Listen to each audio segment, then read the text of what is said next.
Good morning all, it's 29 minutes past 9. We are ready to start the day's proceedings. Please make sure that your cell phones are on silent, that they are quiet. Thank you.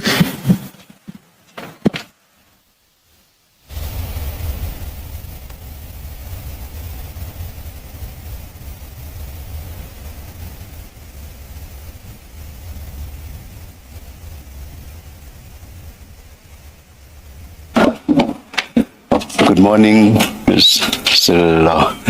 Good morning, Mr. Podlani. Good morning, Advocate Johnson. Good morning. Good morning, Chair. Good morning, Commissioners.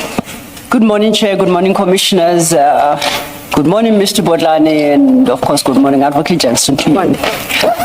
Chair, before we commence, just to update you, your File 9, there have been additions to your File 9, CJC 396. So we'll get to it in the fullness of time. That would, and by way of further housekeeping issues, Advocate Johnson, yesterday... Which file do we take? No, you don't have to touch it for now. No file. For now, which one? For now, no file. I will indicate. Okay. Thank you, Chair. Yesterday, we went through the list of documents that were outstanding, chief amongst which is the inquiry file following the Section 27 affidavit by Mr. Adams. Correct. And other outstanding documents. Correct. We haven't received anything since we last engaged. Are you able to indicate where we stand on those? And those documents are not only relevant for engagement with you, but for all witnesses within what we term the IDAC stream. So they would still be required. Chair and Commissioners, Council, I understand. As of yesterday, I do not hold an official position. I am not the ID. Chair, out of respect for the Commission as well, I made sure that we shared the presidential minute with the evidence leader so that was very apparent and signed. So it had then become difficult to procure the documents in the manner I would have. What I did indicate, Council, is that when I am not there, the next person to be able to approach for documents would be Mr. Matthew Sissoko. He is the head of operations at IDAC, and in terms of the structure, falls immediately below the investigating director.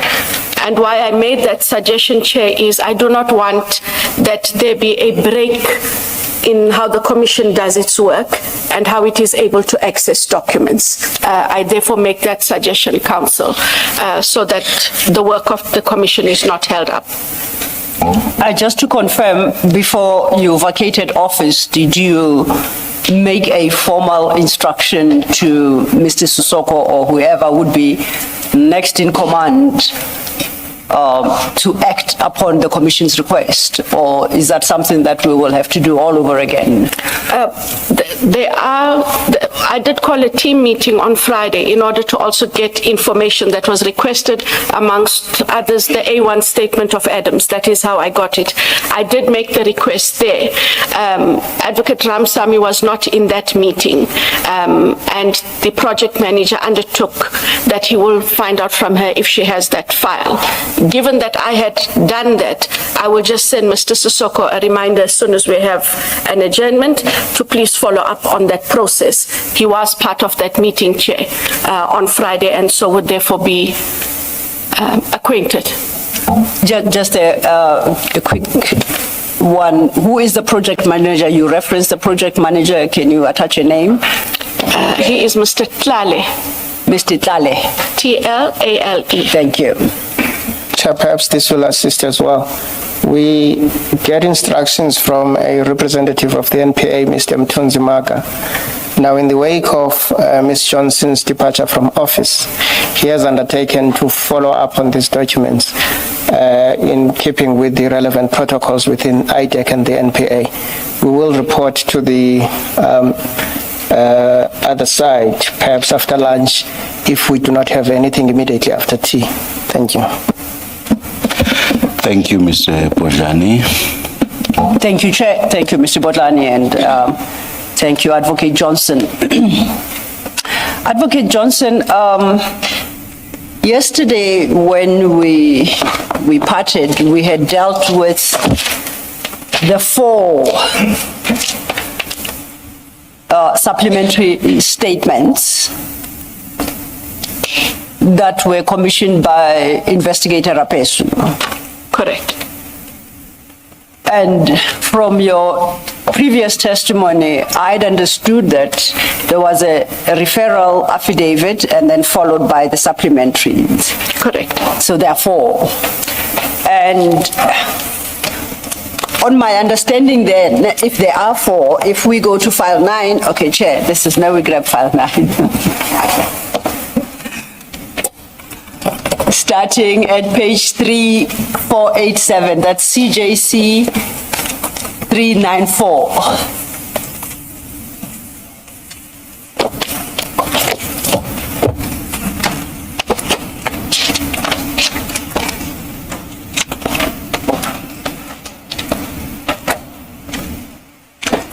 So and this is my analysis, I would understand that based on the supplementary affidavits received, 4 quote-unquote independent investigations then were triggered. Yes. Would that be fair? And the first, starting with the supplementary at 3487, relates to the issue of the forklift. We discussed that yesterday. Correct. Is that the one? The second would be at 3489, and this relates, as paragraph 3 indicates, to high-ranking officials, security clearances, and promotions. Correct. The third one is at 3491. This is concerning General Lushaba. And the last would be the use of Secret Service funds to purchase resources for the PKTT. So those are the 4 that I have managed to pick up. I think at the ad hoc, you indicated there were 6 independent investigations. Do you recall that? Yes. What are the other 2, and what are they based on? If not on the supplementaries that we have at CJC 394.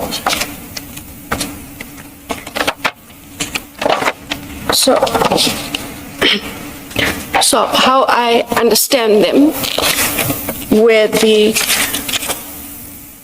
was the Lushaba matter, which is in court, falls under Valeria docket. Then we have the Mokwele matter under the Brooklyn 542. Then there's the Generals Khumalo and General Madondo matter, Brooklyn 543.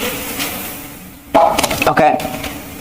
And then there's the Langlaagte matter, which we had yesterday. Yes. And that the other matters that would have been looked at would have fallen within the inquiry. So in terms of the matters they were looking at, it was the housebreaking, it was vetting, it was housebreaking, it was appointment, it was vetting, appointment again, it was forklift. I know that I am missing one.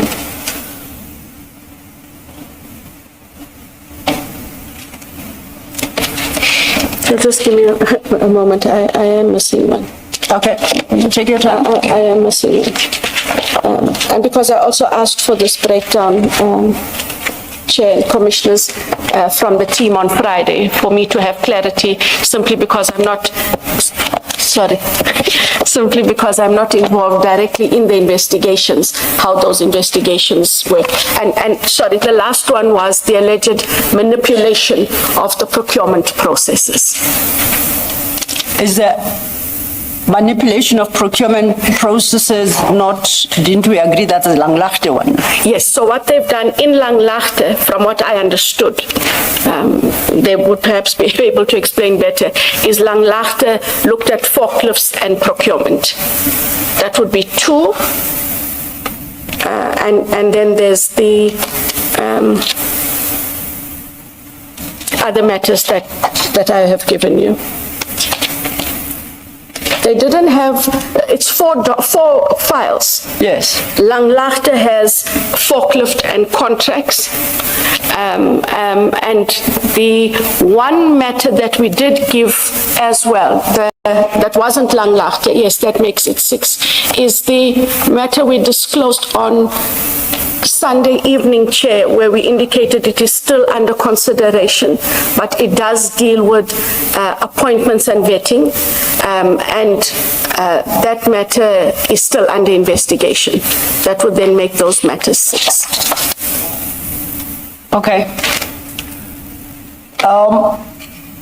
Please turn to file 2, page 512. A document that we've all become fairly familiar with, that is 512 file 2.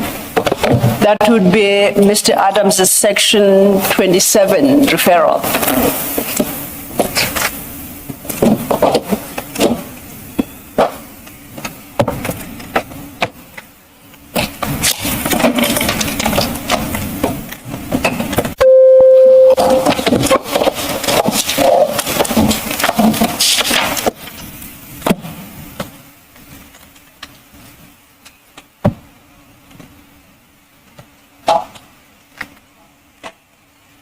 Now,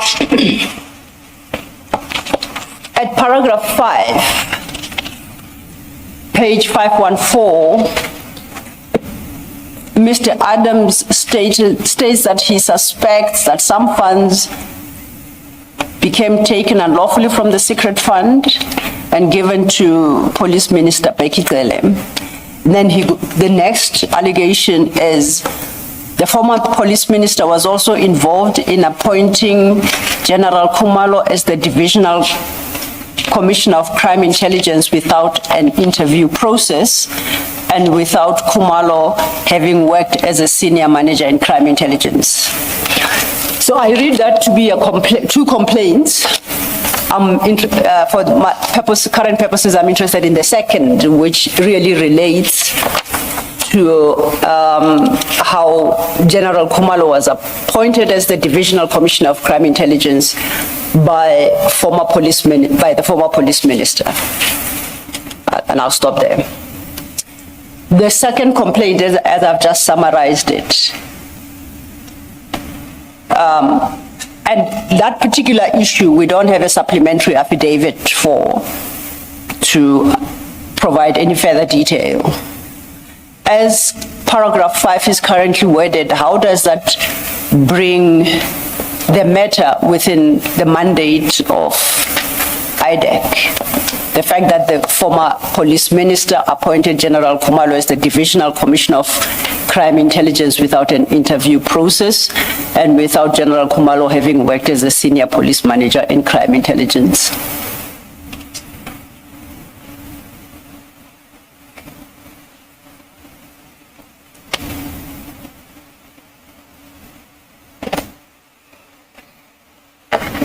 I know that commissioners will correct me if yesterday I think I did recollect touching on it and indicating that this would become one of those matters where with regards vetting and appointment,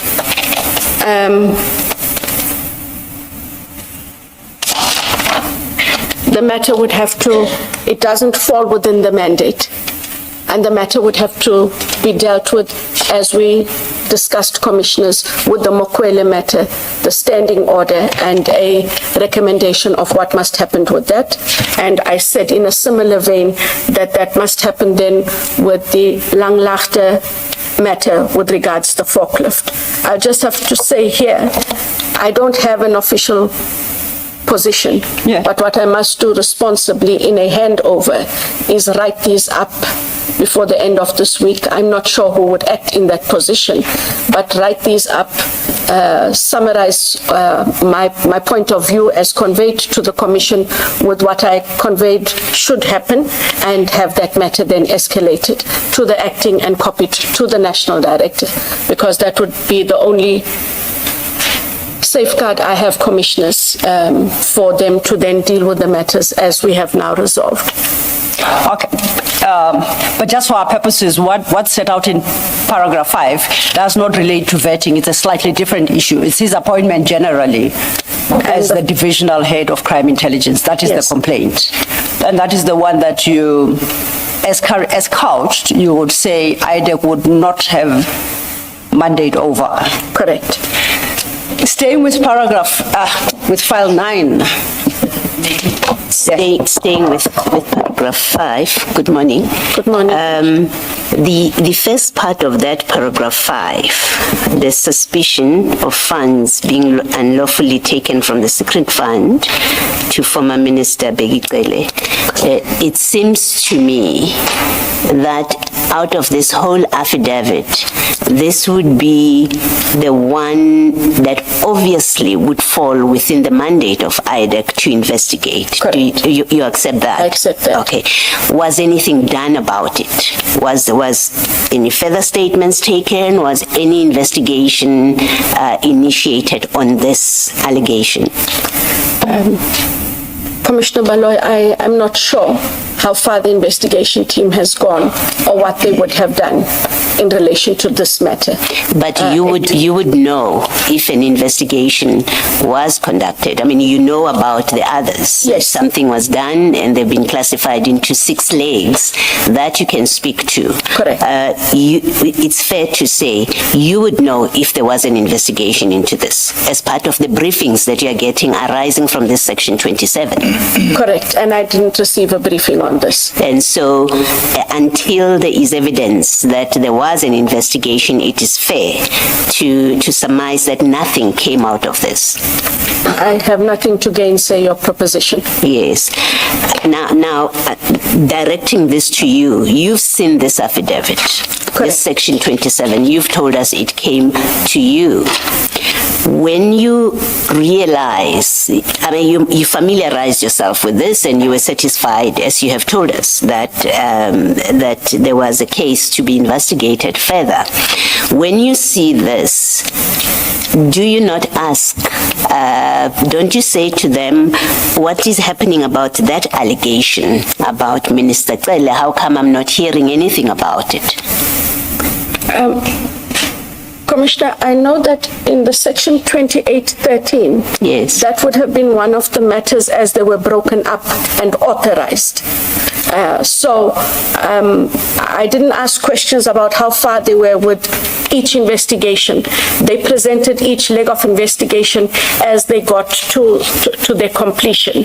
I didn't specifically ask about this, but I do know it forms part of the authorization of the investigation. You see, it's the one allegation that I would have expected or thought it would catch your attention, because it is the most serious of the allegations, but more importantly, it is the one allegation that squarely falls within your mandate, and yet you went on, your investigators, but including you, because you were getting briefings, you signed off on a prosecution memorandum, you signed off on whatever was happening, the formal steps that needed to be taken, but the one allegation in this affidavit that falls squarely within your mandate, or would fall within your mandate if there is any merit to it, it's quite curious that it is the one that you don't get involved with, that you are unable to speak to,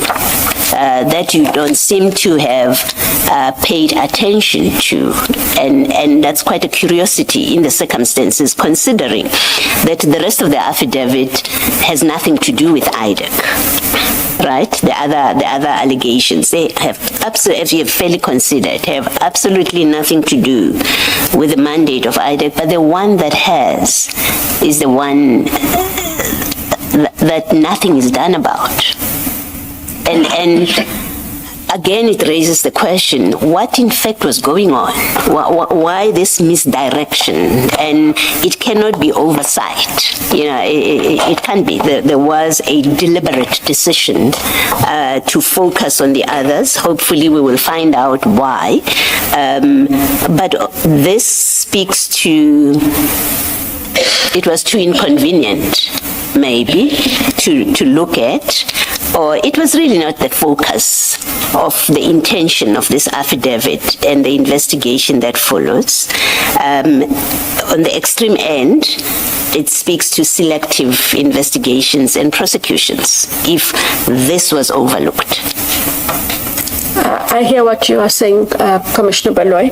If you grant me the opportunity during the tea, just because I know I get briefings, yes. I'm not going to absolve myself and just agree that I may not have been briefed, I may not recall. Yes. But at no stage was there any instruction from my office that any part of any of these matters should not be dealt with. Yes. So I will come back after tea. I will be able to talk to at least one of the team members. Okay, to find out what happened with it. Absolutely. Okay. Because for us to draw the conclusions as they currently are, yes. I would be remiss if I do not have proper information, and I will come back with that information if you'd grant me that opportunity. Okay, no, that's fine. I think it's a fair request. We can do that when you come back. Maybe I might as well follow up with this question. When you say you were getting briefings from your team, who is that team? Who gets to give you briefings? Because at some point it may be important to find out from those members what briefings exactly did they give you that on the face of it appears to have kept you in the dark, or to have been selective about what it is they tell you, and worse, that they may have misled you, right? So who is the team that we should look to if we want to know what briefings were they giving to you on these matters? In the main, it would have been Advocate Ramsamy, because she, when I talk of the prosecutors, Advocate Manilal had been vested with other matters, for example, the Transnet matters chair, and he was quite busy, but she was the prosecutor who directly engaged the investigators and myself. It would have been Mr. Perumal, okay. Mr. Padiachi, Mr. Mlambo, Mr. Charles Eels, okay. And Mr. Tlale would also, as the project manager, from time to time be in those briefings. And the combinations varied, Chair, in terms of the availability of the members and what they needed to brief on. Yes. But that was and Mr. Rapeso till a point, yes. Yes. And would there have been instances where you get briefings from, and accept that the variations of the teams at any one time when they brief you would be different? So I don't expect that all of them would have been together. But would there have been instances where you get briefings, say you have received briefings from Chief Perumal in the absence of the others? That would have happened, yes. You would have had those kind of instances. Yes. And in those briefings, did Chief Perumal inform you or brief you that he has taken statements from Mr. Adams and in the absence of the other members, the other two, Rapesu and Ramsame. No. You never came to know about that? Never came to know about that, and that is why yesterday when I was faced with two different sets, I was faced with them for the first time. Okay. And I did indicate when the Perumal statements, for lack of, would have been taken versus chair when the Rapeso. I cannot tell you whose one is correct because that is me. I cannot make that assumption given they were all together. So of course the commission will make the relevant finding when everybody has testified. But I was faced with that yesterday for the first time. Okay, I accept that for our conversation. The Perumal statements, and I guess the question applies also to the Rapesu statements. The Perumal statements, have you seen them before this commission, before you came to testify here? Did you see the statements that he took? And I'm not asking about whether you knew at this point that they may well be made up statements, but had you seen these statements before? No, Commissioner. You had never? No. Okay. I was made aware that statements had been taken from Mr. Adams on the 6th of January in the presence of the three of them, Rapeso, Ramsamy, Perumal. Okay, thank you. Thanks, Ms. Johnson. Thanks, Mr. Thank you, Commissioner Baloyi. Perhaps to close out on the discussion you just had with Commissioner Baloyi. I think this is file 3 now, and that's a transcript before the ad hoc committee. And in particular, I'm interested in page 589.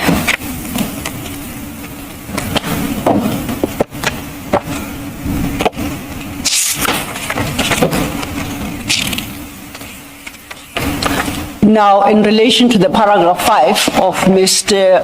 Adams's affidavit, that first part, where Mr. Adams indicated that he suspected that some funds were being unlawfully taken from the secret fund and given to the police minister. Just bear with me.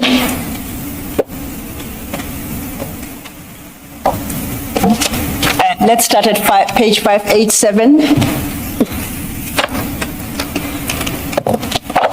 Perhaps for clarity, former minister. Former minister, indeed, Chair. Yes. Absolutely. Thank you so much, Chair. Former minister. Let's start at 587, at the top of 587. This is a question from Mr. Ngola, and he asks, I quote, "Is it part of Adams' complaint that there was apparently a motor vehicle that was procured unlawfully through the PKTT funds, which is privately used by alleged former minister Cele?" Your response is not about a vehicle for the previous minister, no. He asks, is it not a part of the complaints? You say not that aspect. Which aspect then is part of the complaint?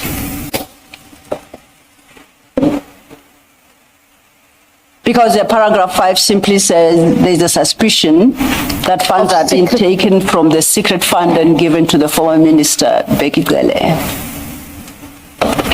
So it would appear Mr. Ngola had an idea that funds may have been used to purchase a vehicle for former minister Cele, and you clarify that is not part of the complaints. You said not that aspect. Because that would suggest that there is a complaint regarding the unlawful use of the secret funds, but for a different purpose to benefit Minister Gele. I understood that funds were allegedly taken to benefit, the former minister. When I say not that aspect, it is not clear from Adam's statement what the funds would have been used for. Yes. And that was my stipulation, because I couldn't determine from what we had that a vehicle had in fact been procured for the former minister, even if the allegation that secret funds were taken and used for him and or given to him, I couldn't say with certainty or any clarity that it was about a vehicle. So I shouldn't understand your response to ad hoc to mean not the aspect of buying a vehicle for former Minister Gele, but for another aspect or other aspects, which I don't disclose. Am I understanding you correctly? That is correct. Now, it is the other aspects that you did not disclose that I'm interested to hear about.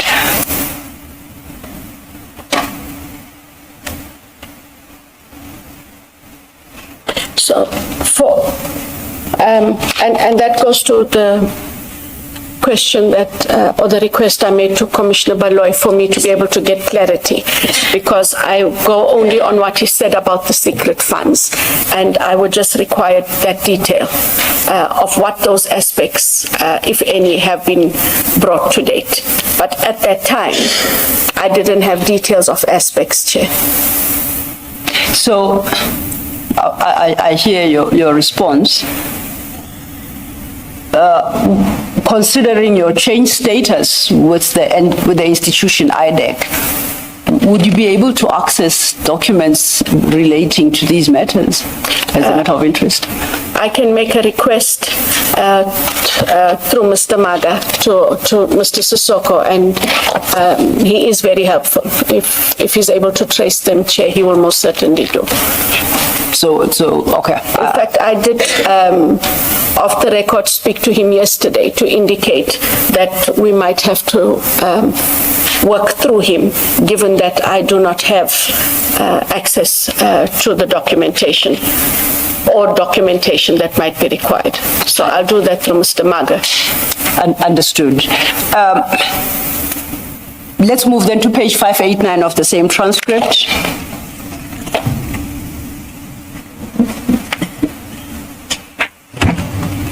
And it's on the same topic. This now is a question from Ms. T. Sokanyile. And the question is, Advocate Johnson, on paragraph 29 of your sworn statement, you indicate that the key challenge in relation to CI is the use of funds. What and where are the gaps in relation to this accountability? Can you reflect on that? Your response states, and I quote, "This would have arisen from previous investigations that were done and not in IDAC." Can you tell us? My understanding is the concerns around the abuse of secret funds doesn't arise from any investigations done by IDAC, but that there had been previous investigations. I don't know if those investigations established the abuse of the funds. So if you could just shed more light on that, because beyond that, you then talk about the checks and balances that are necessary in the Auditor General's office to properly regulate and audit the use of these funds and the like. Correct. Chair, there weren't such investigations at the time in IDAC, but there had been investigations previously in other law enforcement agencies, but where, amongst others, the Directorate Special Operations, DSO, or colloquially the Scorpions. These matters arose way back in 2006, 2007, when Advocate Harinal and I prosecuted the corruption matter of the late Police Commissioner Jackie Selebi. It was in that process that we first came to understand that there was use and abuse use of the Secret Service funds. Fast forward a few years later, there were investigations then launched against the previous divisional commissioner, one Mr. Richard Mdluli. And these matters, the Mdluli matter is currently a apartheid matter in the Johannesburg High Court. It just took a long time. There were legal representation issues. And then one matter that had then since been finalized, also in the misappropriation and use of the slush funds, was charging the CFO of the matter of Crime Intelligence, Major General Solly Lazarus, who was found guilty, Chair, and sentenced to 10 years imprisonment. And Advocate Nell and I had also been vested with that matter, but close to its completion, I had stepped down as I had been reassigned to another office. The Mdluli matter is within the office of the Director of Public Prosecutions in Pretoria, but there were IDAC investigators, prosecutors that assisted in prosecuting that matter as it currently stands. So that is where my direct knowledge came from. It is from prosecutions that we conducted. Can I just clarify, even if it's just for information? It wasn't clear to me in your ad hoc committee transcript about your testimony about Lazarus, who is now serving prison term. At some point, I got the impression that he was CFO of the SAPS. Was he Crime Intelligence? He was the CFO of Crime Intelligence, okay. Commissioner Balwa. Okay. And the conviction is about his use of Crime Intelligence, because there was somewhere you spoke about a vehicle, a tender of vehicles, and then him getting a vehicle for himself and for his daughter. And I got the impression that's as far as it went. Was it more than that? About the slush funds. It was fraud and corruption. And I didn't finish off with the matter, so I'm not sure what all he was finally convicted of, but he was convicted. But the charge was about use of the slush funds. Use of the slush funds. That's how it initially started. Okay. How the prosecution ended. Thank you. Might be different, yes. Thank you. And these cases you reference, thank you, Commissioner Balwa. These cases you reference were all investigated, if I understand, in the first part of 2000s. From 2006 onwards, yes. Any of them, those investigations, fairly recent, let's say in the last 5-6 years, that you are aware? Not that I wouldn't be aware, only because any of those matters then would have happened before the advent of the ID in 2019. And if there were such matters, Chair, they would have gone to the DPCI, the Directorate Priority Crimes Investigations, to deal with those matters, as it would also fall within their serious economic offenses and their serious corruption mandate. So one would have to check there. I would like to think that even if there were matters prior to the advent of the ID, they would have gone somewhere for them to have been considered. And that would have been the only place they could have gone to, as they had the previous DSO mandate. No, thank you. You recall that if at the time of this testimony, which has been quoted here, if IDAC were investigating Mr. Adams's allegation of funds being used for the benefit of former Minister Cele, that would have been an investigation that you would have spoken to. Yes, ma'am. You would have had to say, we are presently seized with one investigation. Correct. Okay, thank you. Thank you, Commissioner Balwa. You recall that this morning we did a recap about, on what the supplementary affidavits informed IDAC. And the last supplementary affidavit, as commissioned by investigator Rapesu, is the one at file 93493. We can put away file 3 for now, Chair. Thank you.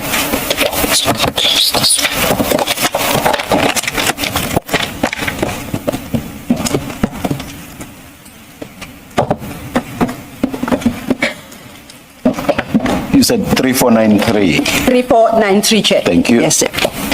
That should be CJC 394.4.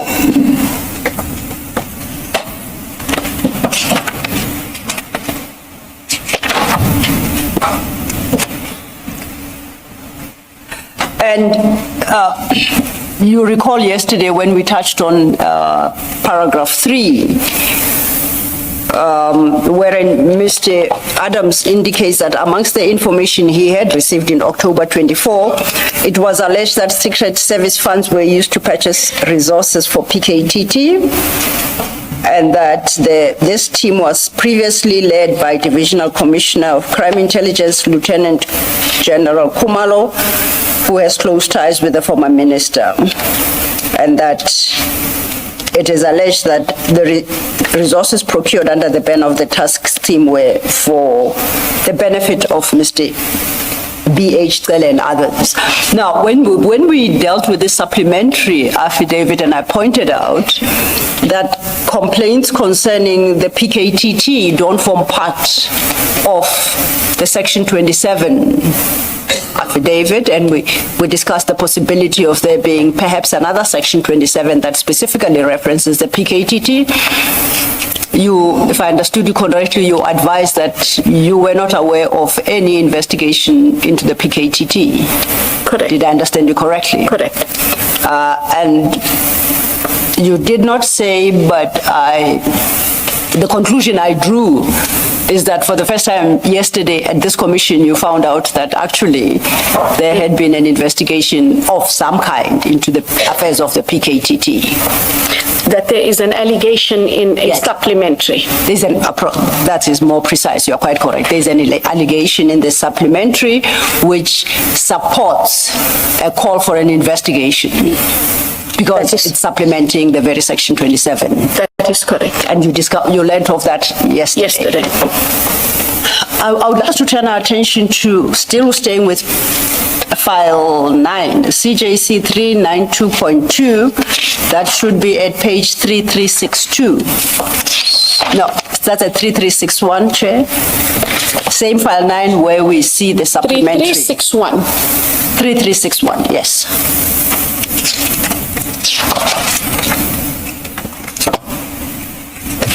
In fact, let's start at 3360.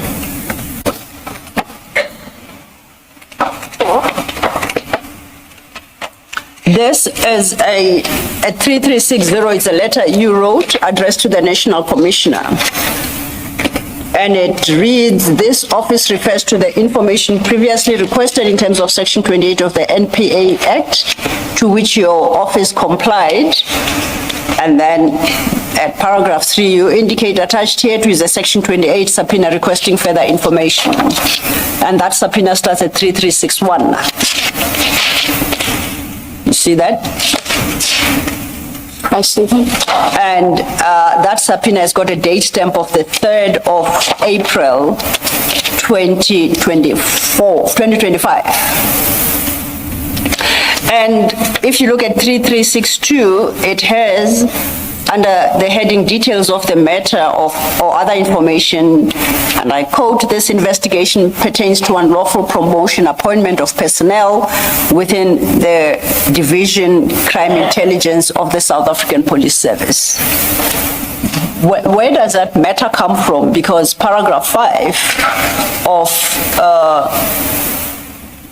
Mr. Adams's affidavit complains specifically about the promotion, not even the promotion, the appointment of General Khumalo as the Divisional Commissioner of Crime Intelligence. How do we land where the subpoena now implies that there's a full-blown investigation into promotions, appointments of personnel within crime intelligence?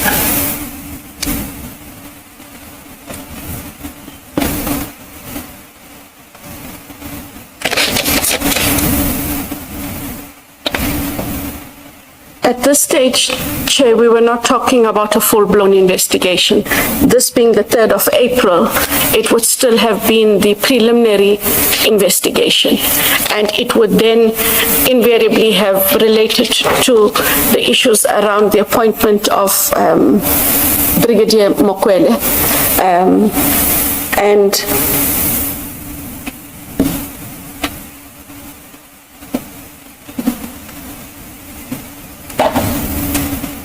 promotion. Yes, this subpoena would have related to that matter, and you can see that from the. Okay. Yes. All right, then let's go to 3363 while we are on that. I'm interested in item 1 of Annexure B at 3363. Also deals with And it's Khumalo. So promotion, appointment of personnel. So it would have been Mokwele. And then when you read on this one, as I see, that it would have dealt with there's no Mr. Lieutenant General Khumalo. Okay. And that is under item 1, specifically references the appointment by deviation of Lieutenant General Khumalo. Correct. Where do we know appointment was by deviation?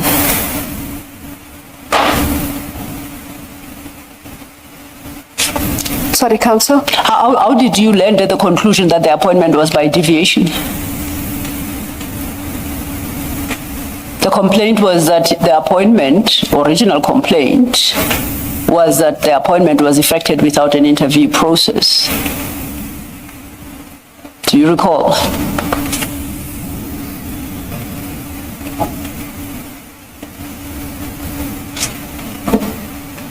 I cannot recall, but I would have been given this information by the investigators because they ordinarily brought these subpoenas. Okay. Just for information, is this Sorry, Chair. is this a concept that exists in the context of appointments? I know of the concept, for example,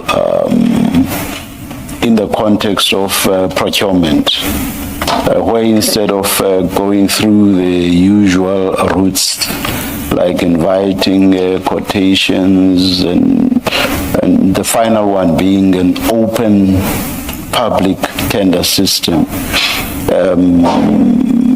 but something that would ordinarily fall under the latter or this last category may be done through what is called a deviation. For example, if services are required urgently. So you talk about deviation. Do you ever talk about deviation in the context of employment? I'm not saying you don't. No. I just need you to edify me. Yeah. If I can explain it in the NPA context, as I understand it there, and it relates then to government as a whole. Ordinarily, posts must be advertised with all the bells and whistles that go with it in terms of format, forum, how long it lays, all of that. When you find that you may not, after the entire process of applicants and the sifting thereof, you find that there aren't sufficient suitable candidates. It's one of two things. You re-advertise, which in itself is again a costly exercise, or you ask for a deviation of the process. And you're allowed to ask for a deviation of the process through your department and through Treasury, which allows for, and you'll forgive me, but for the loosely worded headhunting exercise, where you would then be able to identify somebody that is suitable for that position. It is in that context, Chair, that the word deviation is used within the recruitment framework.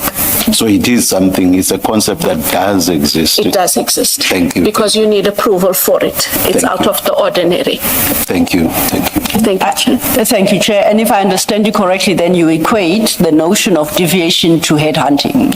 Correct. At least in our space, we tend to, it's easier to use that word. Now, is headhunting in specific circumstances, is it per se illegal, unlawful? Is it supported by law that the right authority may elect to headhunt? It is supported by law, provided that there's certain prescripts that must be adhered to. So if those prescripts are not adhered to, then it makes it an unlawful exercise. Irregular, yes. But then we know, having dealt with paragraph 5 of Mr. Adams's affidavit, that this is purely a question of how General Khumalo was appointed by the former Minister of Police, and I think we have agreed that that would not necessarily fall within the mandate of IDAC. You recall when we were looking at the suspicion that Mr. Adams has expressed at paragraph 5. Yes. The fact that you ask for the detail here and the documentation to support that deviation, quote unquote, does not in and of itself bring it within the ambit of IDAC. So you were acting outside your mandate there? No, Chair. We needed to consider whether or not, in terms of the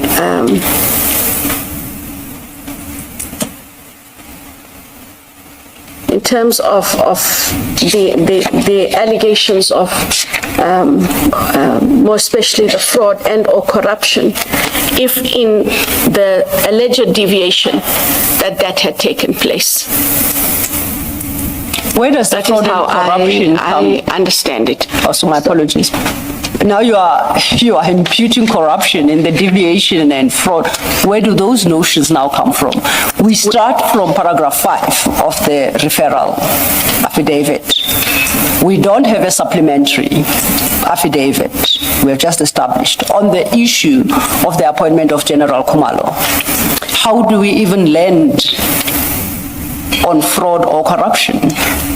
We've just, I think, agreed that deviation, which is headhunting, properly executed and following applicable prescripts, is permissible. When did we get to fraud and corruption, and how? Can we just, I know you say that, Council, that we didn't, we only had the 27. If you look at the date of, the summons is 3 April. It's April. By then, we ought to have had the supplementary affidavits from Mr. Adams. Yeah, we have them. Remember, Yes. they are taken on the 6th of January. Yes. And we have clarified this morning what topics they specifically covered. Yes, if I could just cast my mind, that was the color. It's confusing about which one I must now cast my mind to, because you've given me 2 sets and one of which I only saw yesterday, but I cast my mind to the first set I've seen. Yes. I do understand.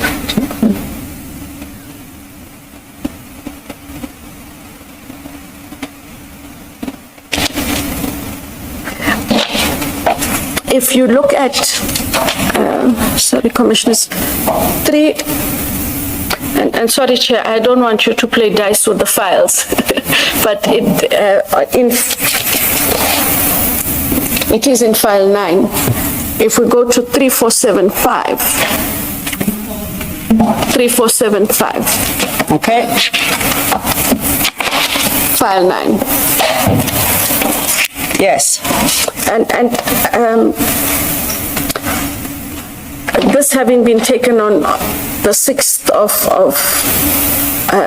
January, the subpoena being the 3rd of April, paragraph 2, on or about early October 24, I received information anonymously surrounding alleged fraud and corruption perpetrated by General Masemola, National Commissioner of the South African Police Services, and other senior generals of SAPS. The allegations related to the highly questionable appointment of General Khumalo as the head of crime intelligence nationally. The former Minister of Police, Becky Celo, was also involved in this, while several highly skilled generals within CI were overlooked. That is where they would have put into the subpoena Chair, the fraud and corruption to which I referred. This is the document having been drafted then by investigators, by the investigators and prosecutors. No, not investigators. We dealt with this yesterday. Yes, the information from the investigators. This is a document that will be compiled by the prosecutors, and this is where that information of fraud and corruption would have come from. I conclude. We settled this yesterday. What you are looking at is Mr. Perumal's affidavit. Yes. That's not the investigators' plural affidavit. Yes. And this is the questionable affidavit as to when Mr. Perumal took this.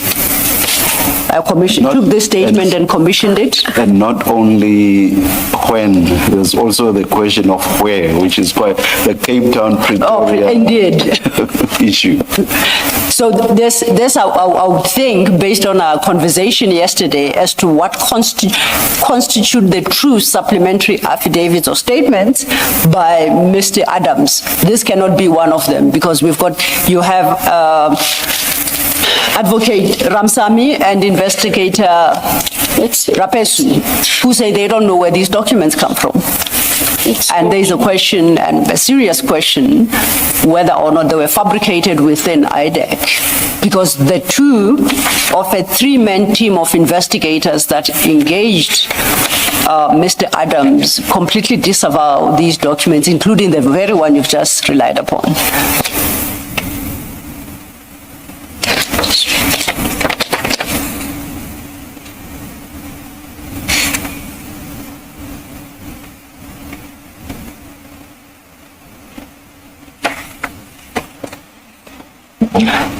To assist you, besides that affidavit you rely on, personally I'm not aware of any other document. No. There might very well be, but I'm saying I'm not aware of it. If you have a sense of what you might be looking for, please indicate. We will try and see if we can locate it for you in the meantime so that we can move on.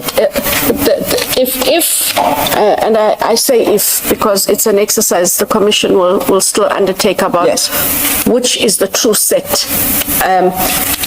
There is some alluding there too. If you look at the supplementary, if we are to say that the supplementary taken by Mr. Rapesu, although it is not as detailed, says on 3489, paragraph 3, Commissioners, Chair, amongst the information, it was alleged that certain high-ranking police official security clearances and promotions were awarded as a result of alleged corrupt practices. That is the only other reference I can find.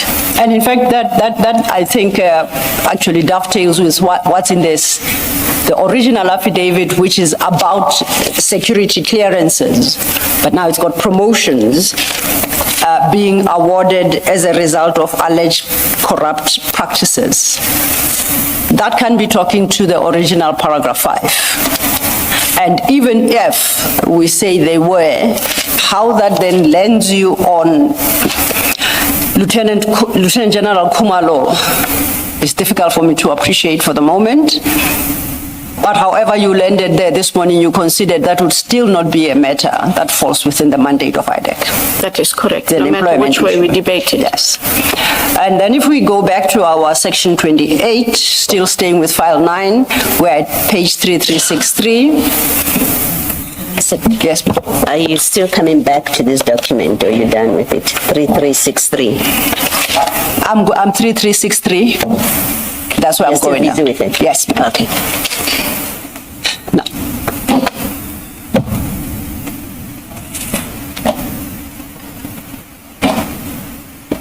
Thank you. You're most welcome. Staying then with 3363, if we say this, what we are dealing with at 3363, in my reading, is much like the Mukwele matter. Items 1 to 5. These seems like what the documents requested relate all to the employment and recruitment of General Khumalo. And you remember the exercise that Commissioner Khumalo took you through to establish that the employment of Brigadier Mukwele, absent any unlawfulness and fraud and corruption, is purely an employment matter and doesn't fall within the mandate of. And my proposition to you is similarly here. Which is what I had Yes. alluded to previously, must then be dealt with differently. Which then would mean the requested information from items 1 to 5 ought not to be part of the section 28. Correct. Now, my interest really lies in items 6 and 7. Before you do item 6 and 7. Yes, ma'am. Item 2, it's you seeking a list of all provincial heads and section heads, major generals in crime intelligence. You want their performance assessments for 2022, I think you meant 2023. You want all documentation related to 2 previous advertised processes, and you list what you want. You want, among others, panel appointments, long lists, short lists, interview records. You want audio and video recordings of interviews. 4, you want to know about records wherein Lieutenant General Jacobs' refusal to return to crime intelligence. You also want an affidavit indicating whether Lieutenant General Jacobs has any civil or labor proceedings pending regarding his temporary transfer as Divisional Commissioner of Crime Intelligence. 2 questions. Where in the section 27 do these come from? That there are issues about performance assessment, that there are issues about provincial heads and section heads, that there are issues about Lieutenant General Jacobs. Where, that's the first question. Where in your section 27 does this come from? That's the first question. The second question is, what does it have to do with your mandate? What happened with Lieutenant General Jacobs? What happened with interviews? What performance assessments of major generals in 2022, 2023? That's the second question. What does that have to do with the mandate?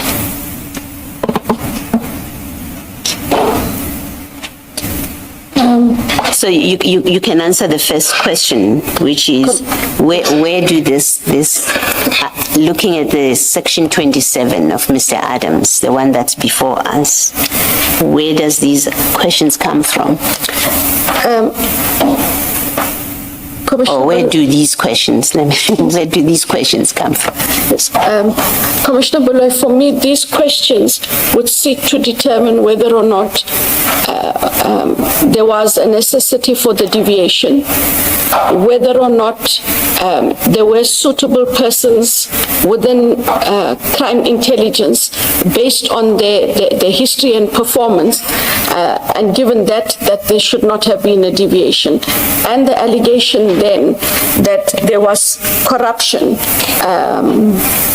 and fraud in how these processes were run. That is how I took it to read. Well, Mr. Adams doesn't say anything about performance assessments. He says the appointment of General Khumalo, who did not qualify to be appointed, and other generals, and he doesn't say who. You sign off on a summons that requires information of provincial heads and section heads. You want the performance assessments. I don't see how that arises from Mr. Adams's affidavit. You can go and read paragraph 5 again. Even the supplementaries, I don't see where this comes from.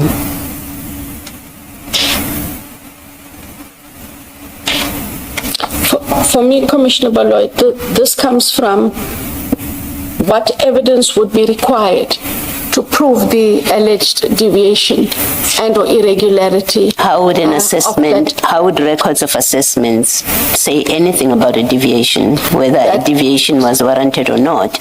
You look at the memorandum that justified the request for a deviation and the approval, and that's what you assess. Performance assessments have nothing to do with it, unless I don't know how things work in government. No, I don't dispute that you don't. Yes. What I'm saying is it would have given a better picture of whether or not there were other suitable candidates within the ambit of crime intelligence, and that you would therefore not have had to deviate, but could have gone on the normal process of advertising for those positions. Yeah, and that would make the deep, sorry. Even if you found that this deviation request, which was approved, was not warranted, why would that, without more, indicate to you that we have a case to investigate, maybe there's corruption?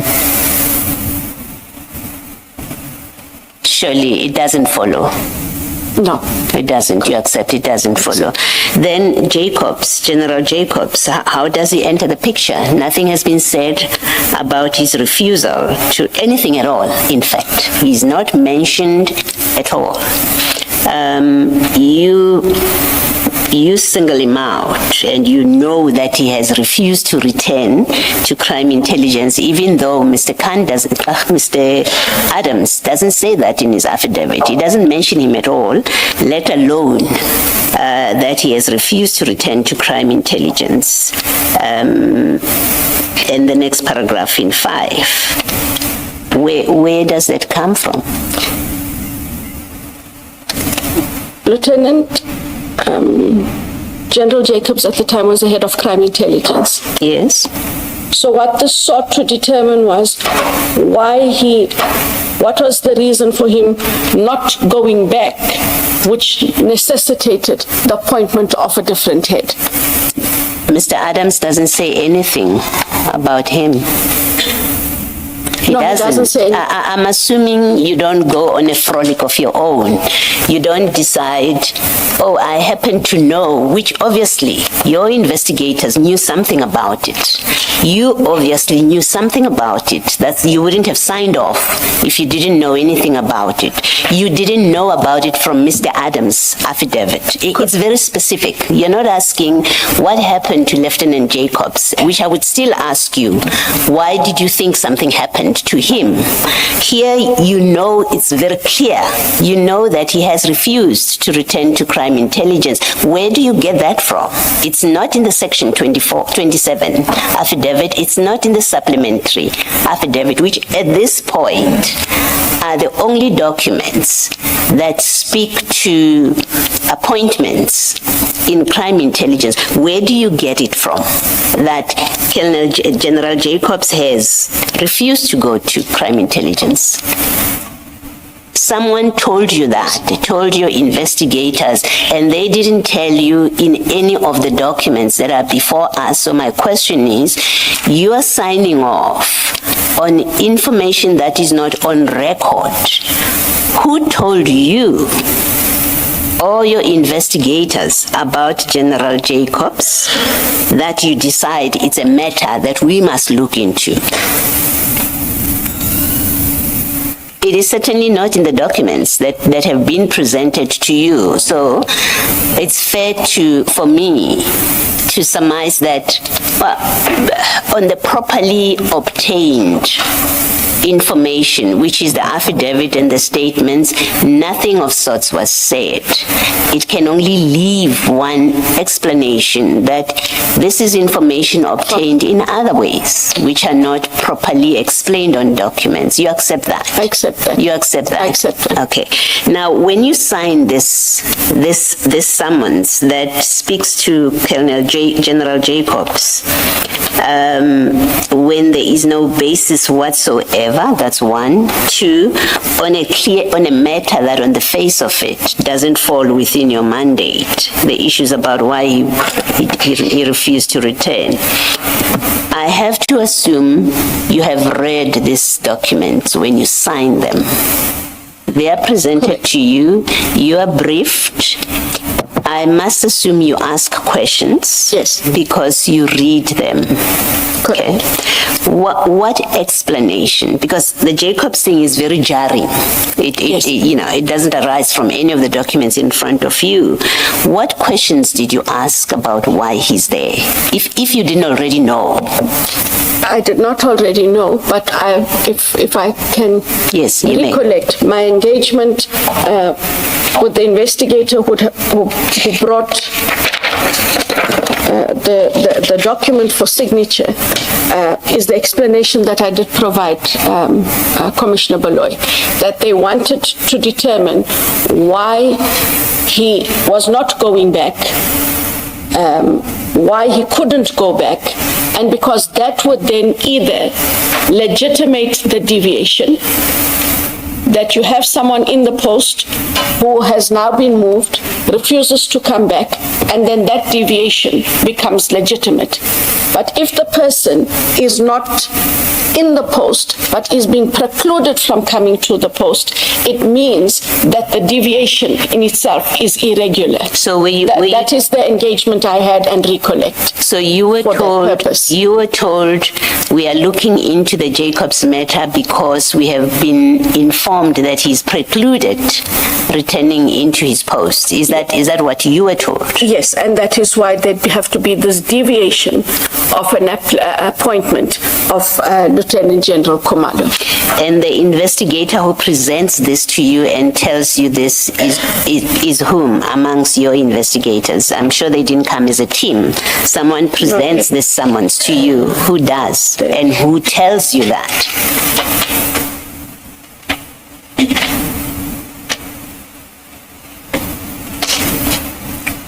I see on the face of the summons, it is Investigator Mlambo. Do you say that? Do you say that because it says inquiries? No, I'm saying on the face of it, it is Investigator Mlambo. Yeah, what I'm asking. I cannot say that he was the only person. He came with the summons, and that he was the one who briefed me on all the details by himself. So you the chances are that Mr. Perumal would have briefed me with Mr. Mlambo because of the detail that I see in here. The reason you mention Mr. Mlambo is what I wanted to check.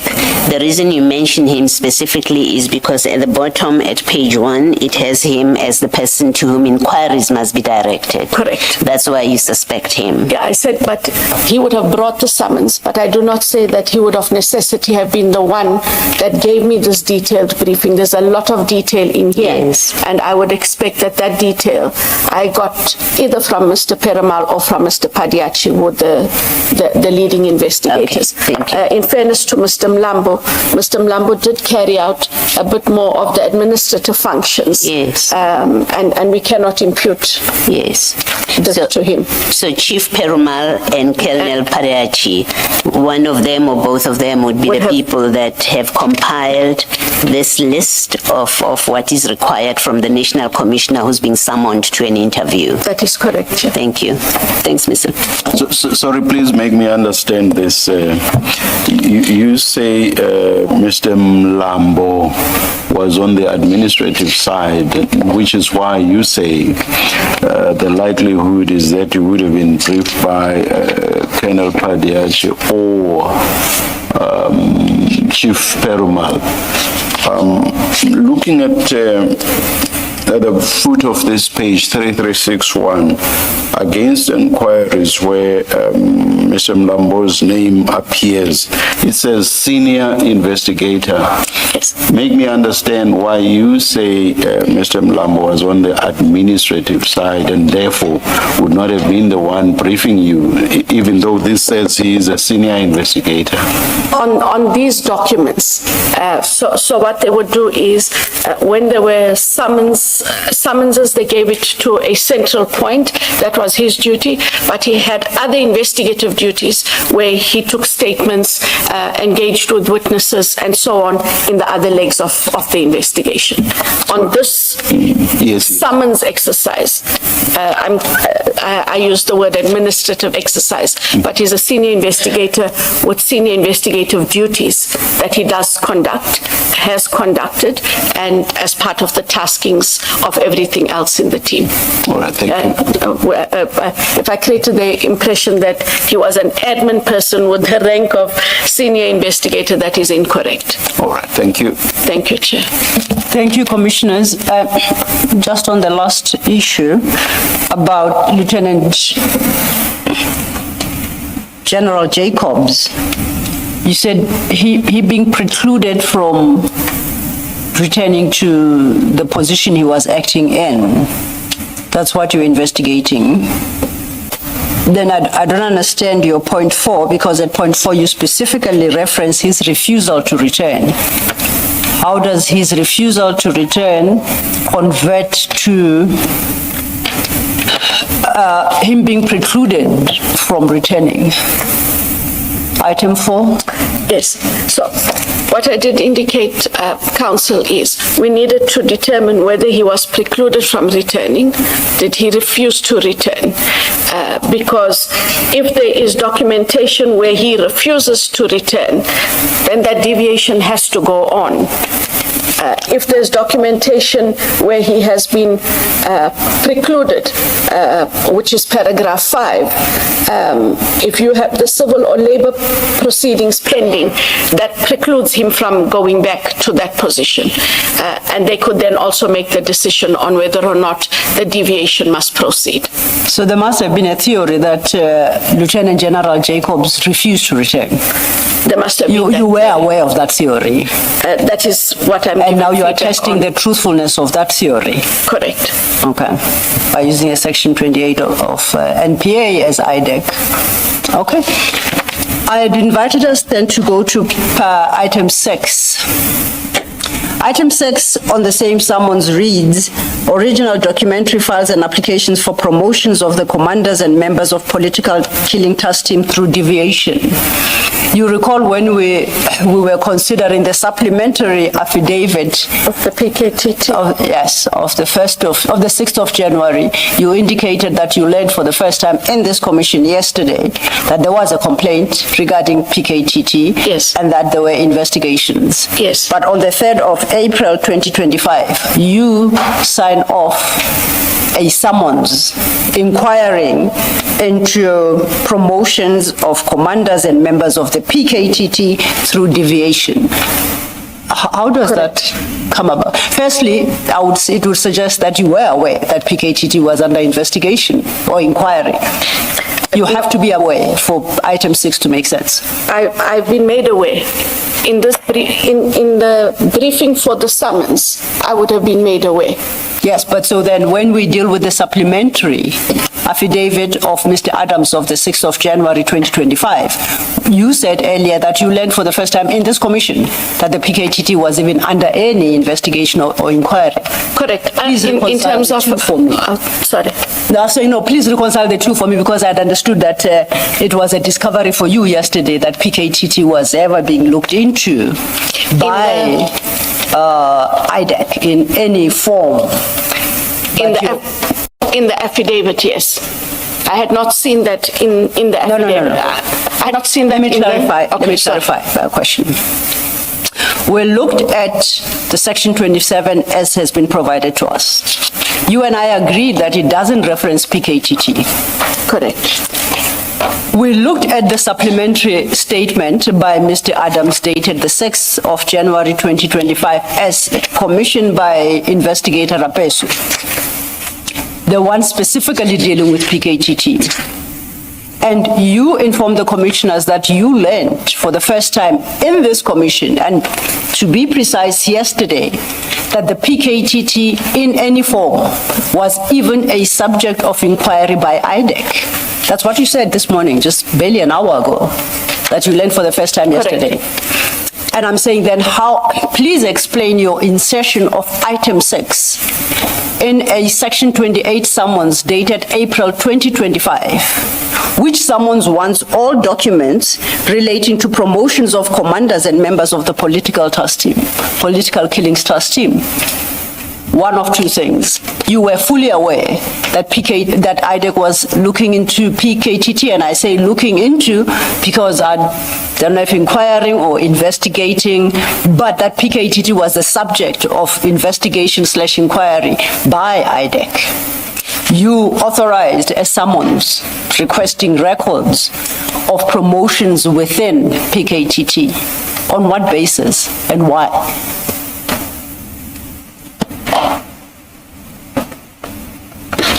So when I look, it is exactly as I said yesterday and earlier. It's the first time I see it in the affidavit. And I know that I also indicated earlier, Chair, that I needed to find out if they had in fact done investigations. When I look at the Section 28 subpoena, as I've indicated, Chair, given the detail of information that is in here, I would have been informed by one of the two investigators that they needed this. Okay. We have established, at least through your testimony here today, that insofar as detail in items 1 to 5, which involves the appointment of Lt-Gen Khumalo,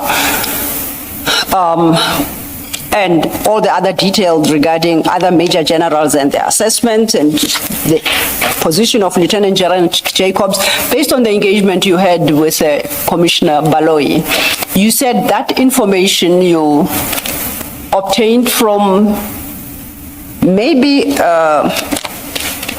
Mr. Mlambo and Mr. Perumal.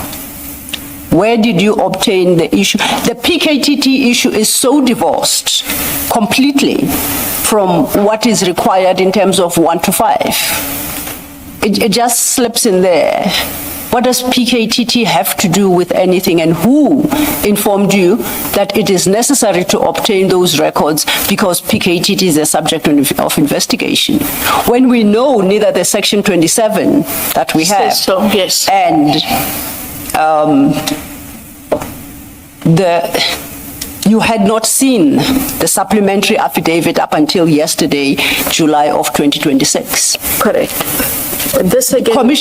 My apologies. Commissioner Baloyi engaged with you, suggesting that you must have asked questions. You have an engagement with whoever presents the subpoena for your signature and approval, and you confirmed that yes, those interactions were had.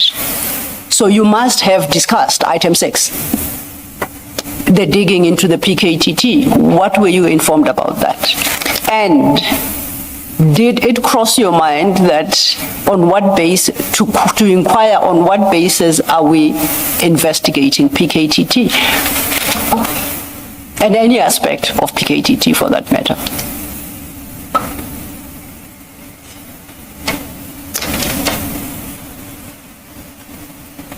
The questions from what I can recall, Chair and Commissioners, is it related again to the promotions, and that was all it related to. This is PKTT. You specifically mention it there. To promotions. Why are you investigating promotions within PKTT?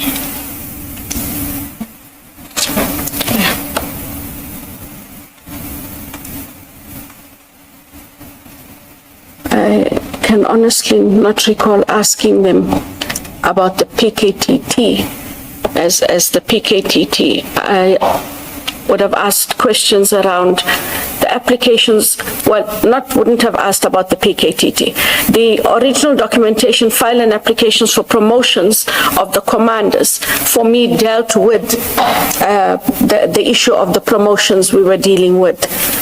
It says commanders and members, so it's not limited to commanders. It says commanders and members. And if I may add, not of SAPS, but specifically of PKTT. So you can't divorce that entire inquiry from PKTT. So what this means is that IDAC was looking at the entire membership of the PKTT, and the question is why? Why was IDAC investigating promotions and appointments in the PKTT? What was IDAC's interest in the PKTT?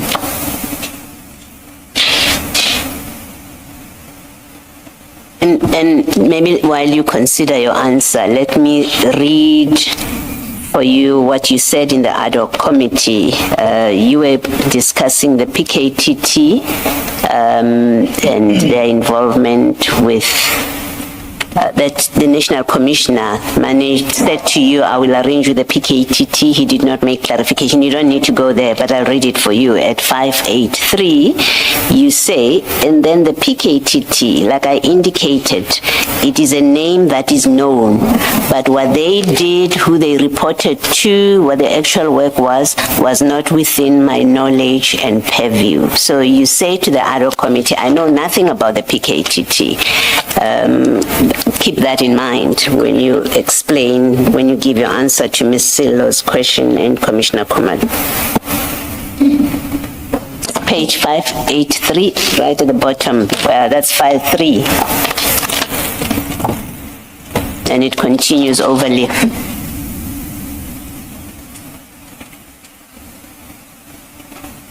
And if I may perhaps broaden precisely that point, at 583, please read your entire response. Consider that, where you say you were in, Advocate Arendse asked you, when did it first come to your knowledge of the existing of this task team, I guess the existence of this task team? That was the question. And you say, I indicated that when Lieutenant General Mkhwanazi on the 6th of July indicated that IDAC had arrested a member of PKTT, we did not know what he was talking about because we had arrested Lieutenant General Khumalo. And then, what Commissioner Baloyi read out for you, which is the remainder of your own response.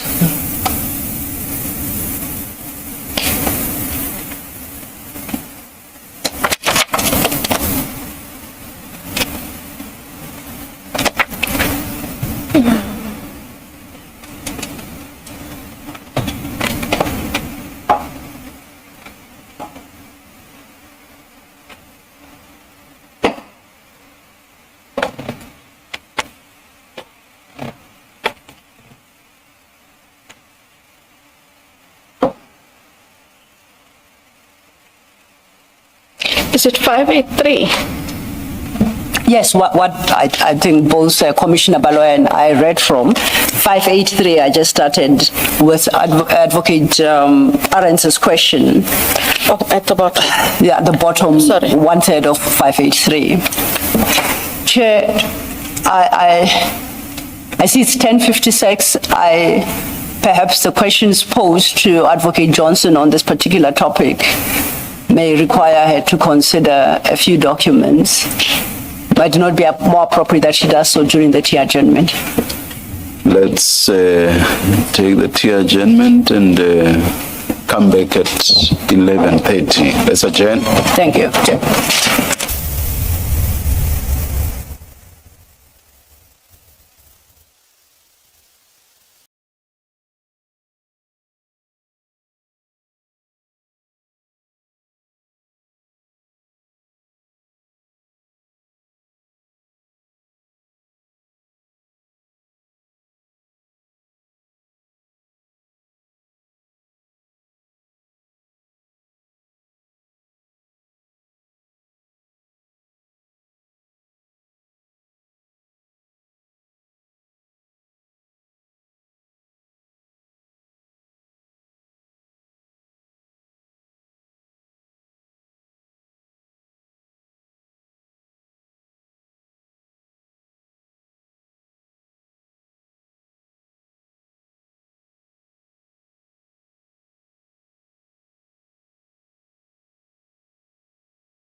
Advocate Johnson about. Because once faced with that, you would have to answer, Advocate, why in the face of that controversy, you did not focus your mind on this, because you appear not to have done so. So with the concrete information in my hand, I want to revisit this question with Advocate Johnson. We shall do so, Chair. If I understand, then the instruction is that we do sort of a press scan and to see what was publicly available and out there. Please. On the matter. We shall do Thank so. you very much. We shall oblige. Thank you. Advocate Johnson, based on the responses you have provided, in particular... Just a minute, and I hope and pray Advocate Johnson will not say, that appears in this, in items from this media house. No, I don't read that. No, I don't watch those TV channels, and so I just hope and pray that won't be your escape route. No, and please don't put me at war with any of the media houses. I read media. Thank you. Thank you, Chair. Thank you. Thank you, Chair. I go back to the response I think you gave to Commissioner Baloyi, wherein you attempted to shift the responsibility of the contents of the Section 28 to the investigators. And my challenge is, Colonel Padiachi indicated that he conducted a full-blown investigation into the Mokwele appointment in circumstances where he had not even seen the Section 27 referral. You, on the other hand, had seen this Section 27 referral. You made a decision on it, and you determined that a Section 2813 preparatory investigation be initiated. So between the two of you, you being the ID and the investigator, clearly you have more knowledge as to what the original referral was about. And it's your responsibility, I dare say, to ensure that should either malice, improper conduct, or simple human error find reflection in the Section 28 summons, that the institution has to depend on you to determine that those errors and issues of malice are dealt with and taken out of the summons. For the simple reason that if not for your signature, certain things won't be done. If not for your signature, there will not be a basis to demand from the National Commissioner, as the summons do, that all appointments of PKTT members be conducted. So I have a difficulty in your answer, the effect of which would suggest you are the least powerful person in the institution, when in the converse, you are the most powerful person. Alternatively, it suggests that you don't bother to read what your investigators tell you and ask of you. Having put forward the very two propositions, I personally reject them. And my proposition is you knew exactly what was happening when that item 6 was included and for what purpose. You were not blindsided by that. You knew. And I support Commissioner Baloyi's question. What were you trying to achieve by the inclusion of item 6, investigating the PKTT?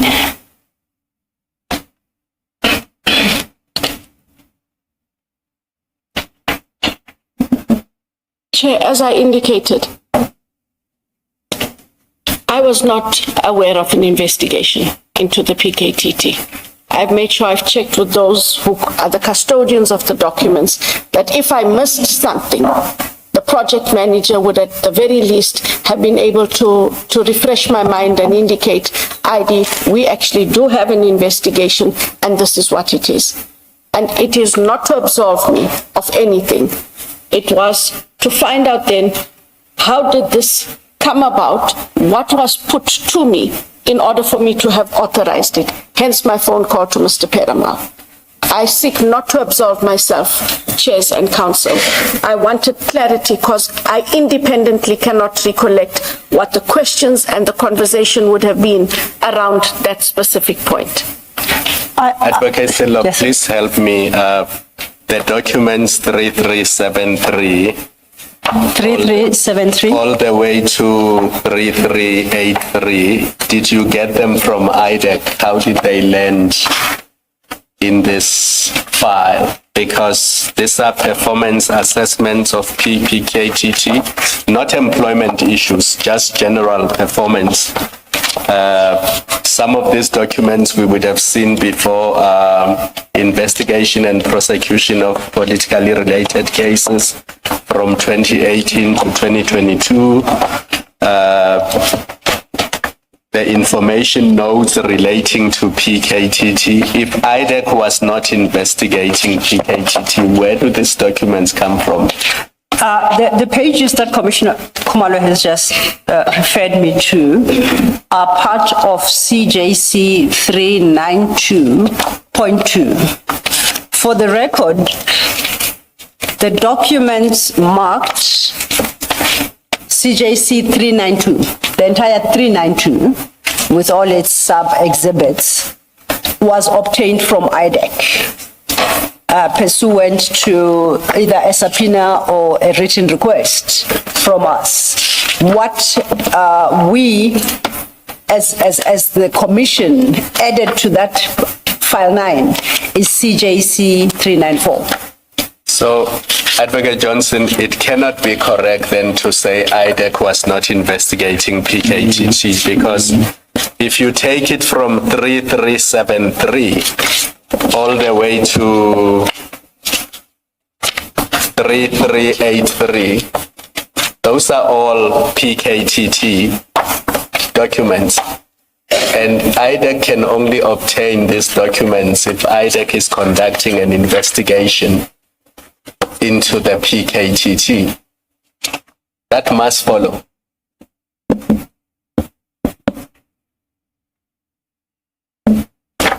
Yes, and that must follow then from that item 6. I would assume that was on the subpoena. So whoever told you that IDAC was not investigating the PKTT cannot be correct, because the performance report, this is not even employment related issues. The information here is how many cases PKTT is dealing with, how many are under investigation, how many are in court, how many are withdrawn, how many are finalized, how many suspects are in custody, how many are convicted, how many are on bail. I'm on 3377. So all that information relates to the activities of the PKTT as a unit.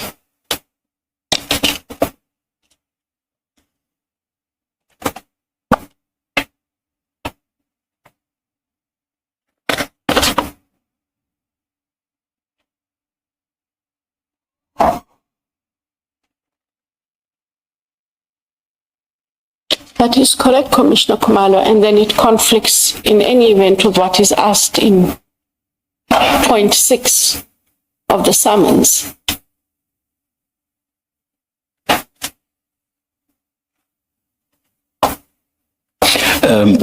Advocate Johnson, you could not possibly have signed the summons that we are discussing without having gone through it line by line, sentence by sentence. Am I correct?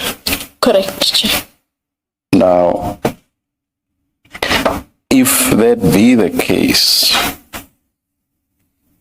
especially regard being head to the fact that you say IDAC was not investigating the PKTT, on what basis, having read paragraph 6 of this, of Annexure B, on what basis would we have authorized paragraph 6 of this document?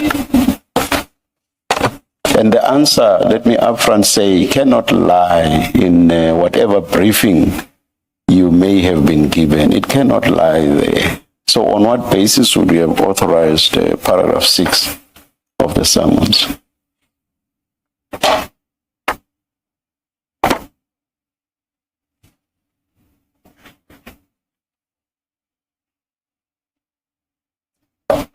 again, Chair, and not to be obstinate, I really rely on I rely on a briefing. What I'm saying is, I would have asked questions about this. I need to engage Perima. What did we talk about this? And for this to land here, for me to have attested my signature. I was able to explain the other things, including about Jacobs. I'm unable to give Chair a reasonable explanation.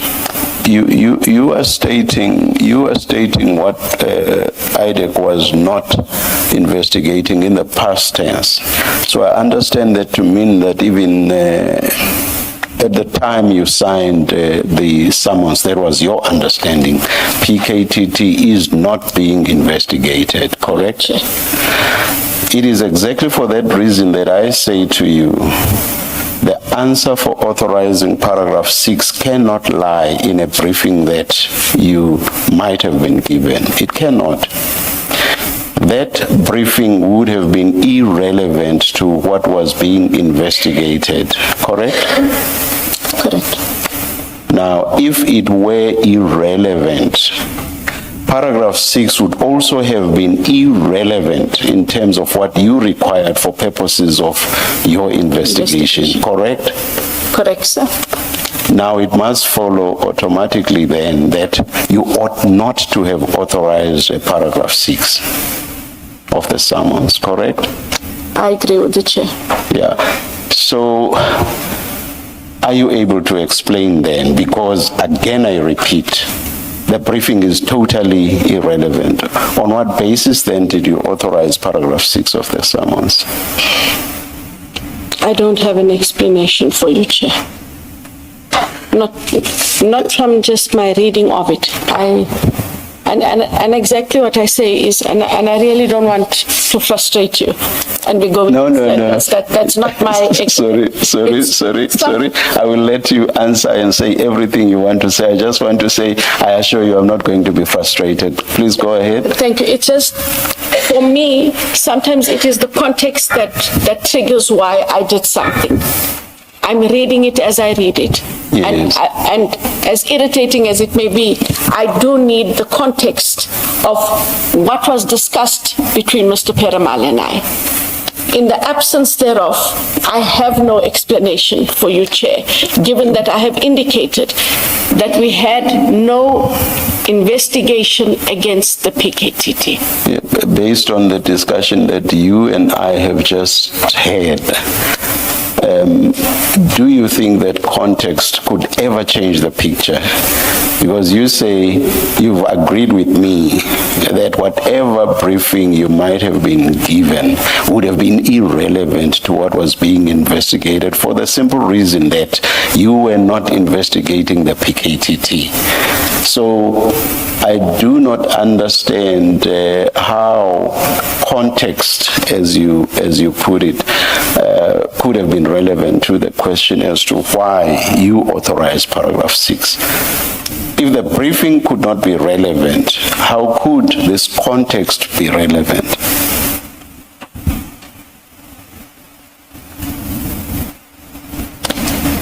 Or let me ask it this way, maybe we will go quicker that way.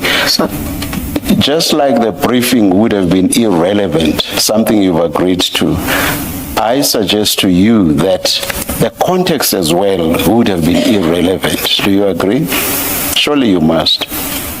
I agree. I can't take this point any further. I'm not going to get to a reasonable explanation for this. Yes. So that, in a sense, ties in with Khumalo's, I'm very sorry, with Commissioner Khumalo's point that isn't what is behind all of this some inarticulate premise that we have not been told about? Isn't that the real explanation? Sandy. Do you want to please respond? I didn't even see him accept your apology, Chair. No, I took the point.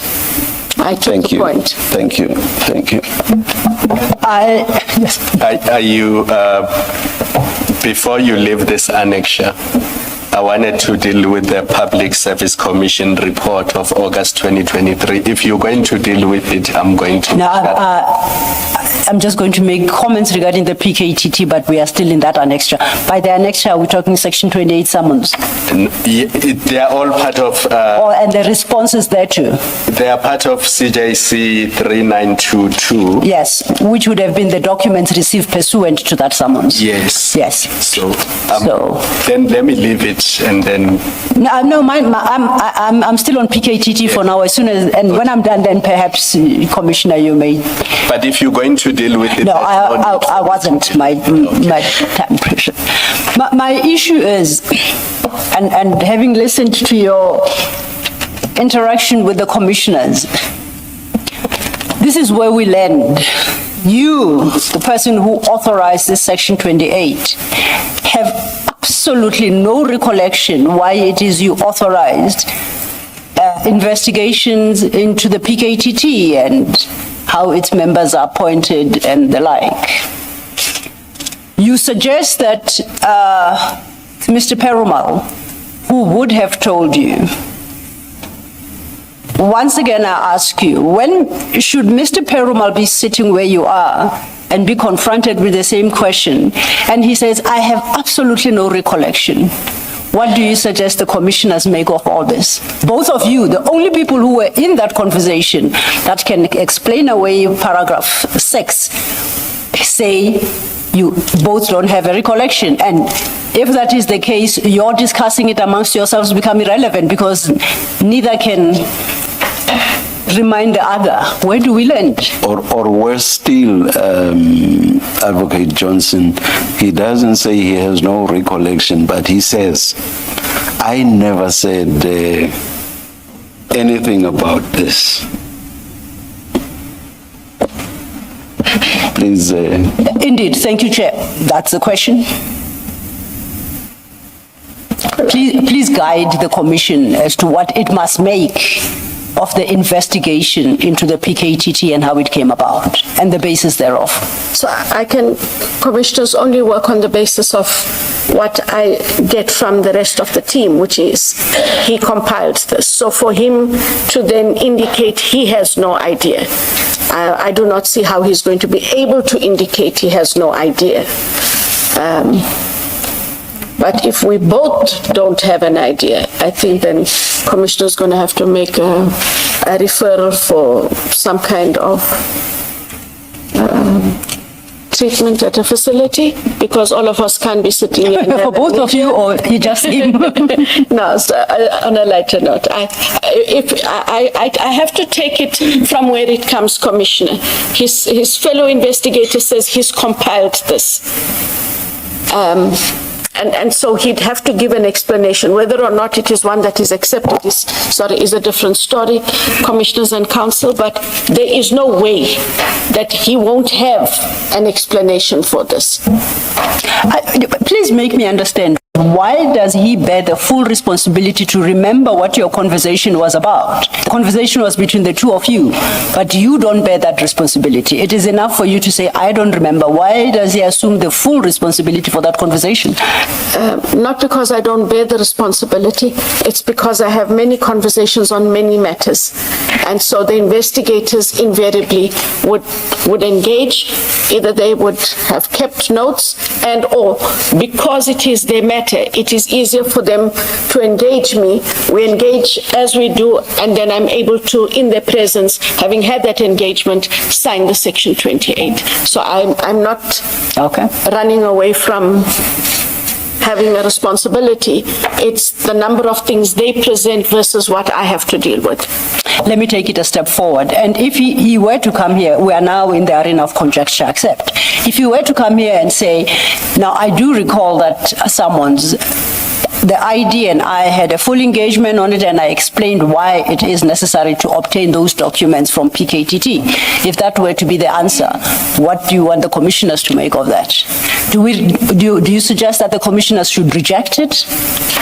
And I suggest that, in turn, that you cannot, because you don't remember what the conversation was about. Or so, what do you? You are head of a very powerful institution, and I personally can learn a lot from you. So maybe you may just cast some pearls of wisdom the direction of the commissioners, if you are so inclined. Thank you. It would become important why this was put in. And where did he get this information from? Because I also don't run away from the point that the chair made. Were they having engagements with other people? How did it come about that this became a pertinent thing? And then talks to the question or the summation by Commissioner Khumalo, is there, so did you say, Commissioner Khumalo, underhand or third hand? I don't know. A hidden hand. Sorry, I got both hands wrong.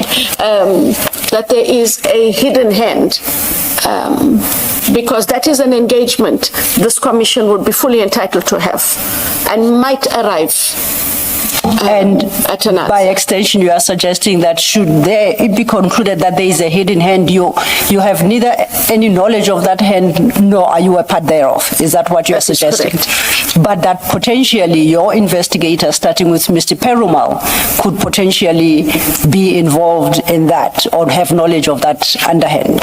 And have knowledge of things that we didn't have knowledge of. It sounds like you are you throwing your investigators under the bus, or am I misreading you? You're absolutely misreading. Please help me. Because we have to work on who was responsible. I've asked a whole lot of them. If the last person there is Perumal, it means Perumal must account.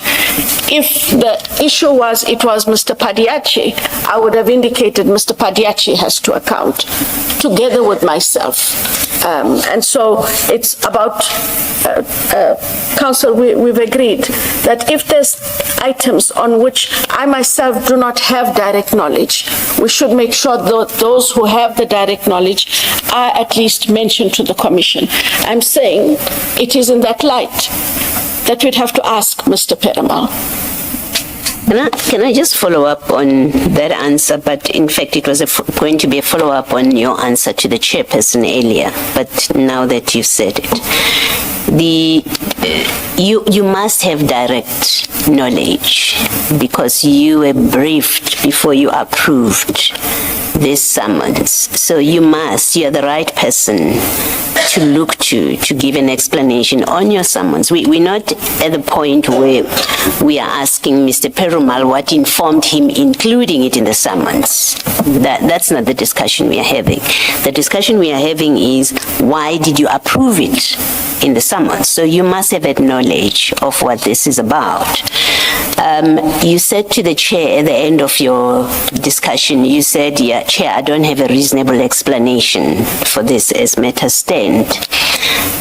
I think, speaking for myself, I'm interested in the explanation, reasonable or unreasonable. There is an explanation for this. You must have an explanation for this. So the topic doesn't end at, well, I don't have a reasonable explanation. I see I messed up. You must have an explanation what was going on when you approved this.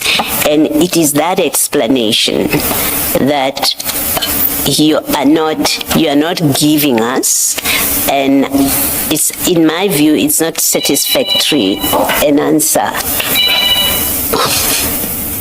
It's not a satisfactory answer for you to say that I must still speak to Perumal, because he could cook up anything. At this point, I'm not interested in what Mr. Perumal tells you because of what you signed off. I'm interested in why did you sign it off. So that's the first point. And so you haven't yet given us an answer, but I think you do have an explanation. You just have not given it to us. A second point, and I say this, if you want to comment, you can, but I just want to list my concerns. A second point is,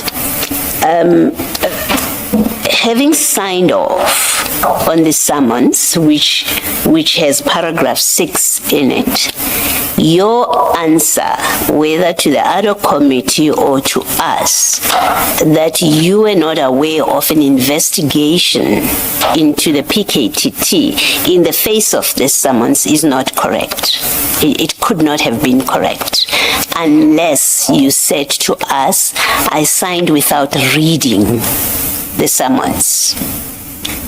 And that's not what you have said, right? You have told us, I read it and I got a briefing on it. So just from reading, even without a briefing, from reading this which is put before you, you would have known that there is an investigation of the PKTT, even if it is limited to promotions. And even if we said it is limited to promotions, you would have known on the day that you signed this that there is an investigation. And where you represent that, or where you answered that I'm not aware of the PKTT and of an investigation against them, that answer was not correct, as your summons tells us. In fact, I think if I speak frankly, that answer was false when you gave it. And the falsity is evidenced by paragraph 6 of your summons. Do you want to comment? I do have a last direct question that I would like to ask you, but do you have any comment on these two that I'm putting to you? Commissioner Baloy, I honestly said I was unaware of a PKTT investigation. I understand it's not reconciling with this and why I signed it. I, however, have to take responsibility for having signed this. Let me ask you, lastly, my direct question. Sorry. Yeah, I just want to correct you. There's a nuance between you were not aware of a PKTT investigation and there was no PKTT investigation. IDAC was not investigating the PKTT. Just now, you said you were not aware of an investigation. Big difference. Okay. Do you agree with me? I agree. Yes. What I wanted to convey when I came back was I checked with the project manager, there is no PKTT investigation. I checked with Mr. Padiachi, there's no PKTT investigation. But you say... And I'm also not aware of a PKTT investigation. Yes. Crucially, you said when I engaged you, you said, as at the time you signed, there was no PKTT investigation. That's a very important distinction. All right. Thank you. Now my direct question to you. Outside of a briefing by Chief Perumal to do with this summons, out of that, have you held a discussion with anyone from IDAC, civil society, whether it's Mr. O'Sullivan, I'm giving you examples, Mr. O'Sullivan, Ms. Dihas, anyone in civil society, anyone in crime intelligence, anyone in your IDAC unit, have you had any discussion at all about the PKTT and allegations against the PKTT that may have or not to be investigated? Have you had any conversation at all with anybody?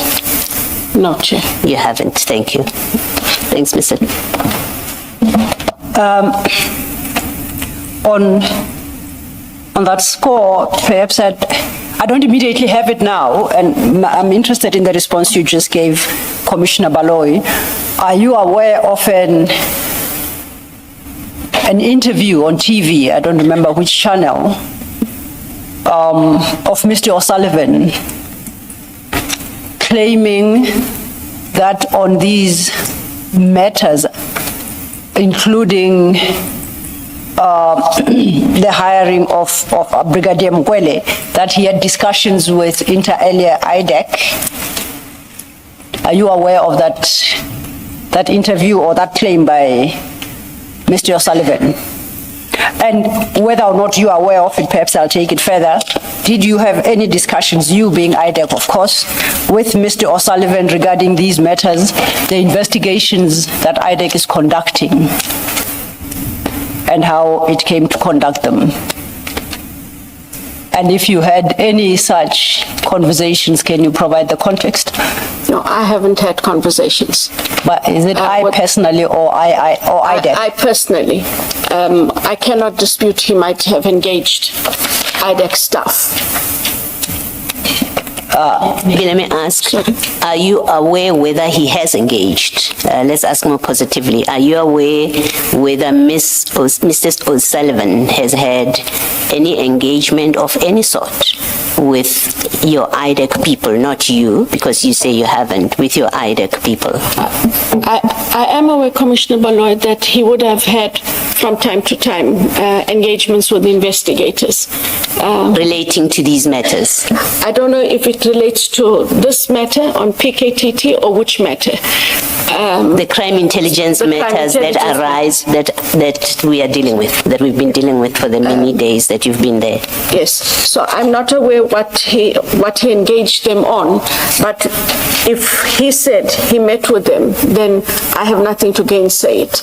And so what he would have discussed with them, he would have discussed with them. But I think I did say to the evidence leader that if he had a discussion, the likelihood would have been with Mr. Rapeso. Why Rapeso? Because he had been in IPIT for a long time, and I know that Mr. O'Sullivan and IPIT had a relationship of sorts over the years. So the most familiar person he would have been would have been Mr. Rapeso in terms of this matter. I know he knows other people in IDAC. So we'd have to just check with Mr. Rapeso that whether they had a conversation. Okay, even accepting that for a moment, who is Mr. O'Sullivan within the law enforcement environment? Why would IDAC be discussing its ongoing investigations with him? And on what basis would that happen? And you suggesting possibly Mr. Rapeso and others, would you consider it appropriate for any one of them to be having this engagement with Mr. O'Sullivan? It's not an engagement. If they had an engagement, it wouldn't have been about the investigations. It would have been if Mr. O'Sullivan spoke to IDAC investigators purporting to give them information. That would have been the only basis on which he would have had to engage. As can anybody from outside bring information, but not that they've brought the information and you then discuss if there is a relevant investigation pertaining to that matter that you discuss it with him. You don't discuss it with him or any other outsider. The rule is not different. So then is it safe to assume that if he had done so, I don't know what discussions you suggest he had with IDAC, then if he's giving information, that information would find itself into a relevant docket? It should. And should we land at a place where there is no documentary proof in any docket that there was such an engagement, then how do we explain away those engagements?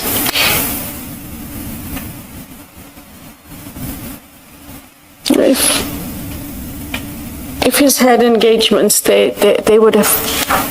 If they had engagements with him, it would depend on the value of what came out of them. A lot of the time it might just be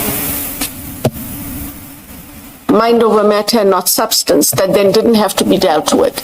But if there was substance to it, and if it was in any way able to amplify or corroborate something in the investigation, it would move into the investigation. The investigators would make that assessment, Chair. So where he claims, if he were to claim that there were meetings with IDAC, that wouldn't be entirely correct. That's because once you call it a meeting, you're sort of formalizing the engagement. Would you still accept the possibility of him having meetings, whether at his offices with IDAC or at IDAC's offices, What would your comment to that be? I'm just interested to trying to establish the relationship IDAC has with Mr. O'Sullivan based on an interview he once had and engagements here. By here, I take it his the institution he represents, so he's a part of, with IDAC. So I thought you might shed some light on that relationship, however formal or informal. If he met with the investigators, it would have had to have been for information sharing. I can't see what else. Not being part of them, I'm thumbsucking, which is wrong. But you haven't had such engagement with him on behalf of IDAC? As the head of IDAC, no. You say as a head of IDAC, in what capacity have you as a matter of interest? We've had engagements with him in the past on other matters when we were in the DSO. The Celebi matter comes to mind, and there were other matters that would have been referred. I'm not sure about the matter against Major General Solly Lazarus, but we have had engagements previously with Mr. O'Sullivan, including that he did serve the ID with a document, and that was as far as the IDAC engagement went. You sometimes refer to yourself as the ID. Which ID are you talking about now? Not you. When he served the ID with a document for information. Who's that? Which ID is this here? Is that the investigating director, me. Or the ID you're referring to yourself? Yes. Oh, sorry. Not the one that's today, the one that was the other day, when she was still the ID. Okay.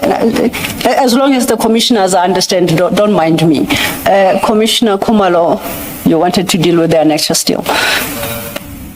Advocate Johnson, on the issue of Mr. O'Sullivan, it was on the 27th of June 2025. He was on Newsroom Africa, one of those late evening programs, and he said there, I've met with IDAC several times and I've given them documents. So I'm assuming that when you saw that on TV or when somebody told you about it, you would have been interested to know who at IDAC is meeting with Mr. O'Sullivan. Were you not interested at all?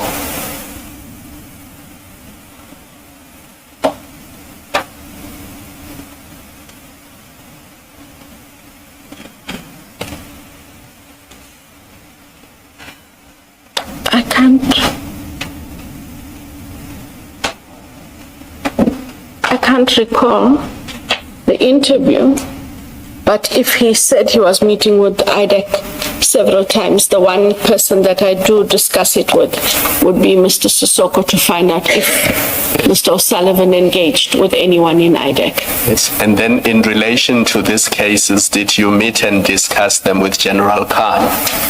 No. Do you know that members of IDAC met and discussed these cases with General Khan? What I am aware of, Chair, which is what I had to do to prepare for the commission, because I don't read the dockets, and I wanted to know if they had an engagement with General Khan on any of the CI matters. And I give you the feedback as I was given the feedback. They had conducted most of the investigations, I think in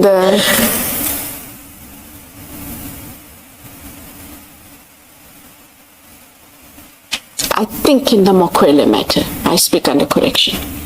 And they then found a document purporting to be in his name. And it is on that basis that Mr. Padiachi and Mr. Perumal engaged him, to take an affidavit. And an affidavit was taken for that matter. I'm not sure if other affidavits were taken for other matters. Do you know that they showed him the Mokwele docket or the investigation, the inquiry file? Do you know that General Khan was shown the Mokwele inquiry file? No, sir. Do you know that in his affidavit he was required to comment on the suitability of Brigadier Mokwele? No, I'm not privy to the details they discussed with him or documents they may have shared. And do you know that the charge sheet actually mirrored General Khan's affidavit? So IDAC's charge sheet in the Mukwele matter mirrored the affidavit by General Khan? No, sir. Okay. Now, this HR-related issues, I think Commissioner Baloyi sometime last week raised this issue with you. If we go to page 3434 of the same bundle, just to show you why Commissioner Baloyi was correct and IDAC was incorrect. 3434.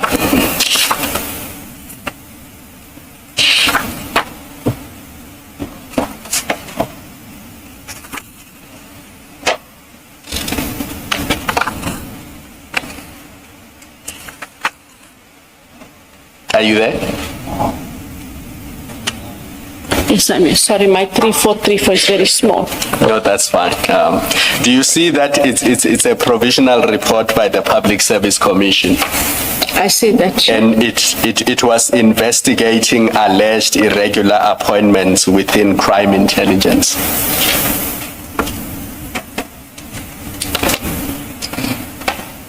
August 2023? I see that. But do you see that it related to irregular appointments? Correct. In crime intelligence? Correct. The very issue which is the subject of Mr. Adams's complaint. And then go to 3445.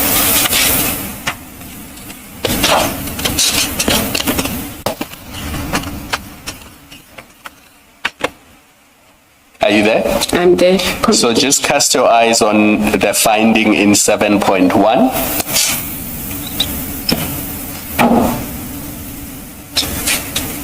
Do you see that? Correct. Yes, and also in 9.1, the recommendation.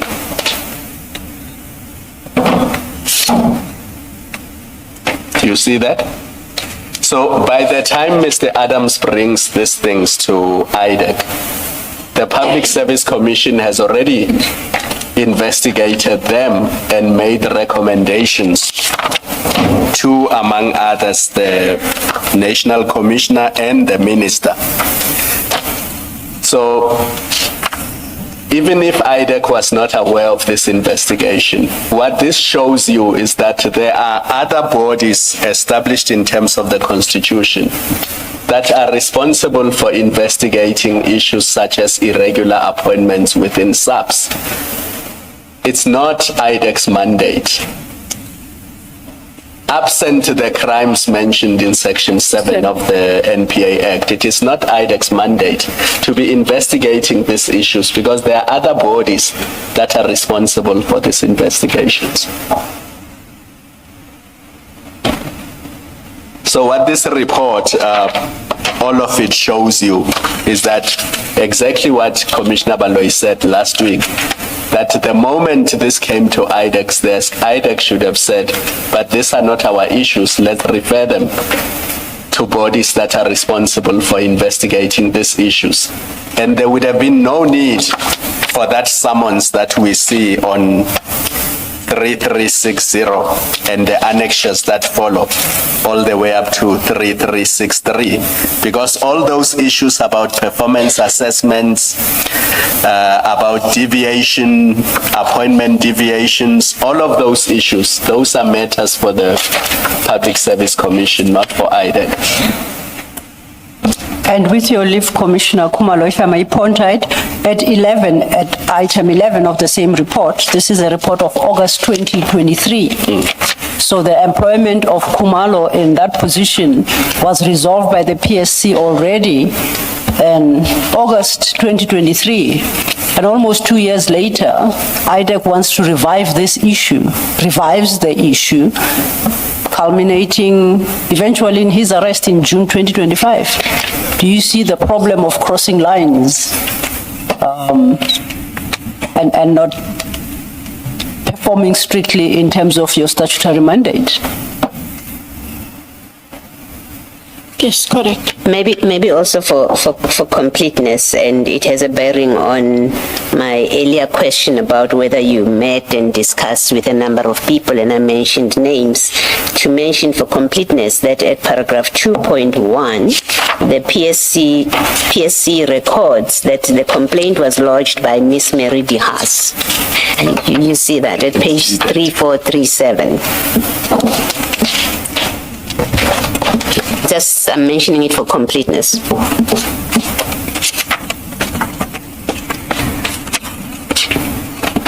Sorry, 3437. Paragraph 2.1. It says the complaint was lodged on the 23rd of December 22 by Miss Mary DeHaas. I see that, Commissioner. Let's go back to 3445.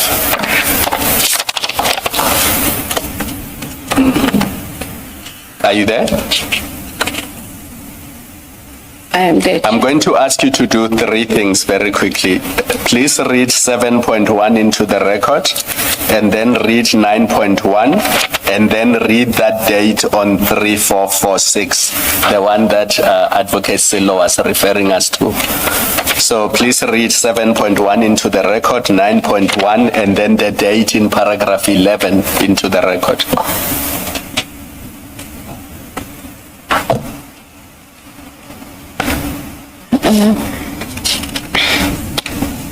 Paragraph 7 deals with findings, and 7.1 reads as follows. Commissioner Khumalo, the process followed by SAPS during the appointment of Lieutenant General Khumalo to the post head of SAPS CIU is found to be regular. 9.1 under recommendations. Despite the determination that Lieutenant General Khumalo's appointment to the post of head of SAPS CIU was regular, the Public Service Commission recommends that the minister should facilitate that. And I think, do I read 9.1.1 and 2? That? Only 9.1. Corrective measures be put in place to ensure sound record keeping, to sensitize officials regarding the importance of good record keeping. Go to the next page, paragraph 11. Emphasis on the date of the report. Signed on behalf of the PSC by Professor Makanya as the Commissioner on the 16th of August 2023. Thank you. Yes, Commissioner. Ms. Silu, is this part of the bundle of documents that you say you got from IDAC? I confirm so, Commissioner. Okay, so what it seems, Ms. Johnson, lastly, from me at least, is that your organization had this report of the PSC as you made the decision to investigate and to send that summons on purely HR matters. This report was already within IDAC because it comes from IDAC. You don't have to comment. It seems to be a fact. If these come from IDAC, then IDAC was sitting with this report as you were making investigation and making the decision to create charges about the appointment, issue. Thank you. Thank you, Ms. Silu. Thank you. But do feel free to make a comment if you want to, Advocate.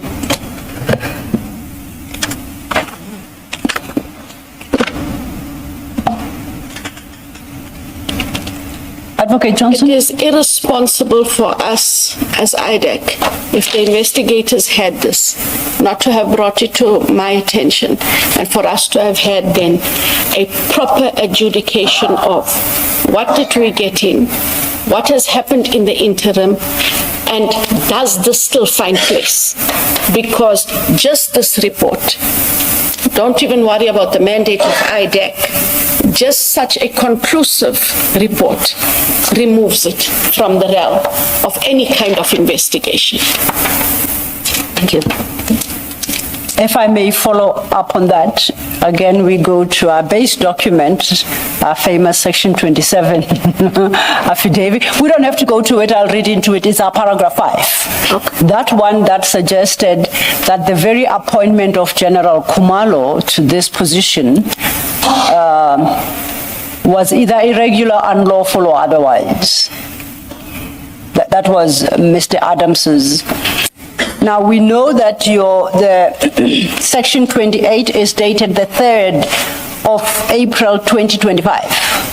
And subsequent to the issue of that Section 28, IDAC is then furnished with the full documents, the suite.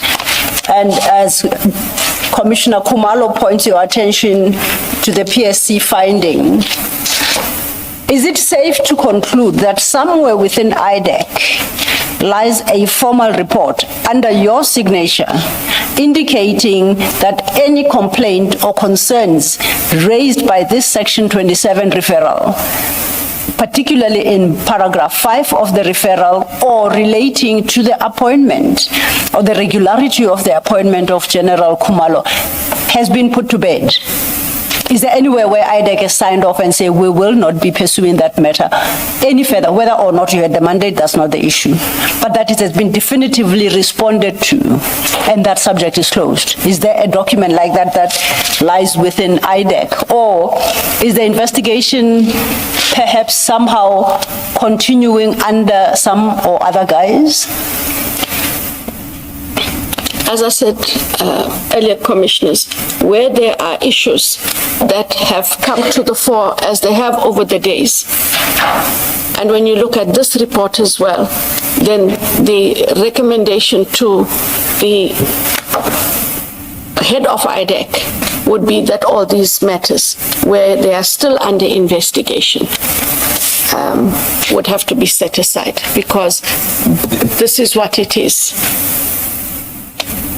Just remind us, the J50, the recent one that was suspended or put on hold, did it relate to the same issues?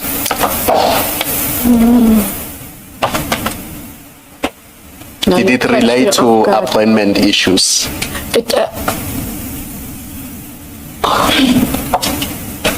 Because I haven't engaged them in a while, but I do recall that this is Sorry, I will allow you to respond fully. I want to say, you say you've not engaged with this in a while. This is quite recent. It was in the media now. Yes. The arrest of, the intended arrest of General Khumalo. That's quite recent. Yes. So I don't quite understand you when you say you've not engaged with this in quite a while. Anyway, please respond to the question by Commissioner Khumalo. The quite a while for me is relative. I haven't done it as of recent, but I do recall that that matter would have been about the vetting and appointment of General Madondo. So it's about appointment issues, irregularity or otherwise of appointments of generals.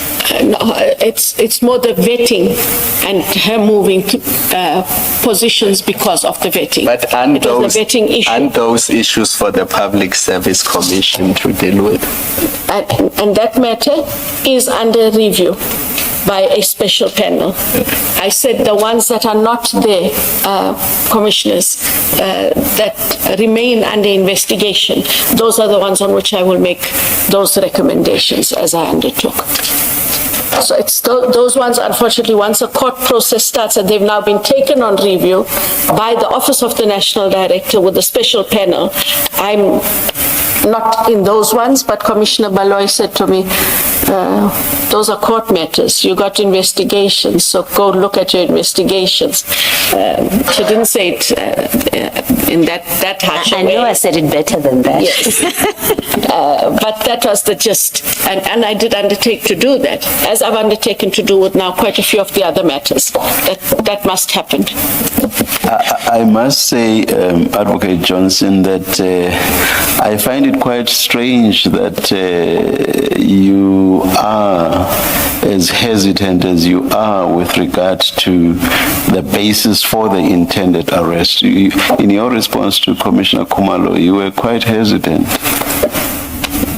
I would have thought, this was out there for all to see in the public domain, and there was a lot of noise around it. For you not to be sure and to say that you have not engaged with it in a while, and eventually when you do respond, you are as hesitant as you were, I find that very strange. Why is that so?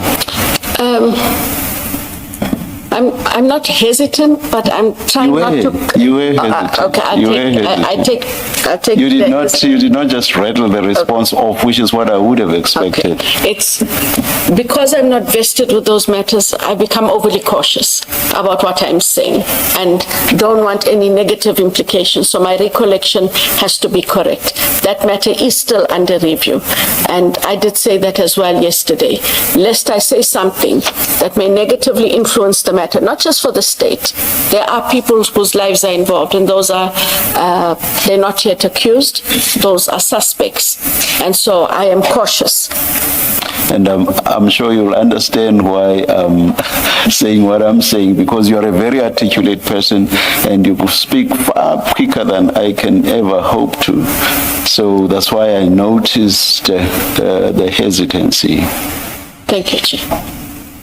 I must say, Advocate Johnson, I'm surprised that you are not aware of these things. My expectation would have been certainly after 6 July last year and allegations made against IDAC, that as head of IDAC, you would be more hands-on because the J50 we're talking about goes to the heart of the allegation made against IDAC a year ago. So I would have expected that the head of IDAC would say to her team, brief me on this matter so that I'm up to speed, so that if I need to account either to the ad hoc or to this commission, I'm fully appraised of what the situation is. So the fact that they are still doing things and you're not sure or you are not aware what is it that they are doing, it creates a difficulty because now even with the summonses, when you come here, you're unable to answer because all you can point to are the briefings, nothing in writing that was given to you. And it makes it difficult for us to then assess who is accountable for these decisions, who's accountable for this conduct, and if there are rogue elements within IDAC, who holds those rogue elements accountable if it's not the head of IDAC? I understand, and I understand the shortcoming. I mean, before July 6, nobody expected that there will be a commission, Yes. that there will be the ad hoc, and you would have to go there and answer and be referred to thousands of documents. But after July 6, it should have been obvious that on all these matters, I will be asked to go and explain and answer, and I need to be aware of what's going on so that I'm able to answer the questions that are posed.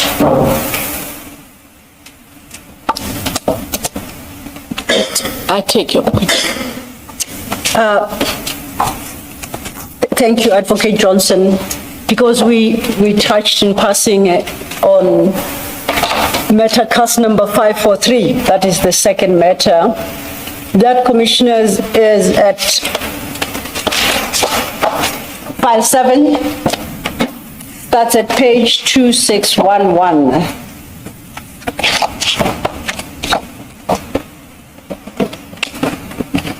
Just an observation to make. Can we put away file 9?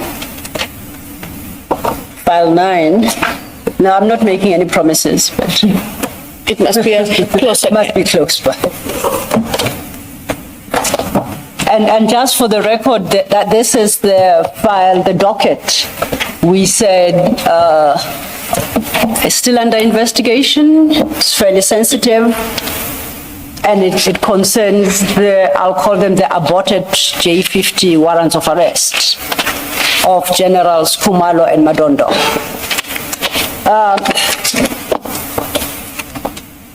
I don't know if the request should go to you, but I have noted that in this file, there is no charge sheet. That's what I note, just for the record.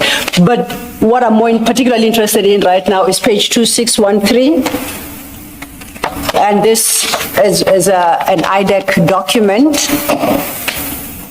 And that would be the affidavit that initiates the investigation and culminates in the prosecution, correct? That would be correct.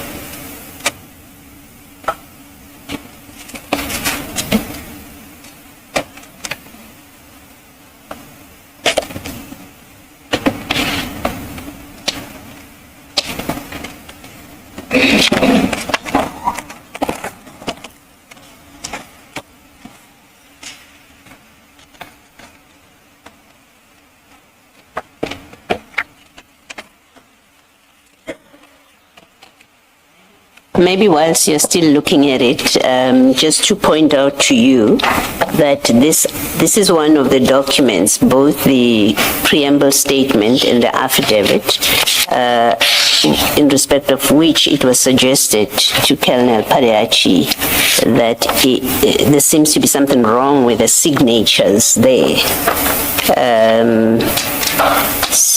And that it looks like the signature that purports to be of Mr. Adams may not be his.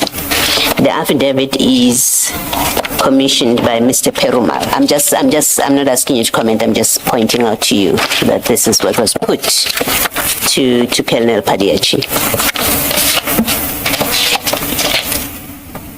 And on that score, the affidavit that triggered this investigation into General Madondo's security clearance is the same, it's from the same batch of affidavits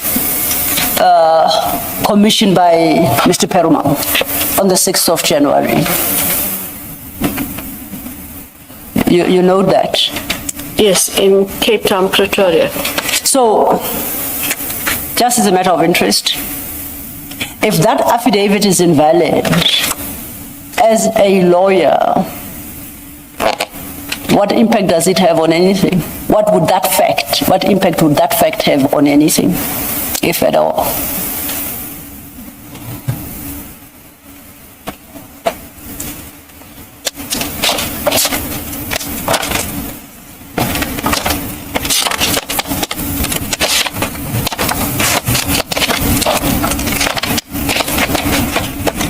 And I ask that because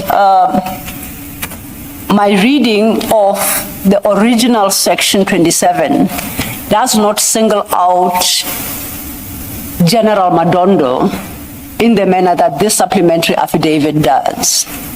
So, according to the Section 27, Mr. Adams did not suggest that General Madondo did not have a security clearance, unless I have overread this and I may very well have skipped it. But I don't see it in the Section 27. I don't see it in the set of 4 supplementary statements commissioned by Investigator Rapesu in the presence of Mr. Perumal and Advocate Ramsamy. I find it instead in the affidavit commissioned by Mr. Perumal in Cape Town and Pretoria simultaneously, that the other 2, the validity of which the other 2 deny. And my interest is where that information comes from, that you should be investigating specifically General Madondo's security clearance, because that was never part of the complaint.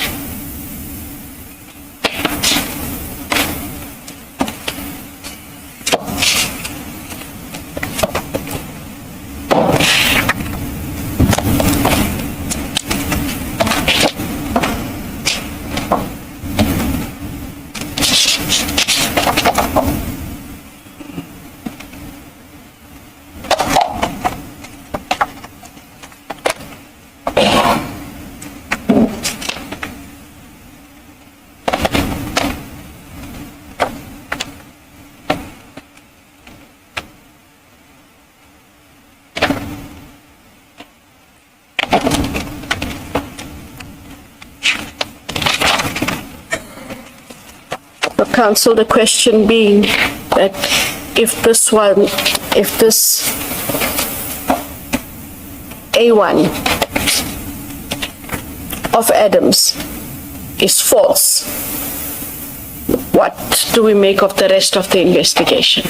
No, all I'm asking is what would be the consequences of such a finding from a legal point of view? On anything, you make your choice what it would impact.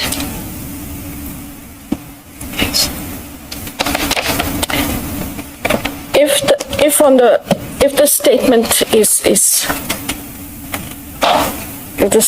is false,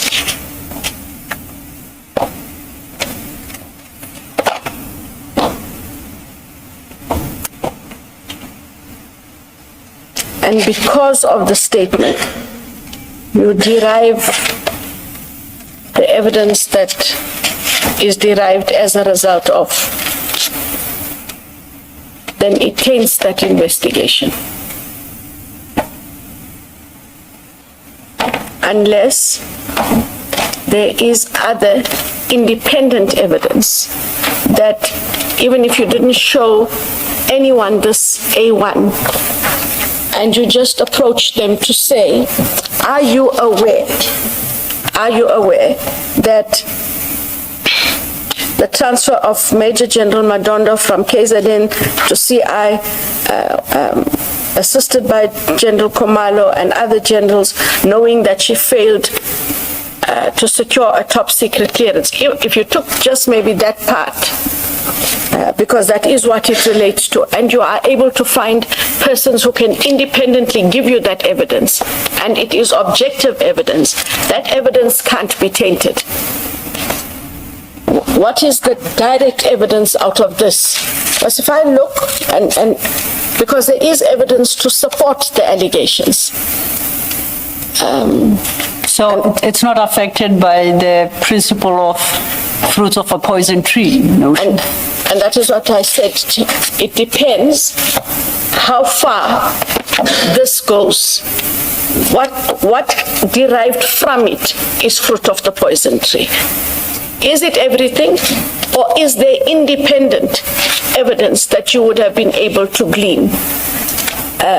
If I could just use the example, Commissioner Khumalo, and then maybe it might either fall within the fruit of the poison tree, or girl, you got it all wrong. And please don't tell the girl she got it all wrong. I'm trying to cross-reference. The question is very clear. The averment is very clear. Allegations related to the questionable lateral transfer of Major General Mabandla from KZN to CI head office by Lt-Gen Khumalo, who was assisted by other senior generals to do so, knowing that she failed to secure a top secret clearance for many years. I find something, for me, that's independent.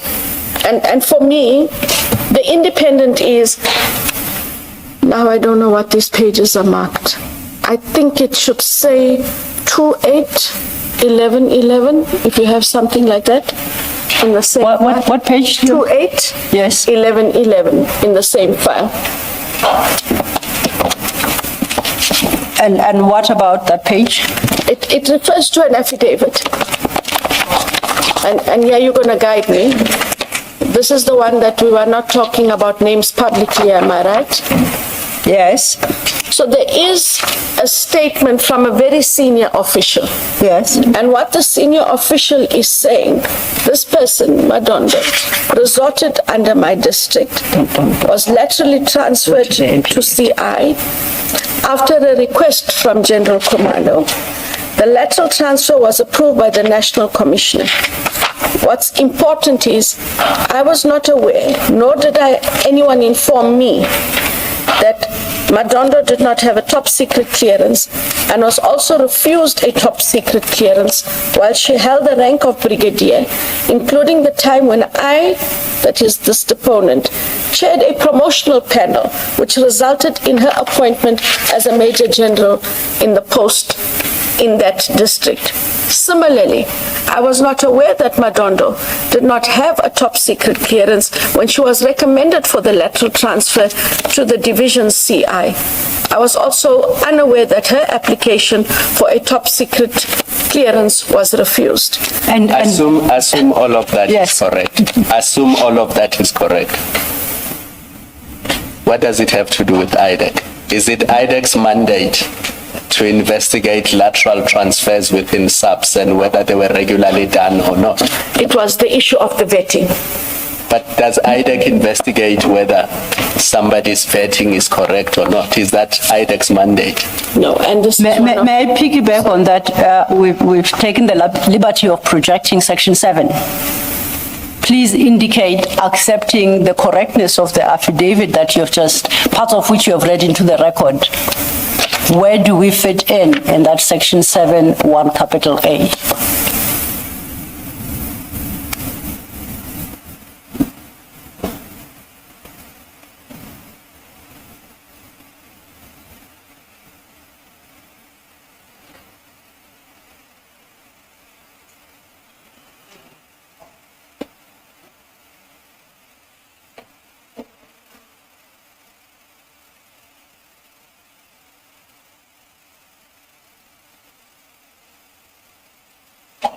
It would trip me up, as Commissioner Baloy already did, in relating, you have the top and relating to, not and. And so where ordinarily one looked at her fraudulent utterances, the fraud she perpetuated by indicating that she did have, and it's important to note because that the person whose affidavit we read at 2811 is very clear. I wouldn't have proceeded with this process knowing that, but it does not, given the discussions we had the other day. Okay, then can I just follow on that? You're saying the fraud she perpetuated, that then speaks to General Madondo. What does General Khumalo have to do with that? Does the docket suggest he's part of that fraud as well? The suggestion is he knew she had no clearance and that she had pending matters, which was the basis on which she could not be properly vetted and or transferred, which is supported by But then, to bring it into 7, he must have known of the fraud. He must have known. Because it's a fraud. So are you saying the docket suggests that General Khumalo knew of the fraud, was complicit in the fraud? Is that where the docket will land us? That is what the allegation was, yes. And there is a basis for that, I take it, in the docket? That is correct. Okay. Should be there. Chair, I see it's 1 o'clock. Might this be an appropriate time? Yes, it is. Oh, sorry. May I ask a question? Yes. I hope we finish today. I would really like us to finish today.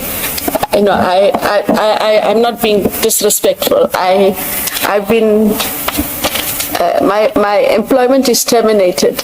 I haven't been to the office yesterday or today to ensure that, you know, this is government. You know, the moment they tell you, they say, can you please just hand us your stuff and get out the door? And I haven't been able to get out the door. And so I'm hoping that even if we have to take a little longer, if we could be of a mind to finish today.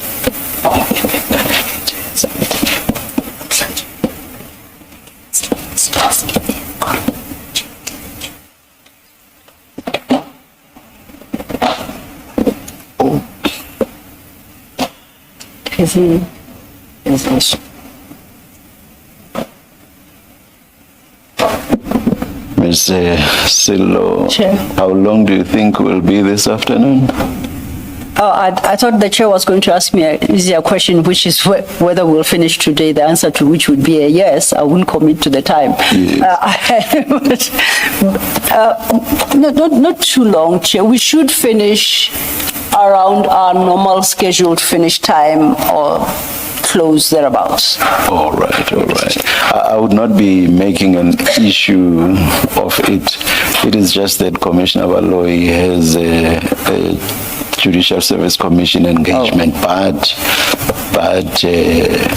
she will attempt to attend to that issue.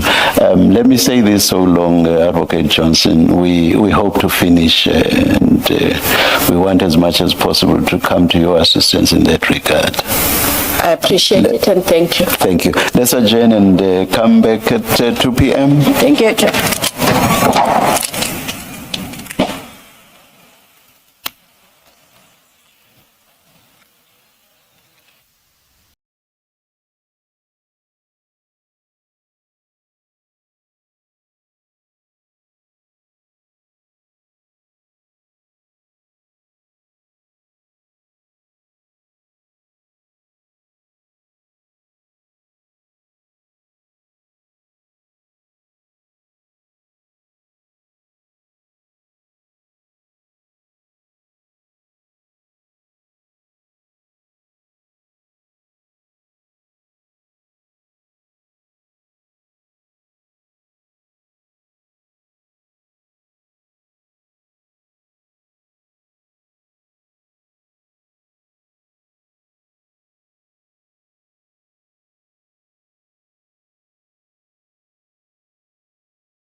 Your cell phones are off. We don't want cell phones ringing again.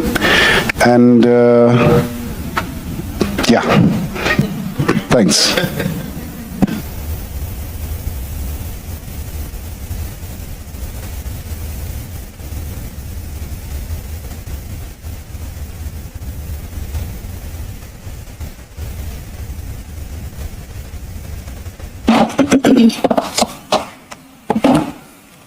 Yes, just before that, Advocate Johnson, we are able to sit late, so we should be able to finish today, I hope. Thank you. Yes, Mr. Thank you, Chair. Chair, could I ask that you excuse me at 5:15? I may rejoin you later. I have an engagement that is set down for 5:30. I thought we'd finish around about 4:30. If you're not finished when I'm done, I'll come back. Let's see how things go. Thank you. I'm not about to abandon my ship. Thank you, thank you. Thank you, Chair. Advocate Johnson, before we continue, just matters for housekeeping. Chair, you gave us an assignment. On my end, I was still trying to retrieve these articles that the Chair had asked for. If you could give us perhaps another 15 minutes to half an hour, we should have a report back for you on that. Thank you. Thank you, Chair. Thank you. But otherwise, Advocate Johnson, you recall when we broke for tea, Commissioner Baloyi had specifically requested documents or information pertaining to the former Minister Bheki Cele's siphoning, I think, of the secret fund. And you were going to make a call, if I recall, to somebody in the office. Perhaps Commissioner Baloyi can restate the request and then you can tell us where you landed with that. That was before tea. When we came back, I clean forgot to inquire how far your efforts have gone. You do remember what it was? I do remember. Yes. And what I did together with Advocate Maga from the NPA, we did call Mr. Sissoko, and because it's not within his direct purview, we gave him the question, told him what it is the commission is looking for, and I told him who in the team might have it, and he undertook to engage them, find it if he can, and he will then liaise directly with Mr. Maga. But we had that conversation at lunch. All right, so it's still outstanding. It's still outstanding. All right, thank you. Thank you, Advocate. And I think before we part company today, we would appreciate a clear indication, perhaps through your legal representatives, on how best to deal with outstanding documents that are within IDAC in light of the fact that you are now retired. You'll be able to guide us in that regard? Yes, Okay. and I will also be available when council wants to message me just to hear, I'm looking for this, direct me wherever. I'll be happy to do that. Thank you. Commissioners, I'm ready to move off that section 28 summons. As I understand section 28, all summonses are assigned by yourself. And I think that has been at least my experience insofar as the dockets are concerned. The dockets before us. Yes, in most matters, but in other matters, and it all depends on availability, deputy directors of public prosecutions can also sign the summons. So is that delegated authority or is that an original authority they have? They have a delegated authority because it is incidental to prosecutions and investigations. So would there be a written delegation of authority from you? They all have a delegated authority, yes. I'm interested in Yes. whether it's a written delegation of authority. Yes. That we can ask for. Correct. So is it a general authority that you issued to all or specific persons? And if so, when is it renewable on a periodic basis? How does it work? It's, in terms of section 20 of the NPA Act, we delegate authority, and it's a once-off delegation, unless the rank changes and you have to upgrade that authority, and of course when new persons come into the fold, and the authority for different functions delegated to the different functionaries. But the main gist of all those authorities is the ability to institute prosecutions for and on behalf of the state, and to conduct investigations incidental to those prosecutions. I ask because I'm looking at section 28(6), which I understood that most of these summonses that we've considered are issued in terms of. There are section 28 summonses. Correct.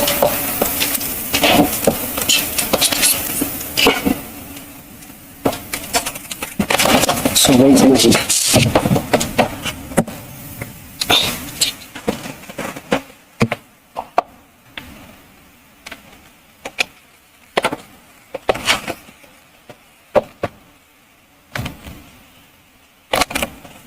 Have you located your copy? I have a copy. I read section 28 sub 6. And it states that for the purposes of an investigation, remember we are in section 28. Yes.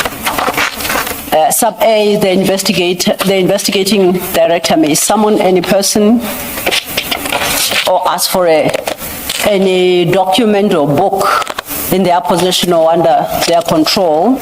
And at B, the investigating director or person designated by him or her may question any person. Do you see that? Yes. So most of the section 28 summonses I've seen, at least in the dockets, are signed by you, just like the one we were considering just before lunch.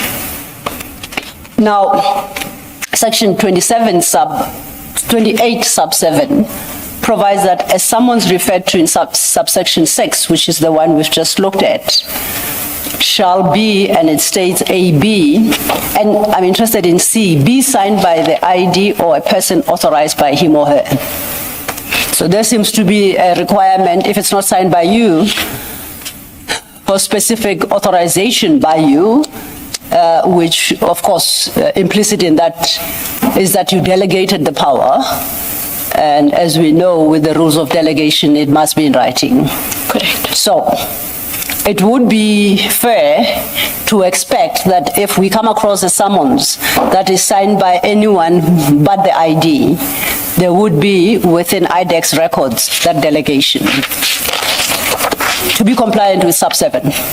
That is correct. There would be a written delegation. Yes, and that delegation, if I may, Counsel, is in terms of Section 20 of the NPA Act, power to institute and conduct criminal proceedings. The power is contemplated in Section 1792 and all other relevant sections of the Constitution to A, institute and conduct criminal proceedings on behalf of the state. B, carry out any necessary functions incidental to instituting and conducting such criminal proceedings, and C, discontinue criminal proceedings. So they have a Section 20 authority, and that allows them then to deal with functions incidental to investigations and prosecutions. I read 20 to speak to the institution and conduct of criminal proceedings. On behalf of the state? Yes. Yes. And not investigations. You recall, as I understand, IDAC has got both powers. Yes. Power of investigation and power of prosecution. Yes. And Section 20, on my reading, relates to criminal proceedings, which is the prosecutorial part of the NPA. Section 28 that we have dealt with, you remember we dealt with Section 28(1) and 28(13), which speak to investigations. And that particular section, insofar as investigations are concerned and the issuing of summonses prescribes that a summons must be signed in 7 sub C, must be signed by the ID or a person authorized by him or her. Correct. My interpretation is that that's a separate now authorization. So my question was, is it fair to assume where there is a summons signed by anyone but yourselves, that there would be a record of the delegation of that power to that specific person within IDAC? That should be, yes. That's a fair assumption. Please turn to, we're still with file 9. I'm at 3527. This is CJC 397.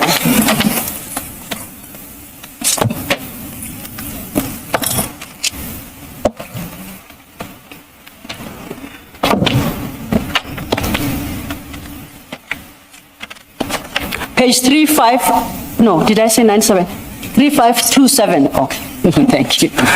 I thought I'd mentioned the wrong page. 3527, that's CJC 397.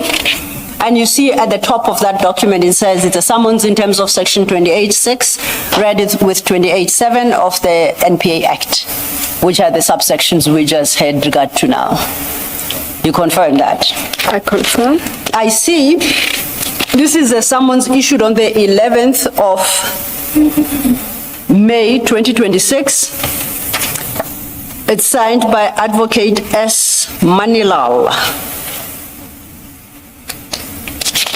And if we go to page 3530,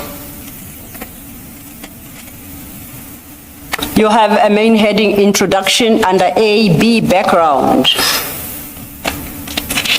And it's at 5, it says, the information required from you relates to the conducting of an investigation into serious fraud and corruption committed within the South African Police Service.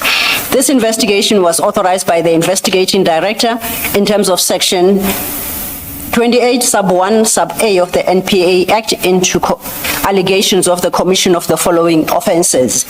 A, fraud, B, corruption. Which investigation is this?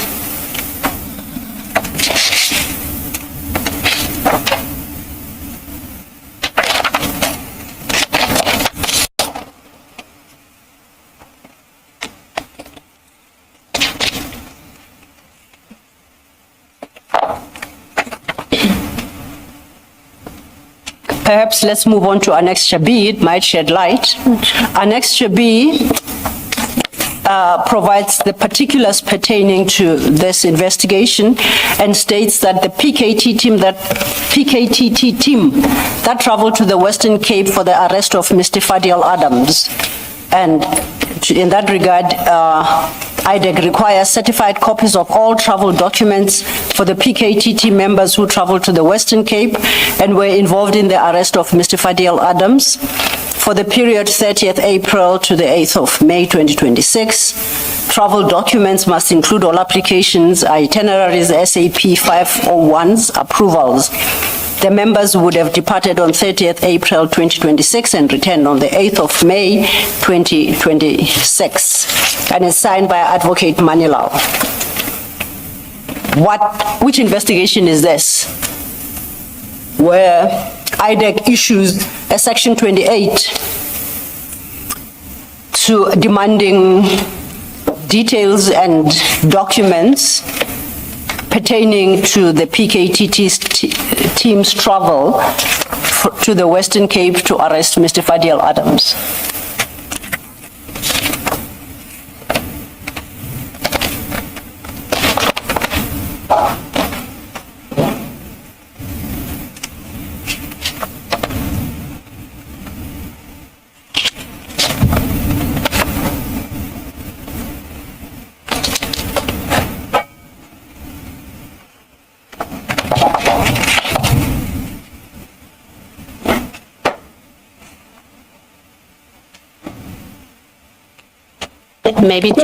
Maybe to point out that 3527, at the foot of the page that the investigator is Brian Padeachi.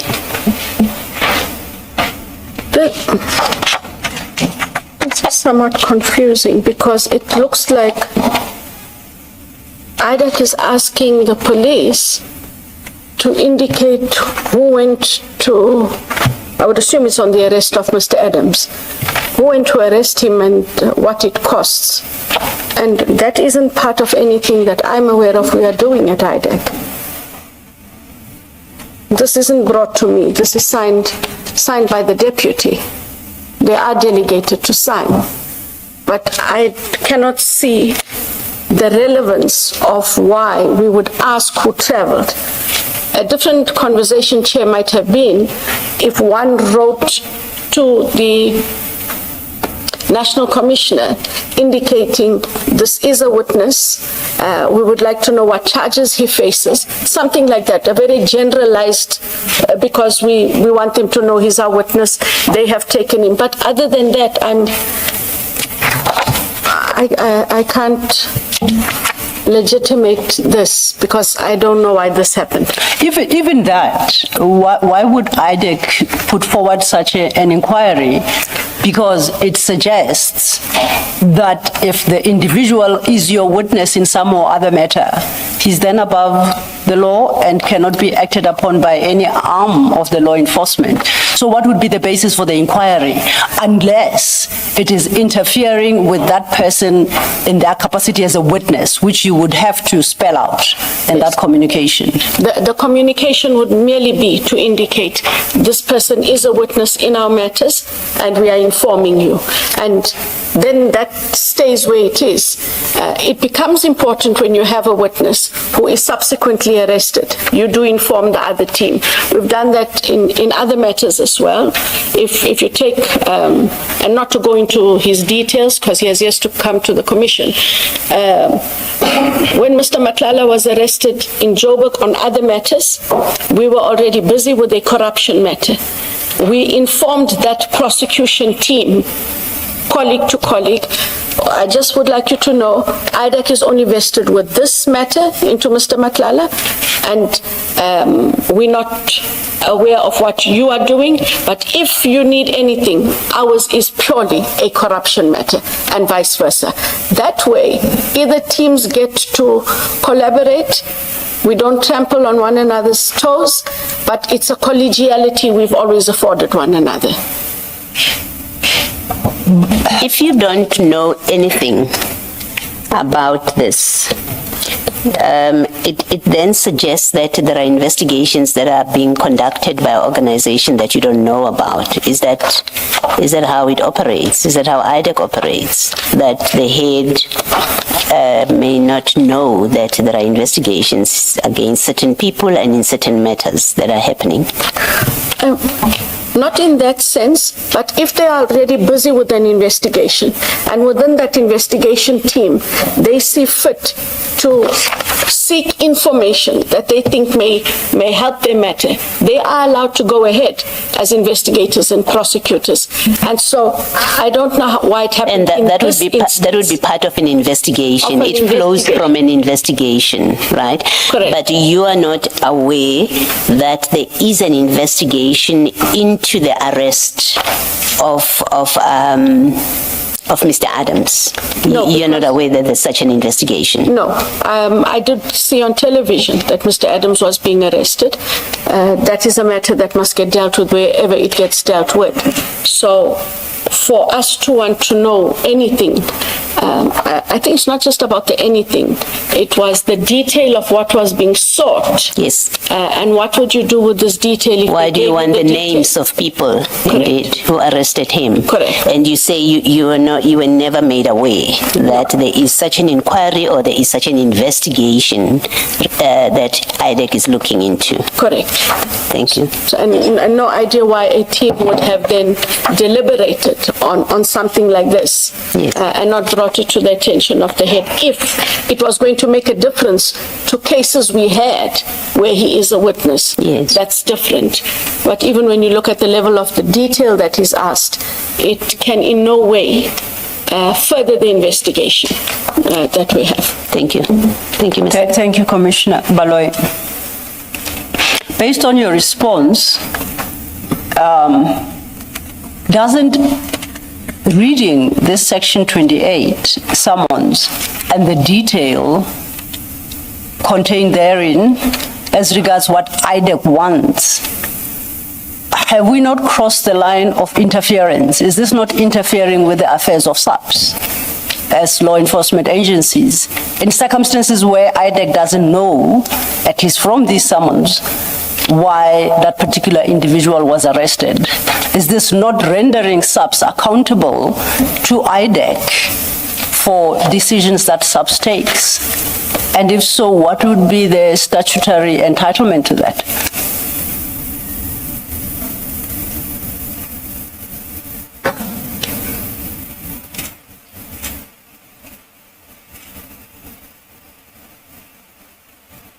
It does not make sense at all.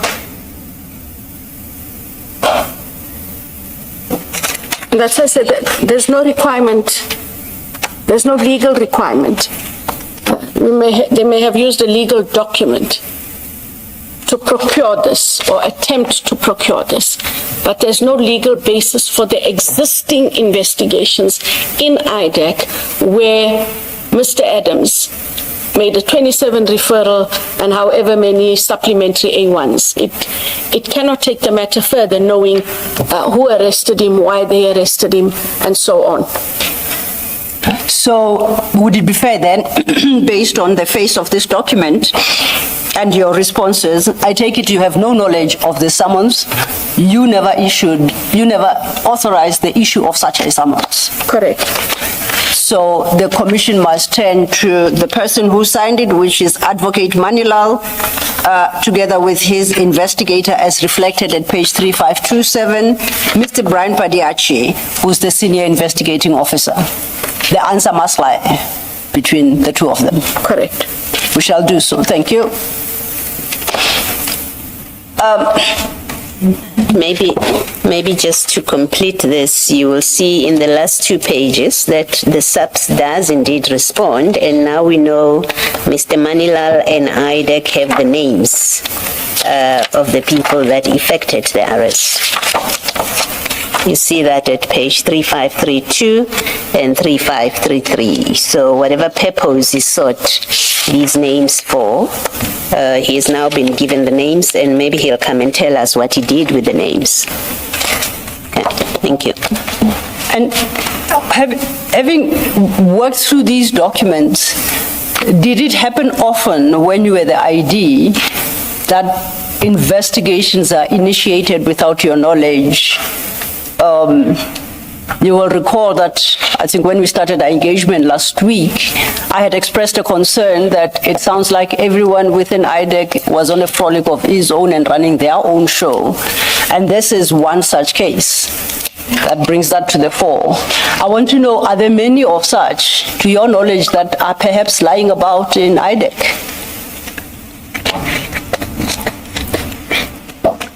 If this particular summons is anything to go by, I would suggest that they should be. In all fairness, Chair, there's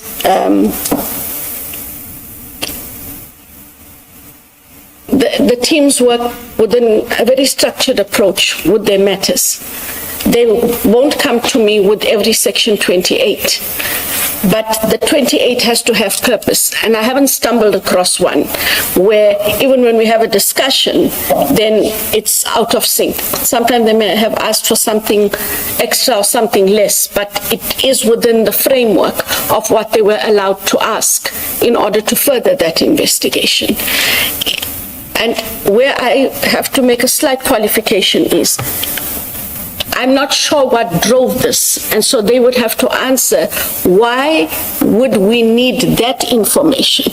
Where does it take the Adams complaints, regardless of whether we've put them now to the side and whether the Section 27 is substantial, insubstantial? What will we do with this? What do we do with this? Where could it possibly take the Adams complaint? Nowhere.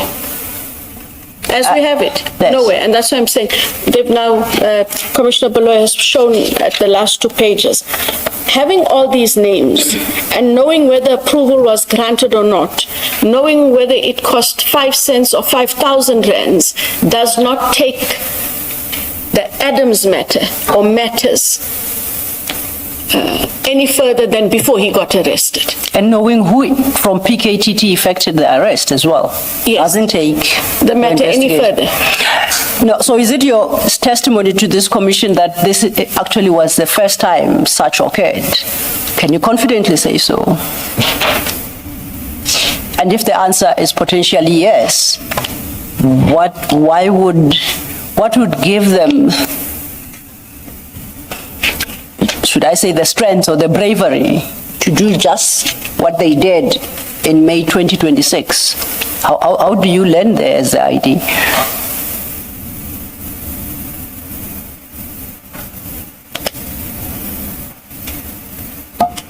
And I will add to that, if I may, you've been an ID for a few years. If you were in office, what would be the consequences of this? Well, first of all, they would have to explain why they went off investigation. They'd have to show where it was in the investigation plan. And where does that help you if they've gone off And investigation? if they have gone off investigation, then steps would have to be taken because No, sorry, I apologize. You start by saying why they went off Yes. investigation, and I'm saying the why is irrelevant. As based on your and my discussion, we've established that there was no such investigation that can justify this summons. Now, I'm interested in consequence management. So in terms of the consequence management, either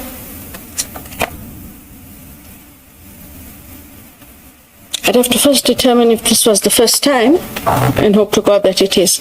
But if it is, then it is a matter of him being given a written warning, or this actually in this way. And now that we do have the IDAC judge, is to perhaps refer it there because this is irregular and unprocedural in the manner in which it was done. It didn't have we kept talking about the Section 27 as a basis for things. Where's the basis for this? So what is the process you follow when you don't have a basis? And why did you embark then on a process that isn't allowed when you do not have a registered, whether it is an inquiry or an investigation or an authorized matter? And that would be something that would have to be escalated for an investigation outside of the framework of IDAC, which is the IDAC judge. Is the truth Sorry. Without taking issue with Ms. Silo's focus, I want to suggest to you that the why is actually relevant because these many, and underline many, departures from the norm may actually be symptomatic of improper motives on the part of IDAC. Do you accept that suggestion? I accept the suggestion. Thank you. Thank you, Chair. And if I may just go back on what you said, is this a question of improper investigation or outright unlawful? It's an unlawful investigation, if not in terms of Section 27 and Section 28(1). We settled that on the first day. So how do you even suggest giving a written warning for unlawful conduct? IDAC is the super powerful institution. It's the only institution in the country which has got the power to both investigate and prosecute. That is why I corrected myself and said, actually, this matter must go to the IDAC judge because you must first look at the basis, and there is no legitimate basis. Therefore, process of IDAC has been deviated, and for the judge to then... Where is the ID in this? At which point the ID institutes at least disciplinary proceedings with a view to terminate the employment of these people who abuse the immense powers held by IDAC to do what they did here in Section 28. Why must the judge deal with those issues? So in terms of the disciplinary processes for IDAC, they now resort under the judge. Judge will look at it. Judge can then recommend to the labor ordinarily, Chair and Commissioners, we would send it to two places, Office of Ethics and Accountability and to the labor, and they would run the parallel matter. With IDAC, the IDAC judge oversees the IDAC staff. He is the first port of call. You refer matters to him. He can then decide, look, we're going to proceed on this part, look at criminality. In the meantime, labor, you can institute action because this is clearly a labor issue. But it is looked at holistically, and the judge engages both the Office of Ethics and Accountability as well as labor. But he is the final arbiter and the conduit through which these matters go. Can I just add that, you know, it's not just irregular, and I think you will agree with me, it's not just irregular, it is in fact an abuse of the Section 28, 6 and 7 power and process. So it's much more serious than an irregularity. An irregularity can be, some irregularities can be condoned, can be excused with an I'm sorry, you know, I misunderstood. But this is an outright abuse of a process that is prescribed by law for ulterior purposes. You accept that? I accept that, Yeah. Commissioner. Thank you. Thank you, Commissioner Baloyi. And you, on your first day of testimony, you touched on this section, Section 29, capital A, which reads, an investigator may, subject to the control and direction of a head of an investigating directorate. In this instance, where is the ID's control and direction? When you have a patently unlawful Section 28, presumably informed by an unlawful investigation, and your solution is to direct it to the judge, where do you exercise that control and direction? Unless it has to then be accepted that that investigation was done, that unlawful investigation was initiated and implemented with the concurrence of the ID, because the solution that you offer somehow takes the head of the investigating directorate out of the picture and absolves them of responsibility. Yet the very section you relied upon, I think on your first day, Section 29, capital A, sub 1, says every investigator may, subject to the control and direction of the head. Where do we find that control? In this instance, we cannot look for the control of the investigating director because it is done without the knowledge of the investigating director. So I had no control over this situation. So the ID failed to exercise control over the institution? The ID cannot fail to exercise control over that which she did not know. It has now come to my attention, and then we exercise control in the manner in which I suggested, Commissioners, that it then be escalated to the IDAC judge. Okay, I would like to move off this topic to a slightly different one, and for that purpose, I would invite us to go to file 3, where we are in the ad hoc transcript.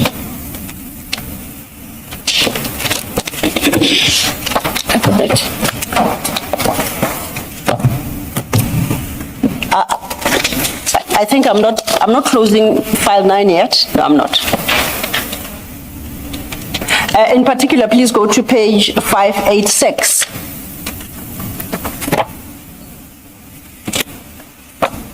And midway there, page there, this is an engagement you had before the ad hoc with Mr. Ngola.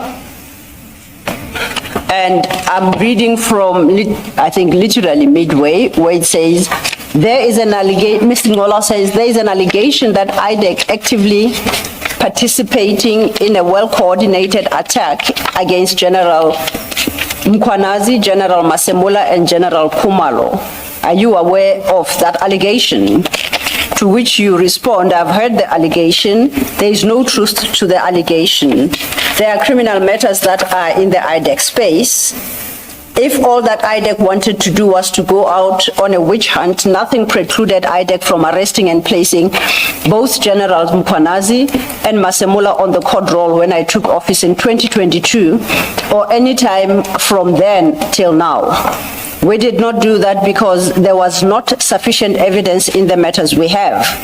There is also no witch hunt against Lieutenant General Khumalo because there were no matters brought to IDAC prior to the referral by Mr. Adams. And Mr. Ngola asks, do you not think the manner in which the IDAC responded to Mr. Adams' complaints is actually feeding that narrative?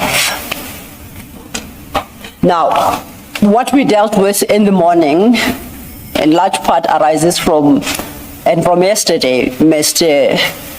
Adams's complaint, and including this latest Section 28 summons against PKTT, which you had denied that IDAC was investigating, and it turns out that it was. Surely, with the wisdom of this is the commissioners and myself engagement with you, you must accept that Mr. Ngola was right, that the manner in which IDAC responded to Mr. Adams' complaint, at the very least, is feeding the narrative. And based on the evidence, I'll suggest that the narrative is actually true, that there appears to be an active, coordinated attack, at least against General Khumalo. That much we've established. General Mkhwanazi, not yet, but to the extent that he is associated with PKTT, perhaps. General Masemula, we haven't canvassed that. What would your comment to that be?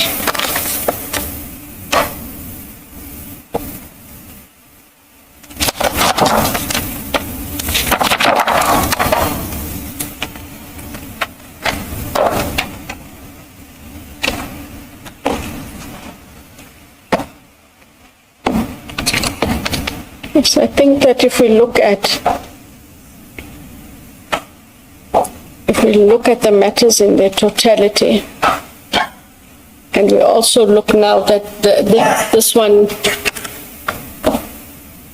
Commissioners 3527, really bothers me.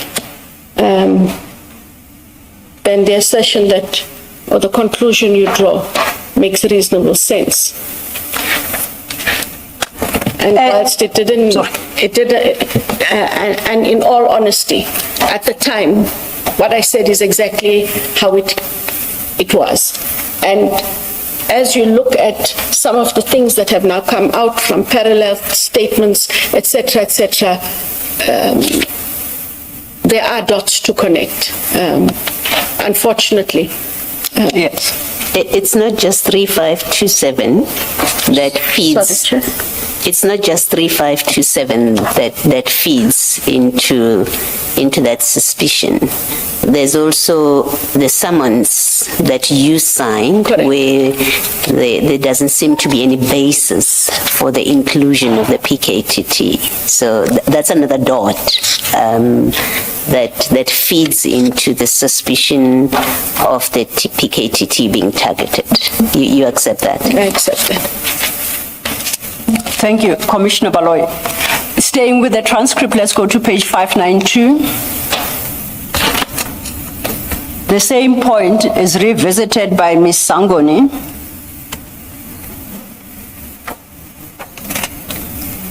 And Ms. Sangoni inquires from you, Advocate Johnson, were you saying that you are investigating General Masemula and General Mkhwanazi, or you investigated them and found no evidence? Your response: to be clear, there was an investigation in which both are implicated, a matter arising out of IPID.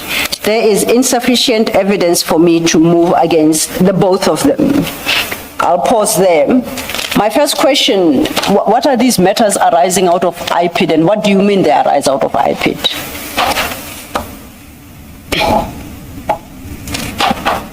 Council, when you and I consulted, I did indicate that when I first took office in March 2022, there were already some IPID investigators at the then ID, and they had come over with their matters.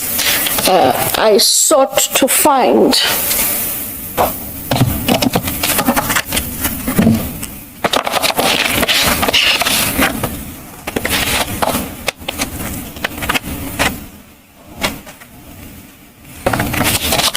I just want to find a letter that I can ask that would be shared. If I could just first indicate what the letter says, commissioners, and then I will hand it over for them to just make copies. I did indicate to council that when I took office, there were IDAC personnel and IDAC matters in IDAC. But it had been borne out, Chair and Commissioners, by a letter written, and this was the only document I could get, and Mr. Sissoko did look for other documents, but he was part of that process, and he would be able to elaborate if there's a need. But my predecessor wrote to the acting executive director of IPID,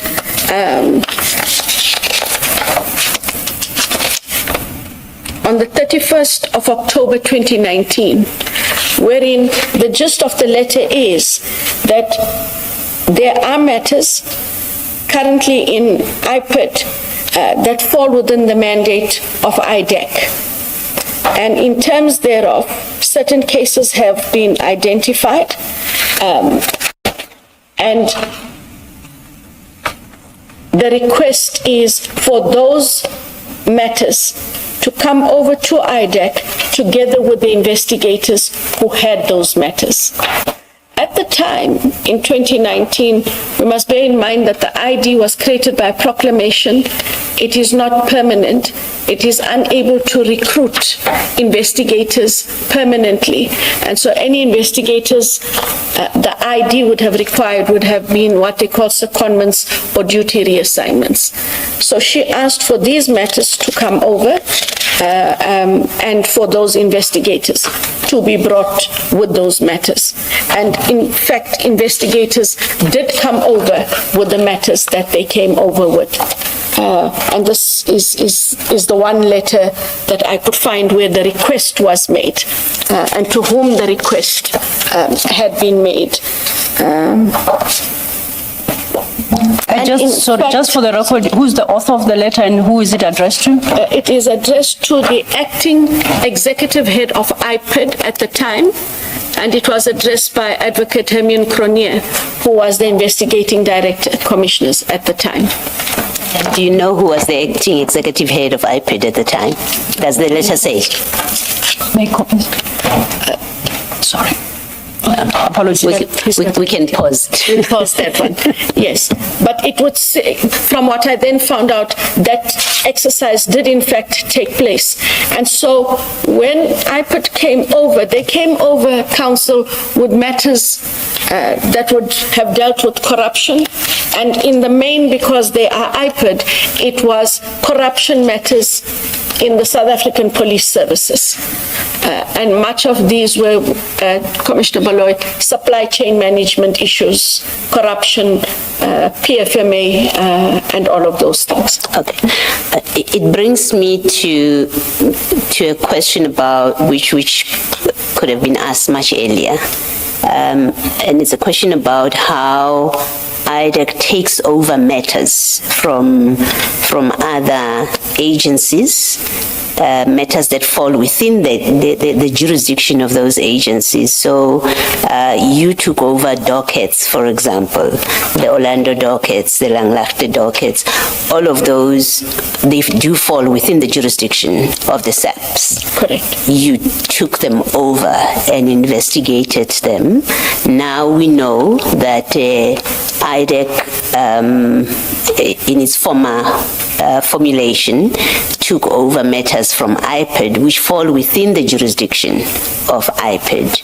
I imagine there are matters which fall within the Hawks. I don't know if you've taken over any, but which also the Hawks is qualified. Surely there must be a protocol that even if it is a common understanding, not written down, but an understanding amongst the heads of the agencies about what that regulates that ability and power to summon and demand or request, if you like,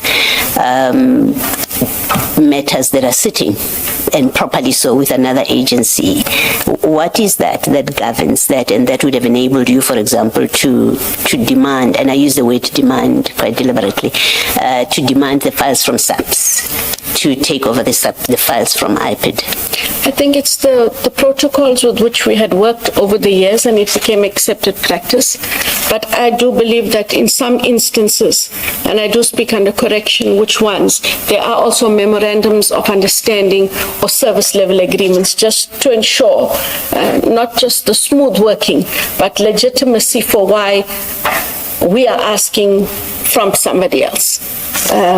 So across the board, there are those working relationships. There's even, for example, a tripartite between SARS, the NPA, and I think the SIU. So they have that. Yeah, I guess what I'm asking is it a function of, oh, I like this matter, IDAC likes this matter, which IPID is perfectly qualified to deal with? Is it simply IPID, can decide we like this matter, and so we want to take it over, and you write to your counterpart and you say bring it over, and they have to bring it over because that's the governing rule, or is it much more nuanced or much more sophisticated than that, as in it must relate to something that you are dealing with, so you don't just go about fishing for people's dockets, but it's related to something that you deal with? Correct. So if one looks at the letter that my predecessor wrote, she did set out why those matters should come to IDAC. And I would assume that if the counterpart to whom she wrote felt, we get you, but we're on it, we good. If we need resources, we'd rather ask you for resources, but we're good on ours. They didn't do that. They gave over the matters, plus they gave over the investigators, their very own resources to come and do the investigations in the then IB. Thank you. We'll see when the letter comes back. Thank you. And it's gone for copying. Thank you.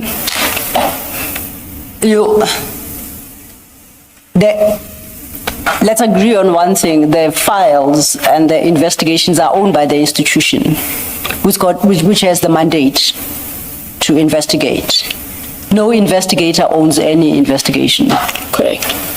So must I take it that the letter, when it does come, is going to specify which matters precisely are transferring from IPID to IDAC, or it doesn't specify which matters, therefore leaving it open to what you often refer to as their matters for the investigators themselves to determine, I like this file, I'm taking this one. What must we expect from the letter? In this letter, which was the only one I could find, was where she wrote to them, said why it should be in the IDAC mandate, and then identified certain investigators that must come over with the matters. I guess then those investigators already had specific matters that she had identified to fall within the mandate, and they would have come with those. Mr. Sissoko and I tried to look for any other engagements. In fact, he did call IPID to see if they could find their letter where they then say, these persons are coming over with these matters. We don't have that letter. And you have the persons who came over. Your response also seems to place emphasis on the investigators and their matters. My question places emphasis on the matters. Does that letter identify them? Because when IPID was seized with those matters, it had the mandate to investigate. The establishment of IDAC and acquisition of certain power by IDAC did not strip IPID of its original mandate, as I understand the law, unless you can show me a provision in the Act, in any Act that stipulates that henceforth the nature of these matters will fall strictly within the purview of IDAC only. I'm not aware of such. So, if it had the authority, even after IDAC was established, it retained the authority. So I'm trying to understand how the investigation then transfers to IDAC. That's why I say the emphasis cannot be on the investigators. It can only be on the investigations themselves. And that letter I then expect would have identified the respective investigations that IPID transfers to IDAC, because having effected that transfer, then IPID no longer bears responsibility for the further execution of those investigations and acting upon any outcome. If I could just look at the... Yes, this.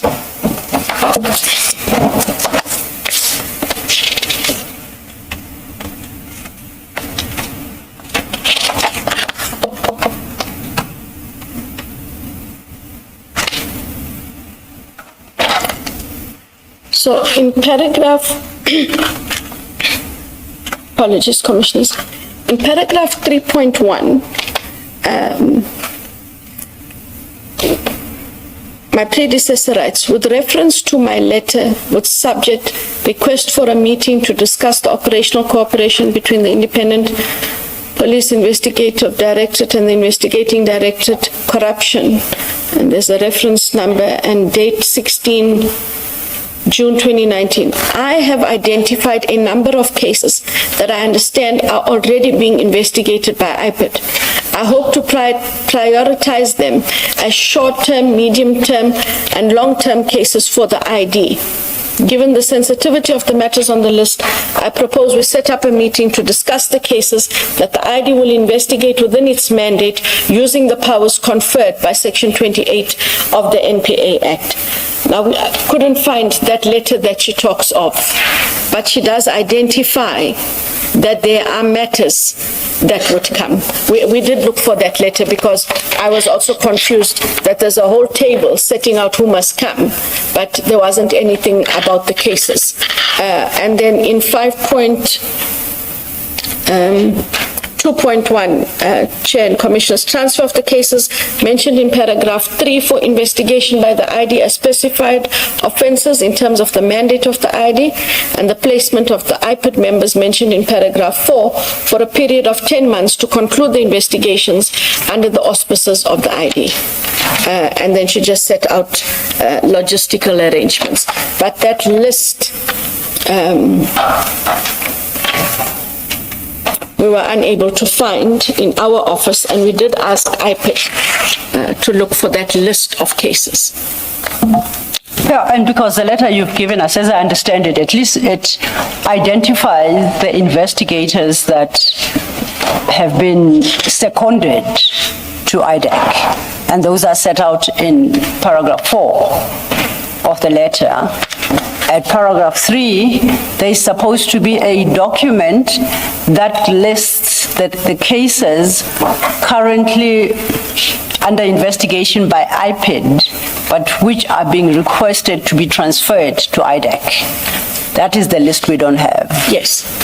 And you say that these investigators came with their investigations. Yes, which ought to have been... It can be correct.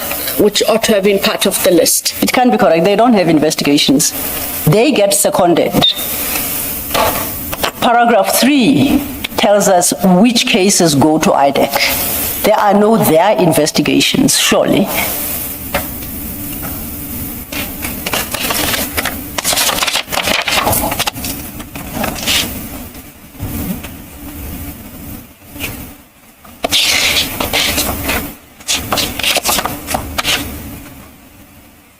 Because when we express ourselves in those terms, it suggests that these investigators own the investigations, and that is wholly wrong. It's the institution that owns the investigations. Correct. So it doesn't mean wherever the investigator goes, that investigation follows them around. So it's just in the way that it's couched in 5.2.1 and 5.2.2 is that the transfer of those cases will come to the ID for investigation as per the mandate that she alluded to, and the placement of the IPID members as per paragraph 4. now let's read 5.2.1 correctly. Transfer of the cases mentioned in para 3. Yes, So it confirms what's in paragraph 3. They have to be specifically identified. correct. Yes. And then those persons will be placed in IDAC for a period of 10 months to conclude the investigations under the auspices of the ID. And so I take that to mean that there's a list of cases, and then there are people who will come from IPID to IDAC with their cases, or with their cases. Yeah. Yes. No. Paragraph 4 tells us who is being seconded. Yes. Paragraph 3 tells us which cases are being transferred. Yeah. What we have is the list of secondees. What we don't have is the list of cases. Yes. But you want to tie the two together and say those investigators brought their investigation, and I say there is no such a concept. It's specified cases. A list of which we don't have, which you say you could not locate. Which then raises the question, the current cases that are being investigated by IPID that were originally being investigated by IDAC, thank you, Commissioner. Current cases being investigated by IDAC, which were previously investigated by IPID, those investigations could potentially be unlawful because they may very well not be part of the list contemplated in 3. And you don't know that, from what I understand. As long as the investigators say it's my file, it's my investigation, I came with it from IPID, you've accepted that as a correct legal position. Yes, but from what I also understand is that when these matters came into when the matters came from IPID into IDAC, the matters had to be assessed in terms of whether or not they fell within the IDAC mandate, as she said in paragraph 1.2 and in 2.1. That exercise would have had to have been done. These matters are now here. Do they fall within the mandate? And if they fall within the mandate of the ID, those matters would then have had to be declared in IDAC in order for them to continue in IDAC. And I'm given to understand that in many of those matters, there were Section 28 authorizations for those matters to continue. I don't understand that. IDAC doesn't operate in terms of Section 28. That's an IDAC authorization mechanism. Yes. So we need the first leg for them to leave IPID and legitimately come into IDAC. Which they did. Which they did. And I would have said on the basis of that transfer, the investigation continues. It doesn't need a 28-1 to trigger an investigation. The investigation is ongoing, except now it's under a different umbrella. But what I understand from what you are saying, there is absolutely no record of any investigation within IDAC, following your extensive search with Mr. Sissoko, of matters that were lawfully transferred from IPID to IDAC. We don't have that record. That's what you struggle to find. The list of the cases? Yes. Yes. Okay. We touched on that in passing because we were looking at page 592 of the transcript, your file 3, Ms. Silla, maybe just for the record to mention that the letter doesn't say who the acting executive head of IPID was at the time. Just to complete that question. Yes, Ms. Silla. Thank you, Commissioner. I note, would you by any chance remember who it was?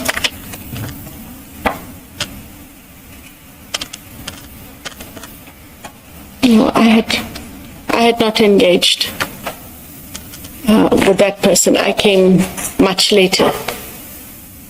Yeah, no, I appreciate. I thought you might know. No, not at that time, no. Okay. So I guess it's for us to find who on the 31st of October 2019 was the acting executive director of IPID. Now, and lastly on this letter, I read it's a request to IPID, and you have not been able to locate a response from IPID. Yes, Mr. Sisoko says he did see a response. He's asked a colleague from IPID if they can find their response, because he clearly recalls that there was a response to the letter. Where could he potentially be searching? You and I had this conversation over 2 weeks ago. Where could he be searching for this response that it's taken this long? He's gone through his records, because he's been with he has been with IDAC? the ID since, I think, September, October 2021. So he's looked in his records and couldn't find it. And so he's asked the colleagues from IPID. And I understand why he may not have been able to find it. It could just as well have been a document that was composed in the office of the investigating director and sent directly through to the acting executive head IPID. Now I see this letter is from H.T. Cronje as the ID of the NPA. Would it not be amongst the records? These ought to be independent IDAC records. They don't rely on anyone within IDAC to have copies. So when you take over from Advocate Cronje, these would be the documents and the records you inherit. And that's where I would have expected the search to happen. From amongst the documents you inherited from Advocate Cronje when you took office. They are not there. I did not inherit many documents from Advocate Cronje. I don't know. But I'm saying you inherited documents I inherited from that, that resided and belonged to the office, unless you walked into an empty office.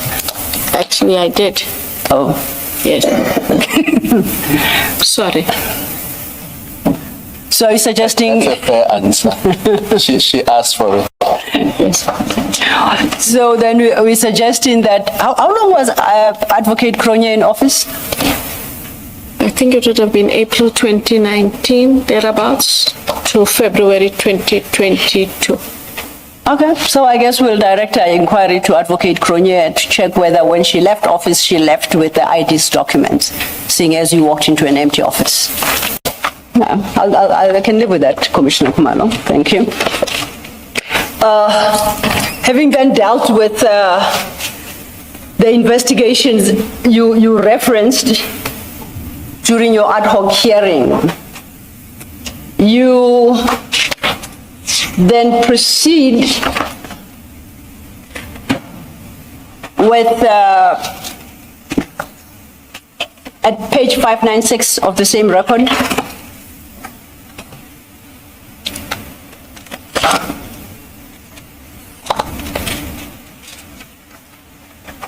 and at the top of 596, the conversation is about Mr. Brian Padiache. That's not where my interest lies. My interest is more, let's look at the question by Mr. Skosana, the third question, fourth on that list, midway the page. Mr. Skosana says, were you only aware of the Medicare contract in February? You say yes when it was referred to IDAC. This is February of which year? Do you see where I'm reading? Yes, I see where you're reading.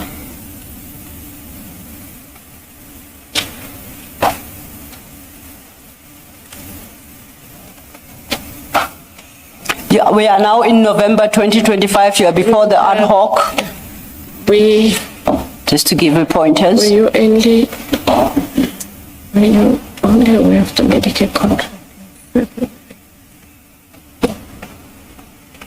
Yes, it was referred. Well, it can be 2024. I'll offer you that. It's 2020. It can be 26 because we're in November 25. I suggest it should be February 25. It was 25. Now you say when it was referred to. Sorry, I get a bit slow by the afternoon. I know. Like yesterday, I'm sorry. You and I both, don't worry. So we are now in February 2025. You say that's when it was referred to IDAC. Correct. I have a challenge with your timeline. Okay.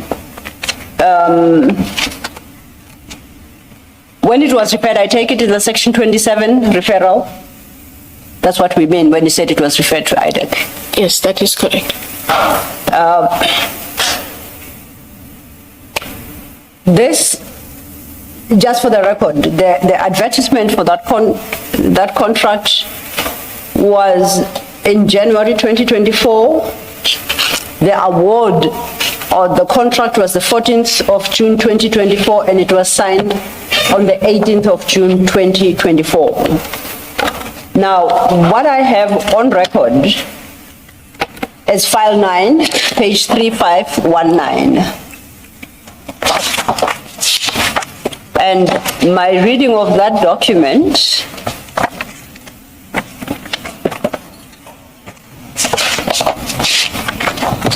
is it's an affidavit. If you run ahead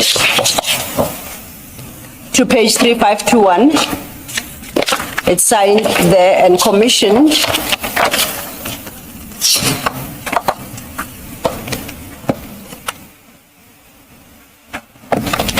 and I see the date attached there is the 6th of June 2025.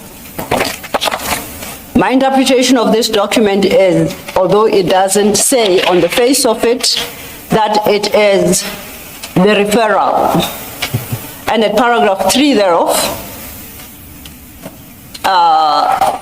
Miss Charity Madlanga Justice, who says she's a Major General in SAPS, the component head Risk and Integrity Management. At 3, she states, I hereby submit this affidavit to the Investigation Directorate against corruption in support of initiating a criminal investigation into the alleged unlawful awarding of the Medicare 24 Tshwane District Pty Limited. And it gives the detail. So on a reading of this, it would appear that the referral was in June 25. Why did you suggest that it was referred in February 25, as you did before ad hoc? What were you basing yourself on then?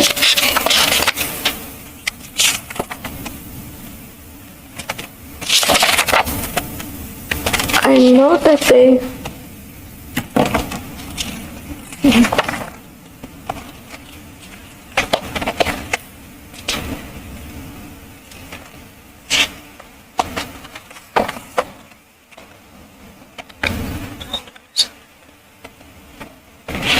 I know that they referred the matter earlier in that year, and the general was then asked to depose to an affidavit in terms of Section 27. That is my recollection of the matter. They wanted to refer the matter to IDAC, and we then indicated that in order for the matter to be referred to IDAC, she would have to depose to an affidavit for that referral. And that would then be this. Sorry, Council. No, apologize. Please conclude. Yeah, I thought you... So that is how I have that sequence in my head. What did you receive in February then to understand for the affidavit to only come 4 months later? From what I understood, she's at risk and integrity management at the police. They wanted to refer the Medicare matter to us, and we indicated that they would have to put a Section 27 affidavit together to refer the matter to us. I cannot tell you why she took so long to do that, but there were discussions initially about there is this matter and we want to refer it to IDAC, but we were not going to be able to take the matter as is to IDAC without the referral. But still, then you would not have been correct to suggest to the ad hoc committee that there was a referral in February on that version alone. Yes, on my version, it is, maybe I should have said it differently, but on my version, we had engaged on a referral of a Section 27 to IDAC for the Madlanga matter, and that was done in around about February. What do you mean you had engaged in a referral? I don't understand. Sorry, we engaged about a referral of a Section 27 to IDAC in February. So then I would expect, and perhaps it will go into our list of documents. And maybe I must pause here.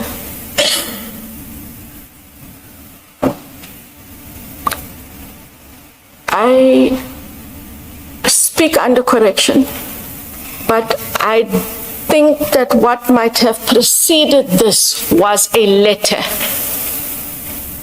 For some other reason, as I look at this now, there was a letter indicating that there's going to be a Section 27 referral to IDAC. We indicated that that is insufficient, and if I'm not mistaken, that would have come from General Dumisani, I think was the CFO at the time, and we then had to indicate that it would have to be an affidavit.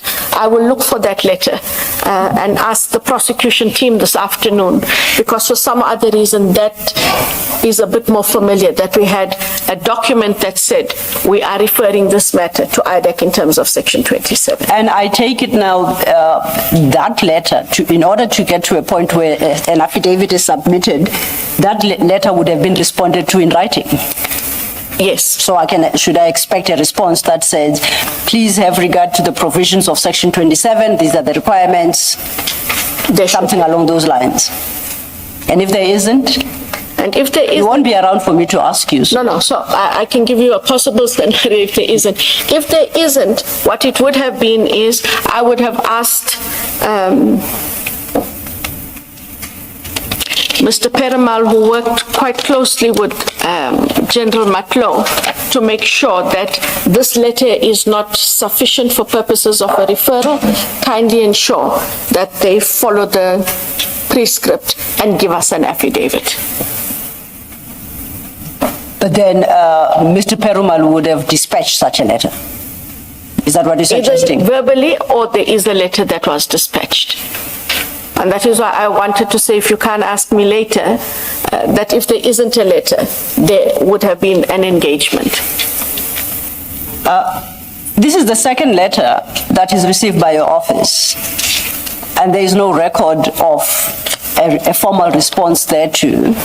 What in fact happens is heightened activity regarding investigations resulting in prosecutions. That's rather lax, is it not? No, I'm not saying there isn't a letter. You asked what would the possible scenario be if there isn't a letter, and I'm not here to ask. I'm saying that the letter would have come from General Dumisani's office referring the matter to us. We would have acknowledged the receipt of the letter, and whatever else would have been written in there. I will most certainly ask the PA to check for that. So then the answer must be, if you received a letter, because that's a trigger, then you would formally have responded to it, in a letter. And all those records are within IDAC. And you just tell us who to turn to establish those facts. Okay, so those two, I'm going to the office tomorrow to pack up my bags, but I'm able to ask Please. My PA, the PA that was my PA. Yeah. Before someone says I'm taking ownership of people in IDAC when I'm no longer the ID chair, I apologize. Okay. So then you went through that process, and we landed in June 2025 with this affidavit. Correct. which you consider to be a Section 27 affidavit. That is correct. I look at first page 3519, we read paragraph 3. Paragraph 5 then informs that a comprehensive internal audit report is currently being compiled, which will shed further light on the alleged criminal misconduct, the procurement processes which were flouted or manipulated, and other relevant aspects. Thus far, in this affidavit, I haven't come across any alleged criminal misconduct or an allegation of flouting or manipulation of procurement processes. At least those don't precede paragraph 5. They can only succeed it. You accept? Because the author, the deponent tells us that a comprehensive internal audit report is currently being compiled, which will shed further light. Yes. So it suggests that at least at a superficial level, established an alleged criminal misconduct, the procurement, flouting of procurement processes and or manipulation of such processes and other relevant factors. But in paragraph 3, she says, in support of initiating a criminal investigation into the alleged unlawful awarding of a tender. That's the first one that she starts with. To Medicare 2024 to provide medical health care services value 360 million. Yes. 2, I reasonably suspect that procurement processes may have been flouted or manipulated to the undue advantage of Medicare. And then she says, I also suspect that corruption and money laundering may also have been perpetrated to the prejudice. So she does set out. I take the point. Then let's go over leak. It sounds much like Mr. Adams's affidavit. At 6, she states on the 14th of February 2020, and at the end of that paragraph, she also has 2020, but I think that's an error.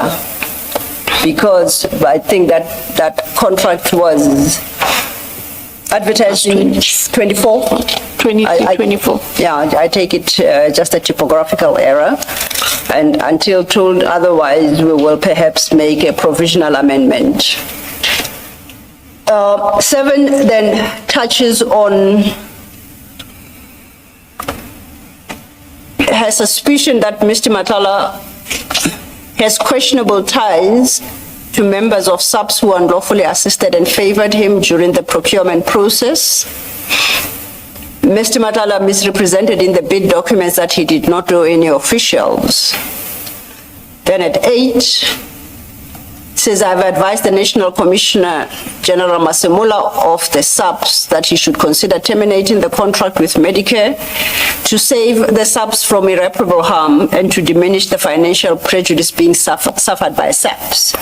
General Masemula ultimately terminated the contract with Medicare on or about the 15th of May 2025. By that time, SAPS had suffered prejudice of approximately 50 million.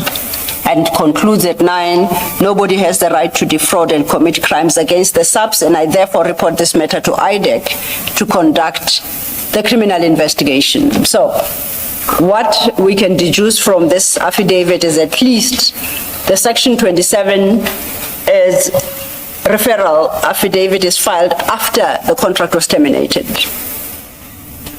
It in essence alleges or at least expresses her suspicions that it was unlawfully awarded, that the beneficiary, Mr. Matala, has questionable ties to certain members of SAPS who unlawfully assisted and favored him during the procurement process. And that, they could, some members could have, I guess the procurement process could have been colluding with Mr. Matala. That's at paragraph 7. This is June 2025. We are back to Section 27. We are back to there not being any grounds. we are back to the deficiencies that we have discussed. On your reading of this referral affidavit, was it sufficient to authorize an investigation? Maybe before you answer that, let me ask the question. In 5, the general refers to an internal audit report. Has that been received or sought by IDAC as part of its investigation? Yes, And you have that? we have that. Okay, all right, you can answer, Mr. So, based on the reasonable suspicion, I think there's enough that makes out the reasonable suspicion. What makes out basis for reasonable suspicion? In terms of what is set out, and this, where I did not quibble counsel with the 27 as it was in Adams, this is more substantial. I know it's a difference of opinion, but I'm saying this is more substantial. She does allude to the alleged unlawful awarding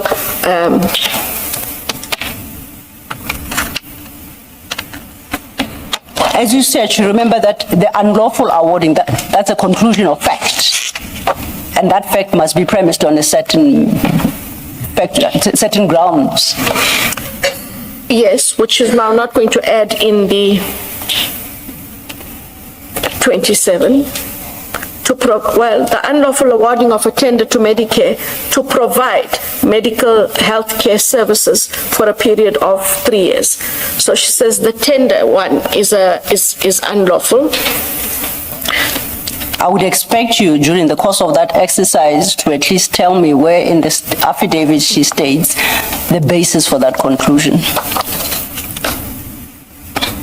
I reasonably suspect at 4 that procurement processes may have been flouted.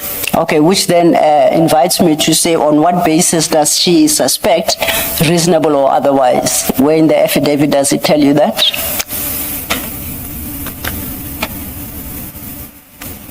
I reasonably suspect that the procurement processes may have been flouted or manipulated to the undue advantage of Tswane Medicare 24 and its sole director, Musi Matlala.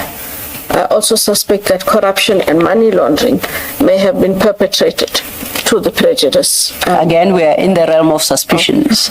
Yes. On what basis is the suspicion based? From my reading, when you look at paragraph 5. Let me explain. I'm not saying she's not correct. I'm not. I'm looking at this document from IDAC's perspective. When somebody tells you of all the suspicions they have in the world, to entitle IDAC to do something about it, to act, when an affidavit purports to be a Section 27. So she could very well be correct in everything she's got here, but it's a question of whether the disclosures were sufficient to trigger an IDAC investigation within the contemplation of Section 27. And I'm saying that if you look then, Council, further at paragraph 5, the comprehensive internal audit report is currently being compiled, which will shed further light on the alleged criminal misconduct, the procurement processes she refers to above, which were flouted and or manipulated, and other relevant aspects. The said report will be made available to IDAC in support of conducting criminal investigations into the allegations. So she lays the basis for these within the comprehensive internal audit report, which is going to be making available. Sorry, Chair. Advocate Johnson, you remember the debate we engaged in, I think it was the very first day of your testimony, and we engaged you on factual conclusions. Yes. And on facts that support or undergird those factual conclusions. You remember that? I do remember, Chair. Yes. I don't quite see why what you've just read now are not factual conclusions. And what Ms. Silo is engaging you on is tell us the facts that support those conclusions. That's the substance of the question. Unless you are saying what we see here is not the same or similar to what we engaged you on your first day of testimony. I will tell you outright that I see these as factual conclusions as well. And the reference to reports that perhaps may better inform the conclusions, reports that are yet to come, cannot cure the deficiency. I understand. Do you agree? I agree with you. Thank you. Thank you, Chair. Now, staying with paragraph 5, we know that she tells us that the internal report was being compiled at the time she prepared this affidavit.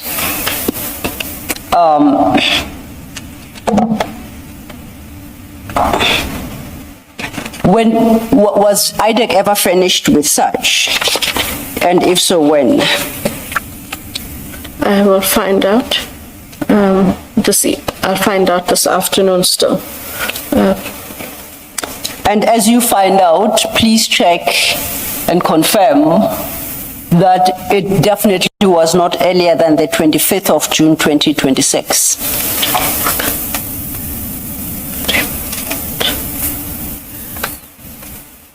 On my record, that was furnished to IDAC in June 2026, the latter part of June.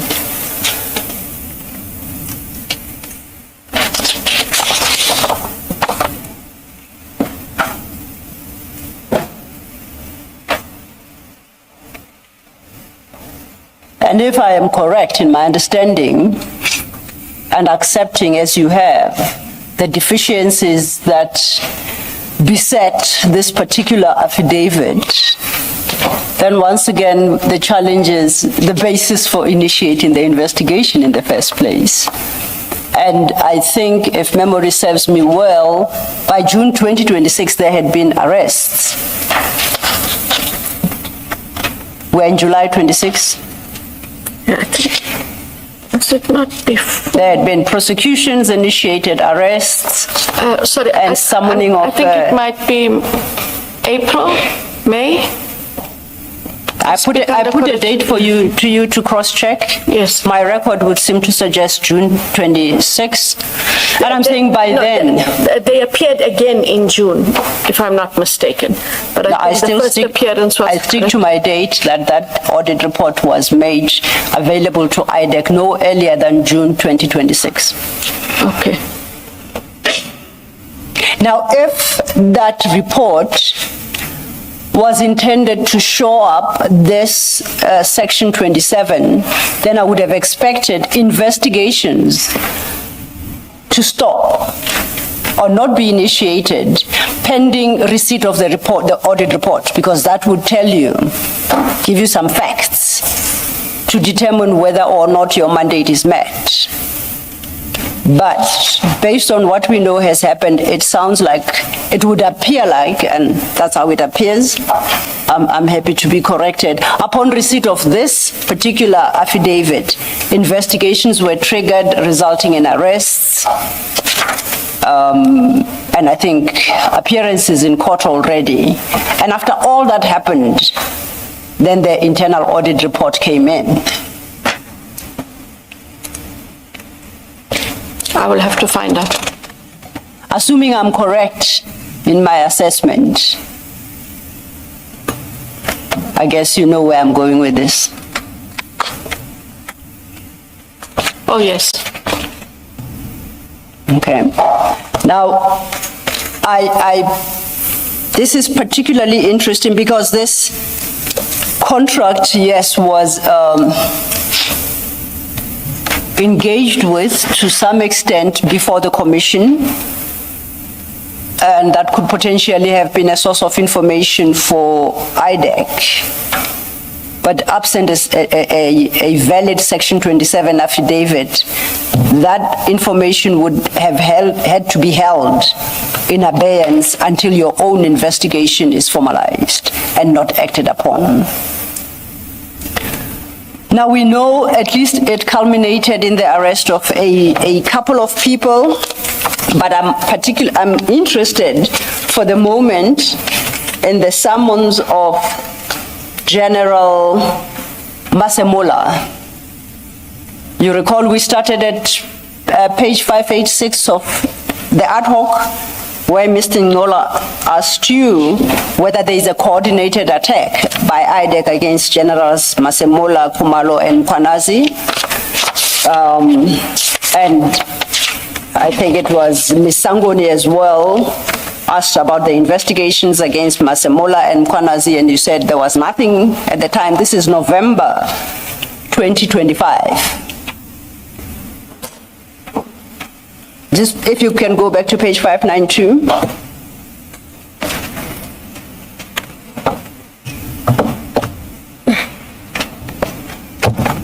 We looked at it earlier, midway that page. If my timing is correct, this is November 25. May I just quickly Yes. Find out whether Mr. Michaels shared what he just gave to us with Mr. Bodlani and his team, please? Thank you. Sorry for that. Thank you, Chair. Thank you.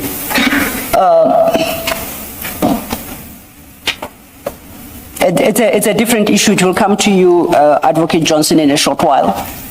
If we could turn our attention to page 592. In fact, with Advocate Johnson as well, please, if there's a Yes. copy to spare.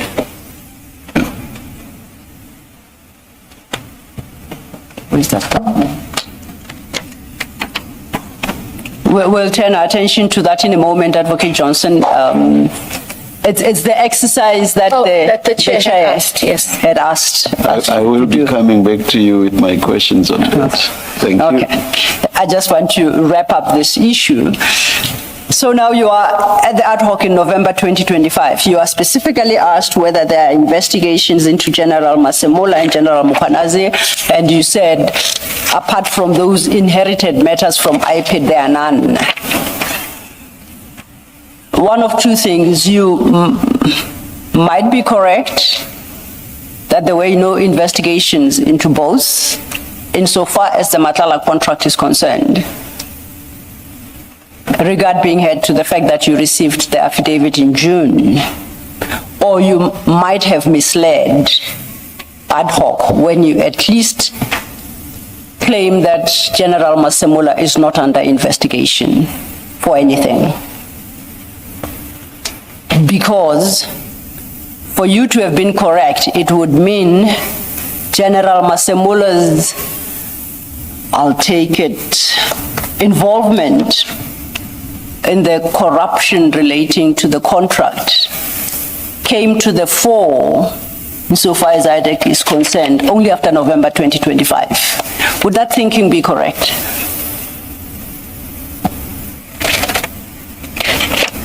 At the time when I was at ad hoc, he was not the subject of the investigation. That's a fact, okay. That's a fact. All right. And So- it is much, much later on in the investigation that it came to my attention that he is now a subject of the investigation. And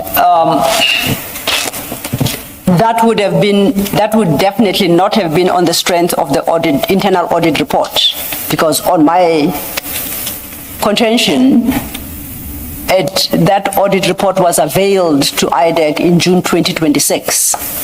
And by then they'd been charged already. So there's another basis on which IDAC relied to impugn wrongdoing on his part after, and I'll accept after November 2025. Correct. That's a summary, okay. Chair, before we go forward and deal then with some detail as regards this, perhaps the chair would like us to deal with the issue of the PKTT and the disbandment or purported disbandment, whatever the correct legal position is, of the PKTT. The chair had requested that we scan the landscape and try and determine the the extent to which this matter was addressed in the public domain and in newspapers. And we are indebted to our head of communications, Mr. Jeremy Michaels, who undertook this massive task for us. You have before you, Chair, a summary prepared by Mr. Michaels on this question. And Chair, I'll leave it to you. Thank you. Thank you, Ms. Silungelo. You signed the summons we were debating, the summons which at paragraph 6 of annexure, is it annexure B? Yes. Yes. Refers to the PKTT. And when you were engaged on this, you suggested that you would have to, or rather people who would have to answer to this were those that made the recommendation that related to this part of annexure B. And this was on the basis, as I understood you, that you were not quite sure of the issue that related to the PKTT. Am I correct in my summary thus far? You are correct, Chair. I specifically asked you whether, if you were aware that there was an issue around the PKTT and its disbandment, you would not have been alert in your mind and raised specific issues with regard to this paragraph 6. And you said you would. I also asked you about whether, if this was publicized, the issue of the purported disbandment or disbandment of the PKTT, if it was out there, whether you would have been aware of that. And you said you would have been. And I even said to you, I hope that your escape route will not be that, oh, it was only publicized by such and such a media house, I don't go there at all. And you said, I read all media. Correct. Now, let us have a look at what you have just been given. There it opens with, there were numerous articles in broadcast, electronic, print, online. I'm not sure what the difference is between electronic and print. I'm not a media specialist. Regarding the disbandment of the PKTT. And this goes further and says that there were even social media posts on the subject. And the period is from 1 January 2025, the 1st of January being the very first day after Minister Kunu's late night letter of the 31st of December 2024. And this goes on and says the wide coverage covers the period up to 15 April 2025. You see that? I see that, Chair. Would you say that what's been captured in this document is perhaps inaccurate, or would you accept that it must be accurate? I would have to accept that it is accurate. Now, you said that you do follow media publications, so you must have seen publications around the disbandment of the PKTT, correct? Correct, Chair. And you would also have seen that it was a controversial subject, correct? It was, yes. It was. Now, this takes me back to my question about paragraph 6 of annexure B. Why is it? Because you suggested this morning that no alarm bells rang in your mind about paragraph 6. Why is that so? If there was such wide coverage of this subject, a controversial subject, why did alarm bells not ring in your mind? And why would you, in those circumstances, not have asked, but what's this got to do with the PKTT? what the investigations that we are embarking upon as IDAC, what have those got to do with the PKTT? Why was your mind not put on an inquiry in that regard?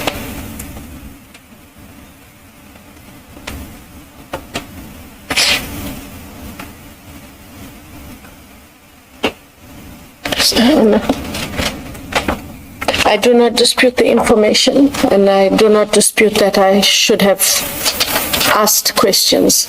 I don't know what questions I asked, if any. And so I take it that, Chair, I signed it as I signed it. This morning, you can't get off that easily, Advocate Johnson. This morning, you basically suggested that you were not really aware that at the time you signed this summons, you were aware that there was any issue about the PKTT. Correct. And also that not only that, but that the issue raised some controversy, correct? Correct. Now, as someone who follows the media, and with such wide coverage, and with you now accepting that you would have seen this, I want to understand why no alarm bells rang in your mind with regard to this issue. A very crucial issue affecting the criminal justice system. Why is that so?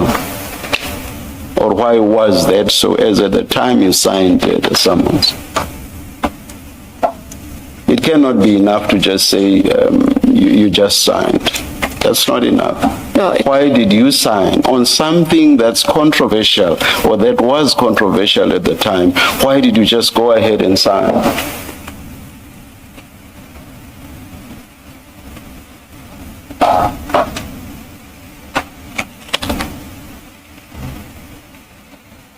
It is one of two things, and it's not an excuse, Chair. Either I engaged and was engaged with Mr. Peramal and was satisfied with whatever answer I got. However, it comes back to what I said. I was unaware of a PKTT investigation, and so I should have asked deeper questions.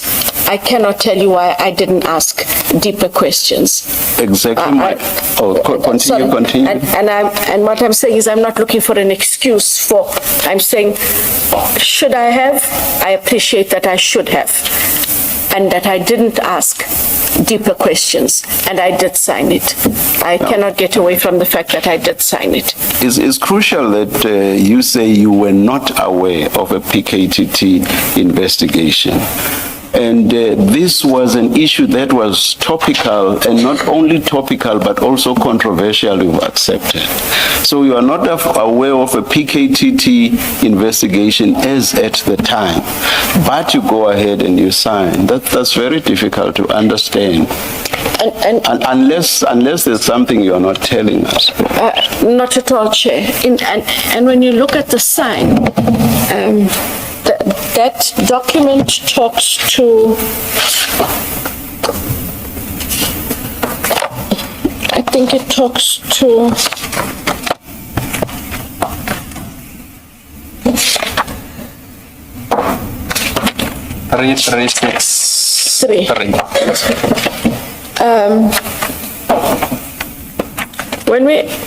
when we look at the top, Chair, paragraph 1 talks to the deviation of appointment of Lt-Gen Khumalo. And when I looked at paragraph 6 during one of the breaks, the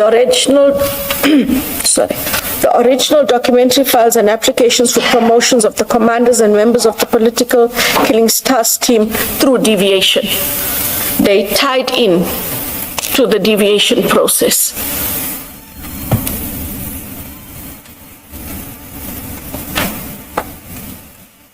But that doesn't take away, again, it doesn't take away from the fact. It doesn't address what I'm raising with you, which is at paragraph 6 of Annexure B.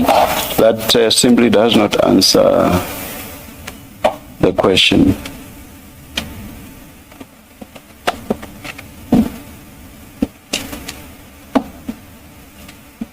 Does it?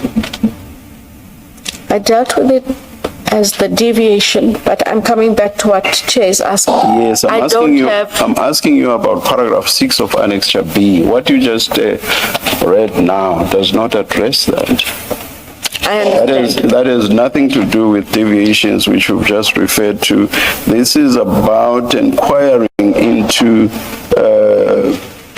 promotions of the commanders and members of the PKTT. So the entire body of the PKTT, that has nothing to do with the deviations you've just referred to. So you've not answered my question.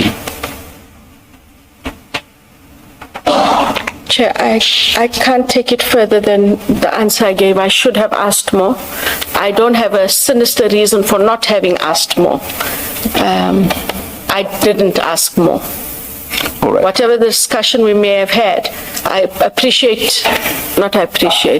accept your point that I should have asked more, so why didn't I? And I don't have an answer for why I didn't ask more, or why I don't have a better explanation. I can take it only so far. Yes. I want to suggest, as you continue with the chair, that another possibility is you knew what this was about. And you knew exactly why the PKTT is in that paragraph 6. That's another possibility. Sorry, Chair. No, it's okay. That's exactly why I even asked, isn't there something you're not telling us? Not at all, Chair. But can you answer the question raised by Commissioner Baloyi directly? You heard it. She'll repeat for me. May I please repeat? Yes, I was saying, well, the other possibility is you knew and understood why the PKTT was in that paragraph 6, or why that paragraph 6 was in there. It's simply inexplicable. It is simply inexplicable that you would not have addressed this. Not when you accept that this was not only topical, but it was also controversial. So alarm bells should have rung in your head that you did nothing. What that tells us, subject to your response, is you must have known what was going on, or not? Chair, I can't take it any further. I accept your point. You accept that I accept your point because that you knew what was going on. I must have known because there's nothing else I have to gainsay it. I followed your logic. Yes. And what I'm saying is, in the absence of something to gainsay it, I'm going to be talking in circles and rambling on at this part of the afternoon, which none of us want. If you knew it and it had nothing to do with what was being investigated, you've said in so many words that the PKTT was not being investigated. So if you knew, why did you sign this when it included something about the PKTT which was not being investigated? If, as you say, you knew about it. Or at best for you, you must have known about it. At best, I must have. So why did you sign it? You know that the PKTT is not being investigated and you accept that you must have known. Why would you have signed this? Why did you not cross out number 6 of Annexure B? I know it may not make sense, Chair, but I followed the line of what they were asking. And for me, it went back to promotions of the commanders and members through deviation, because we were dealing with deviation right from the top, and we were dealing with appointments. That's still, finish. Sorry, that is how it followed for me.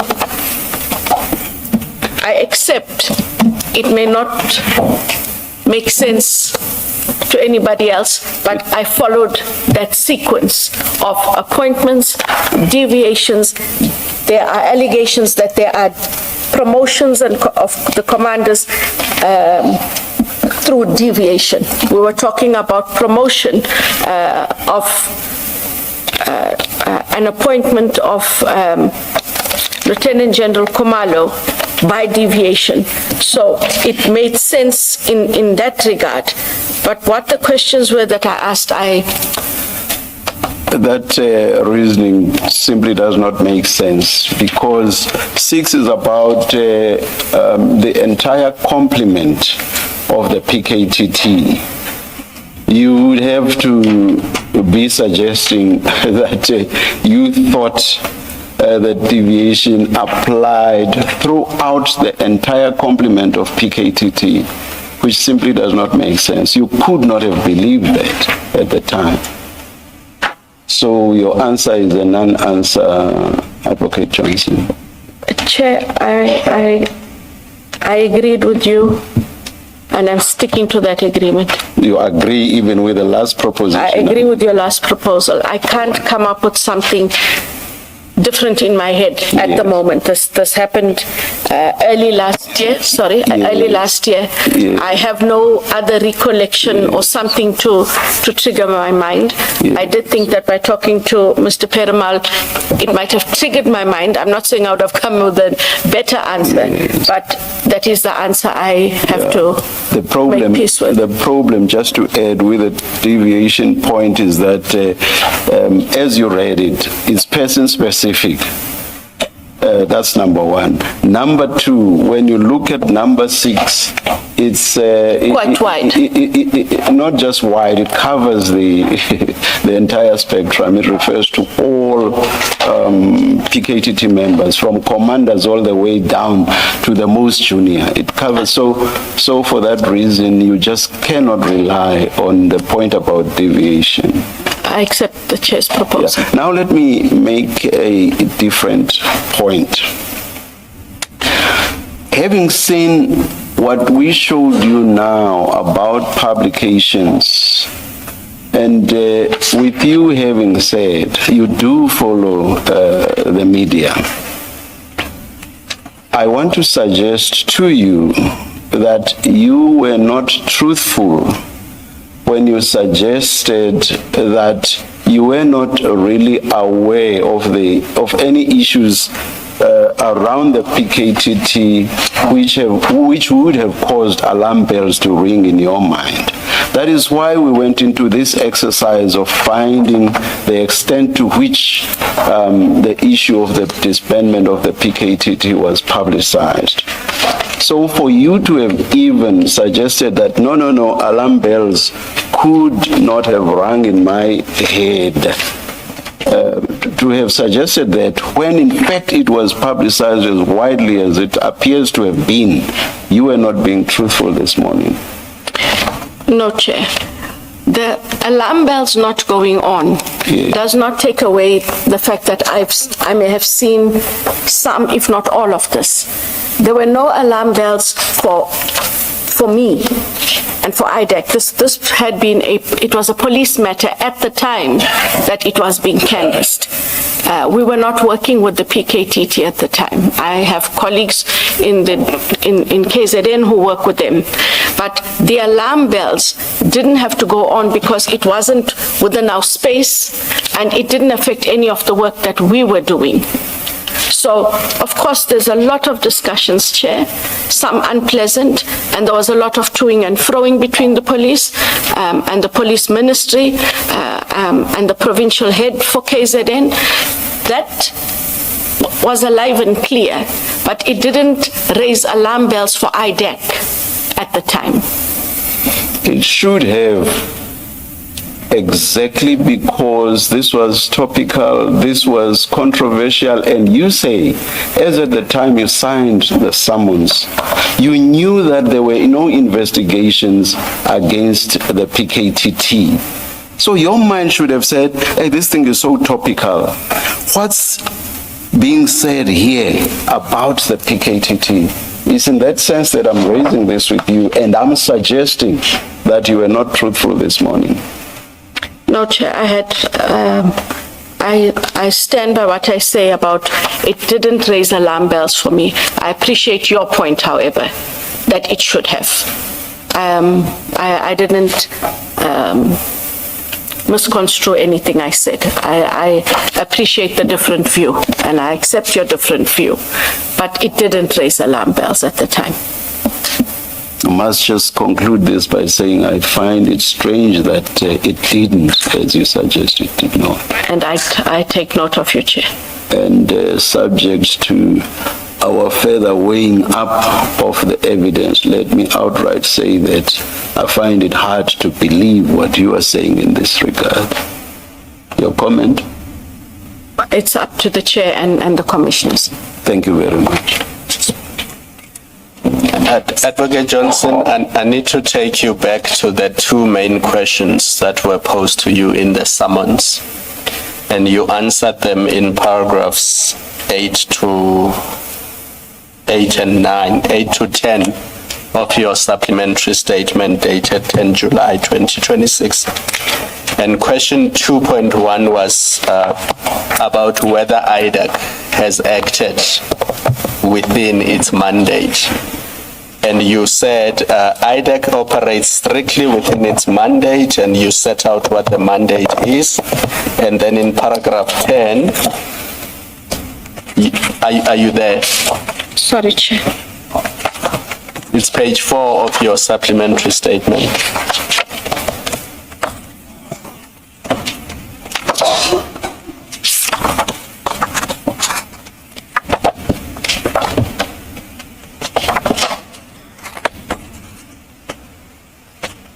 Are you there? I'm at Yes, page so 4. paragraphs 8 to 10, you were responding to question 2.1 in the summons. So paragraph 8, IDAC strictly operates within its mandate, and then paragraph 10, IDAC has not dealt with matters outside of its mandate. Now, do you stand by those paragraphs in light of the discussion you have had with Chair and Commissioner Baloy? And in light of what we have discussed for most of the day, the various cases that IDAC has dealt with, at least in the last 2-3 years.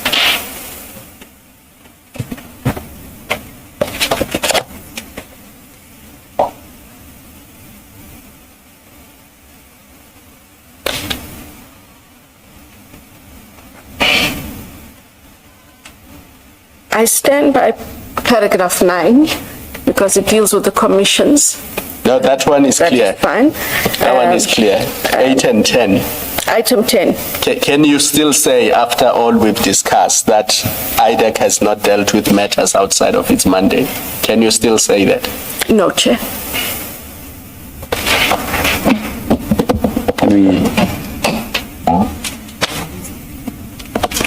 Chair, before Yes. we break perhaps for yes. a short breather and to determine how far we take it today, may I just finalize in one issue with the witness, which is relevant to to the discussion that the Chair... When we take that adjournment, if between you and Mr. Bodlani, you could have a discussion and then come to us outside, just Indeed. indicate how long you think will still be. Indeed, Chair, Thank shall you. do so. Advocate Johnson, I would like to take us back to the little note that our head of communications, Mr. Michaels, assisted us with on the issues raised with you by the Chair. And if we look at the bullet items, these are the various publications on the matter that the Chair has engaged you on, starting from the 2nd of January to the 22nd of January. Now, that's about a period of a month, a few days shy of a month. And you're suggesting you never saw any of these articles regarding the disbandment of the PKTT. No, that's not what I said. Correct me, please. Sorry, I did say I have read about the PKTT. May not have been necessarily all of these, but it was clear out in the media that there was an issue with the PKTT, there was an issue with the minister, there was an issue between the minister and SAP's counterparts about the disbanding or potential disbanding of, that's the summary of which I'm very aware was being played out at the time. Now, by SAPS counterparts, you mean strictly within the SAPS Within the environment? SAPS, Okay. yes. Between the 31st of December, when the minister issued his letter, until April 2025, did you ever have opportunity to meet with the minister and discuss these matters? Of the PKTT? Including PKTT? No. Did you meet with the minister in that period? And if so, for what purpose? Sorry, just be clear which minister. Minister, it's not former. Minister Mkunu, for avoidance of doubt. Minister Mkunu, I mean. I cannot remember when, but Minister Mkunu called myself and the head of the DPCI to a meeting. And there was a matter that he wanted to raise. It had nothing to do with the PKTT. In that meeting, I informed the minister that unfortunately I report to the Minister of Justice, and that this matter, if it had to be dealt with, can it please be dealt with by General Labia? And then I asked if I could be excused, and they carried on with the matter. Was that the meeting of the 21st of January 2025? I honestly can't remember the date. Now, you have to at least give January 25, February. Remember, I used the articles as a pointer, and the point at which PKTT was disbanded. Now, I want to know when you met with the minister after the disbandment of the PKTT. And I'm asking you whether it was on the 21st of January 2025. If you can't exactly recall, you can't suggest that it might have been in September. No. No. Maybe not 21st. Around in January 25, I'll land it there. What I'm saying is I can't dispute your date because I can't recall the date. Okay. But what I'm telling you is who was at the meeting, that the meeting was about some other criminal allegation. I then indicated I'm unable to deal with it, and IDAC resorts under the Minister of Justice, and I left General Labia with the minister to deal with the matter and to finish it up. Later, General Labia did indicate that DPCI will deal with the matter. And in that meeting, I attached the date of the 21st of January. Is it your testimony to this commission that the issue of PKTT neither arose nor was discussed, whether in detail or otherwise? Not in my presence. Not in your presence. I wasn't there for long. So should a witness come before the commission to state otherwise, what would your view be? Are they misleading the commission? Yes, I can't remember discussing the PKTT with the minister. No, you would know definitively whether or not you did. Regard being heard to your response, that the matter that the minister wanted to discuss with you concerned mainly the DPCI, and because you report to the Minister of Justice, you then excused yourself. Yes. So knowing precisely what the meeting was about and circumstances under which you left the meeting, you ought to know whether or not you discussed the issue of the PKTT with the minister. If you are still unsure, then that suggests you may potentially have discussed the matter with the minister, but on a different date, which then would invite me to ask you on which date then did you have a meeting to discuss, amongst other things, the PKTT with the minister.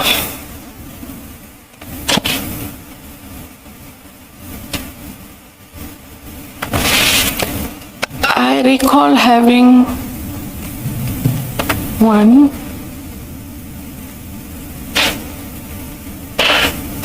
having one meeting with the minister and his chief of staff. And then there was that second meeting that I had with General Labia. The first meeting that I had, from my recollection, the minister wanted to meet and greet, and he talked to me about IDAC. I can't remember that date. I'll have to check that date. but I can't recall talking to him about the PKTT. Did you And if somebody says I did and they were there in that meeting, then they'd have to refresh my memory. Okay. Did you discuss Medicare, the Medicare contract? No. That too did not No, feature not on at your all. agenda? No. Okay. Because I only met him with General Labia. And afterwards, I did indicate to the National Director that she must kindly advise the Minister of Police that he is not allowed to summon me to any meetings. The only minister who's allowed to summon me to a meeting would have to be the Minister of Justice. So in your meeting with the Minister of Police and Mr. Nkabinde, what was the topic of discussion on the day? Before you told him to never summon you again? I recall that as a meet and greet. He wanted to know what we do at IDAC.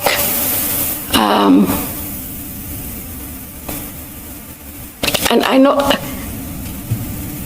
it can't only, I know I talk a lot, but it can't have been only me doing the talking.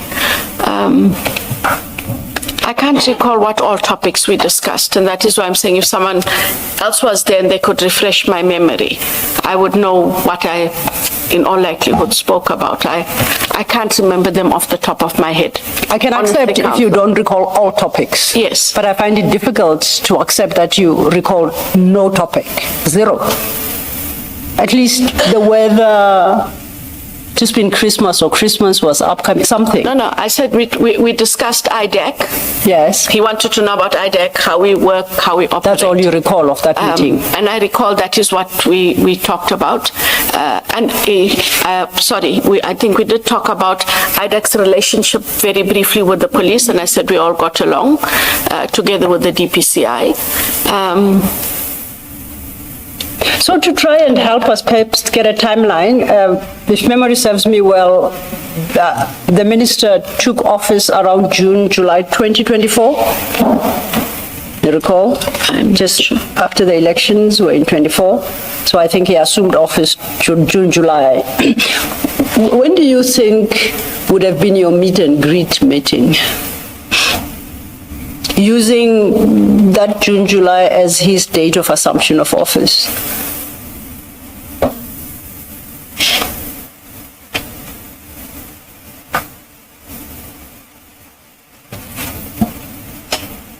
I'm guessing, and so if I'm wrong, Yes. please don't hold me to it. Could have been October, November. Do you have your diary with you that perhaps you might cast your eye I'd have to on and check. it help us? No, I'd have to check in my electronic diary, yes. Okay. Can I just ask this meeting where you say he wanted to discuss a criminal matter, was that a matter that you are already seized with, or he wanted to lay a complaint? Is that? He wanted to, it was nothing to do with IDAC. It wasn't even a matter within IDAC. And I think he was trying to figure out whether this matter, this referral, however he was going to do it, must go to IDAC or to the DPCI.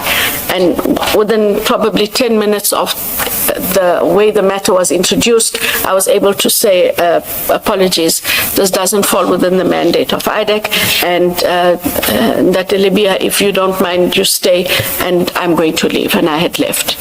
And the meeting obviously would have had to have been after the meet and greet where the minister asked about IDAC and you had already told him about how IDAC works and its mandate. That is correct. Okay, thank you.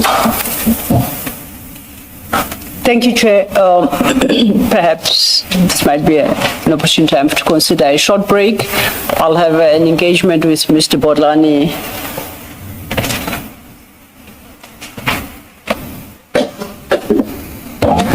How long or short it is will depend on the two of you. We'll hear from you. Lt-Gen. Thank you.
1-2. Good afternoon again. We said we would resume at 16:30. It's 16:29. We're ready. Please switch off your cell phones. Thank you.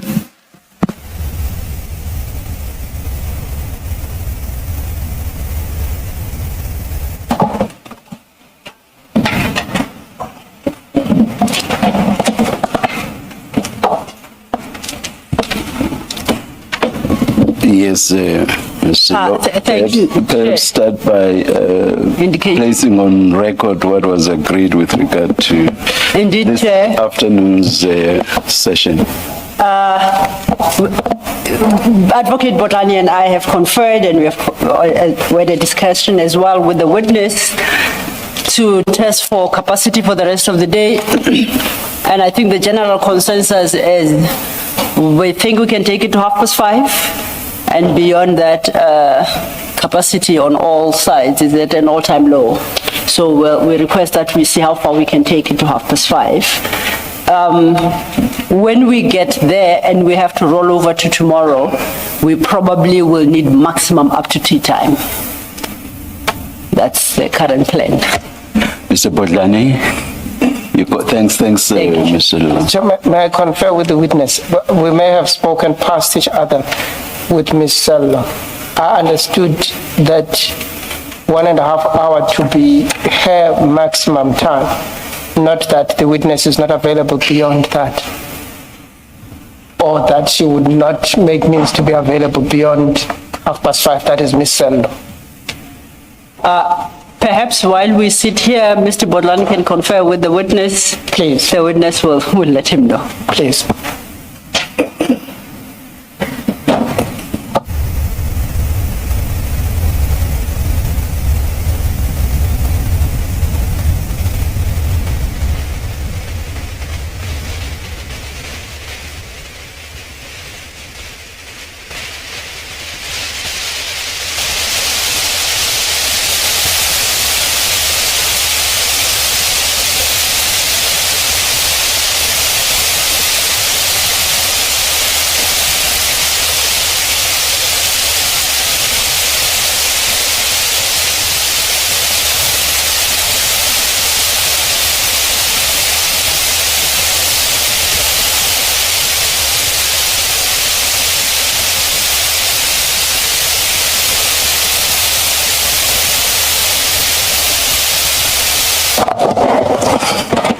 Thank you for that indulgence, Chair. Thank you, Ms. Silva.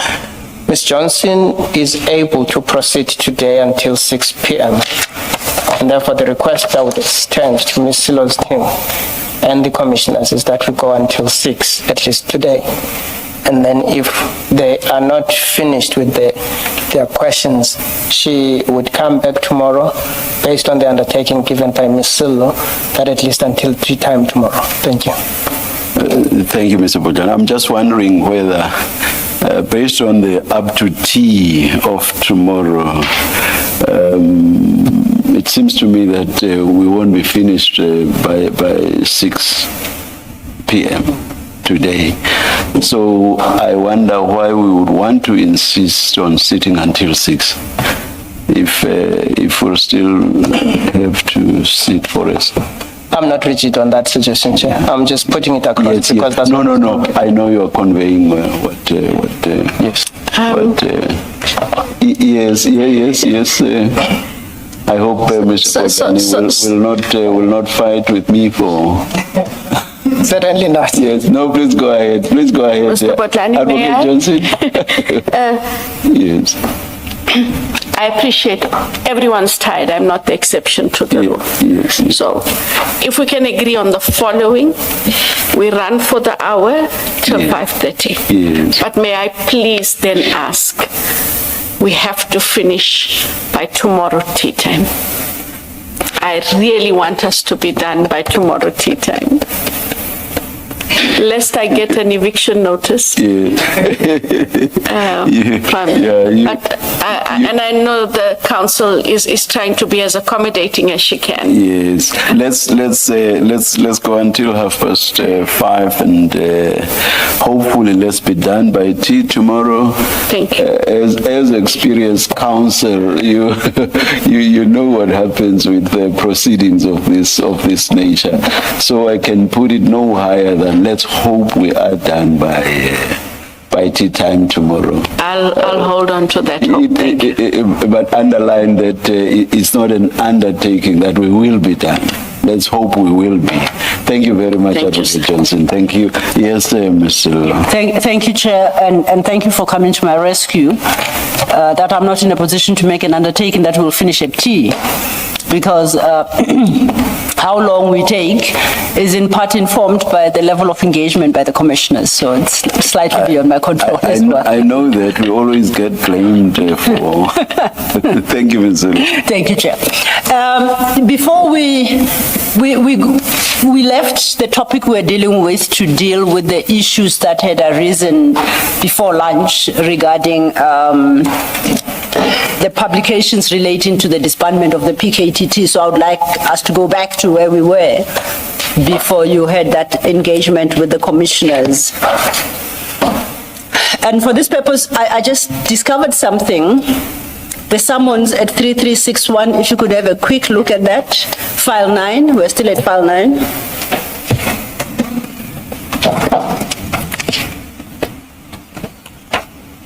The copy on the screen is redacted, but the copy in your file is not. That is the summons, the section 28 you signed, requesting documents pertaining to General Khumalo's appointment and the documentary files of promotions of commanders and members of the political killings trust team. Just dealt with that. At the top of that page, the investigation reference number, like I say, it's redacted on the screen, but you can see it. We understand that to be the investigation prompted by Mr. Matala's Section 27 referral. That should be, sorry. Yeah, I'll do that again. Mr. Adams, it's because we're dealing with the issue of Mr. Matala's contract. I apologize. That's the investigation prompted by Mr. Adams' Section 27 referral. That should be correct, yes.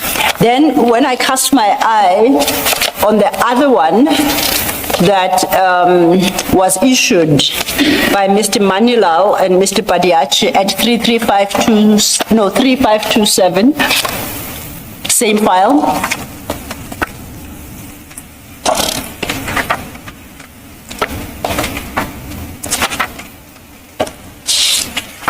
We wondered which in 3527, we wondered which investigation this particular summons related to. This is that summons that wanted details of all members of PKTT who were involved in the arrest of Mr. Adams.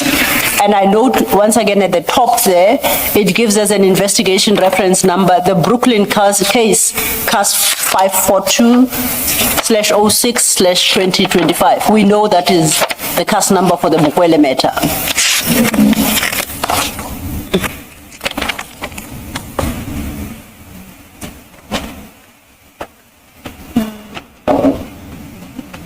That is correct. Which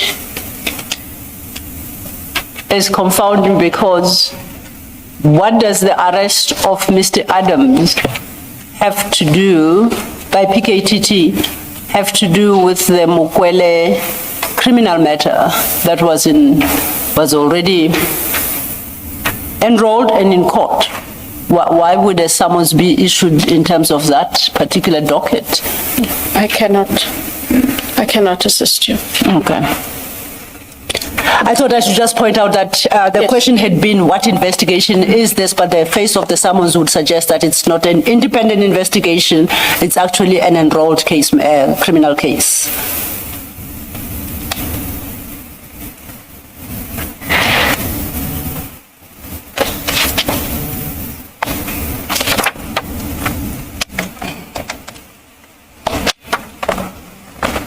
So it would suggest to me, at least, that there's a propensity within IDAC to issue this Section 28, perhaps unauthorized by the ID, and use any case number or reference number, whether or not what is sought in terms of those summons relates to the particular case. I don't know if this is the one occasion it happened, or that's how, there are a few of these. That is not the practice. So this As far as you are aware. As far as I'm aware. Every case gets a reference number, and every matter works off that reference number for the purposes of issuing subpoenas and summons, which they then keep in a register. There's a sequence of numbers that follows, and it is the project managers who are in charge of those numbers. And so if you want to issue a summons and you forgot as an investigator or prosecutor what the reference number is, you always revert to the project manager to get a reference number, because you have to use the correct reference for the... That would suggest that it happened for the first time in May 2026. And I dare say that you don't have a basis for that, because you say you do not know whether other Section 28 summonses were issued in similar vein. That is correct. Okay, now I want us to go, you remember we're dealing with the referral by Major General Matou, that's at file 9, page 3519. We had established what I call the deficiencies in that referral affidavit. I had suggested to you that the comprehensive internal audit report referenced in paragraph 5 was only availed to IDAC in June 2026. You recall that? I recall it. And we know by June 2026, the arrests have been effected and the case, a criminal case instituted and enrolled. Now, if we stay with that affidavit, it suggests an unlawful awarding of a tender. It suggests flouting or manipulation of procurement processes at 4. It suggests questionable ties between members of SAPS and Mr. Matlala, which members then assisted and favored him and his company. And at 9, it concludes nobody has a right to defraud and commit crimes against SAPS, and I therefore report this matter to the IDAC to conduct the criminal investigation. So I take the crime includes defrauding SAPS. That's the sum total of what the affidavit tells us. Yes. Now, if we flip forward, attached at page 3522, is the actual charge sheet, and for this purpose I would like to confine myself to General Masemola's charge sheet. And remember our conversation at page 3524 in particular, our conversation stems from an engagement you had at ad hoc regarding what was considered regarding a particular narrative that IDAC was participating in a well-coordinated attack against General Mpanazi, Masemola, and Khumalo.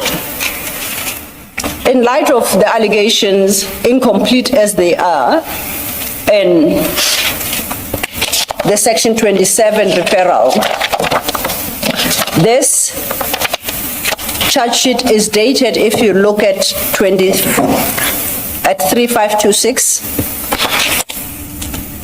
I think this is when it was served. It's dated 26/03/2026 at the bottom.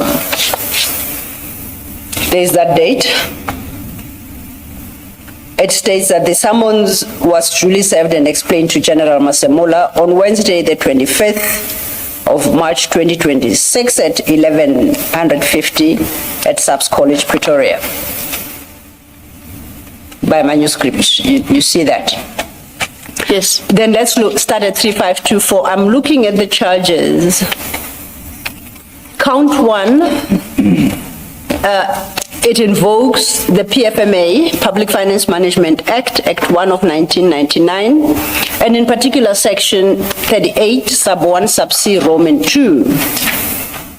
And it's summarized there, and alleges that General Masemula failed to take effective and appropriate steps to prevent unauthorized, irregular, or fruitless and wasteful expenditure and losses resulting from criminal conduct regarding the tender.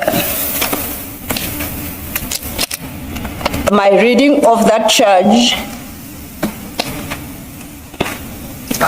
is a failure on his part to take steps to avoid unauthorized and irregular expenditure resulting from criminal conduct. It does not suggest that he is complicit in the criminal conduct that led to the irregular expenditure. Am I correct? That is my correct reading. in that count, yes. It's fair. At count 2, it states that in the period between 8 May 24 and 31st May 25, I'll skip a few lines. General Masemula was grossly negligent in that he failed to comply with the PFMA, in particular Section 38, Sub 1, Sub D,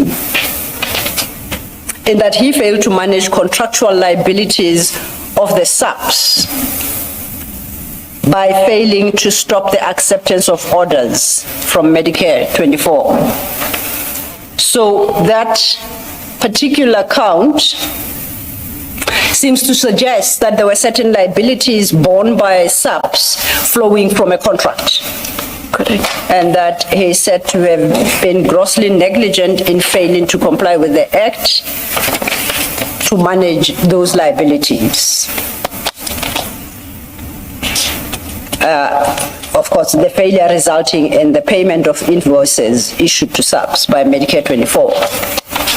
Count 3 states that during the same period, 8th May 24 to 31st May 25, once again he was grossly negligent, and in particular breaching the provisions of Section 38 1E, in that he failed to ensure that Medicare 24 Tswane was properly screened and tax compliant.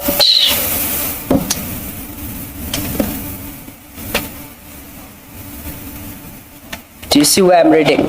I do. Then count 4, between 8 May 24 and the 17th March 25. This time the end date is different. He was negligent in that he failed to comply with the PFMA, to wit Section 38, Sub 1H, Roman 1, Roman 2, and Roman 3. In that he failed to comply with the duty to take effective and appropriate disciplinary steps against officials in the SAPS within the divisions, SCM, and other divisions of SAPS who were involved in the unlawful procurement of services advertised. This is in respect of this contract that was awarded. So I understand that to be his failure to take disciplinary steps against officials who the charge sheet suggests were involved in unlawful procurement, not that he was involved in unlawful procurement. And that's the totality of the charges.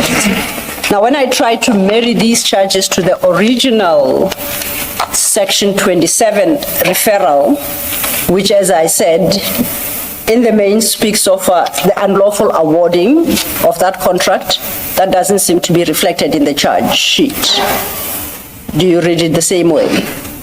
Yes, I think, however, if I may, it cannot be read in isolation like this. Yes. We had the Section 27. There's investigations that have taken place over a period of time. General Masemula is identified as a person of interest much later on in the investigation. So there would have been a lot more at the disposal of the team in order for them to then adjudicate as to whether or not his conduct was criminal, and if so, what criminality. We cannot draw it only to the 27 because investigations happened. A lot of investigations happened. And it is much later, which goes to show that it's not just about a lot of work. There were lots of things to check, to cross-check, to verify, before you arrive at the conclusion that there is this person that might have a case to answer. And so I'm saying that regard would have been had to more than just the 27. At the time, a decision is made about General Masemola. The point, there are 2 points I seek to make. As at March 2026, IDAC did not have that internal audit report. So whatever benefit that report provided, IDAC only acquired in June after the charges were laid.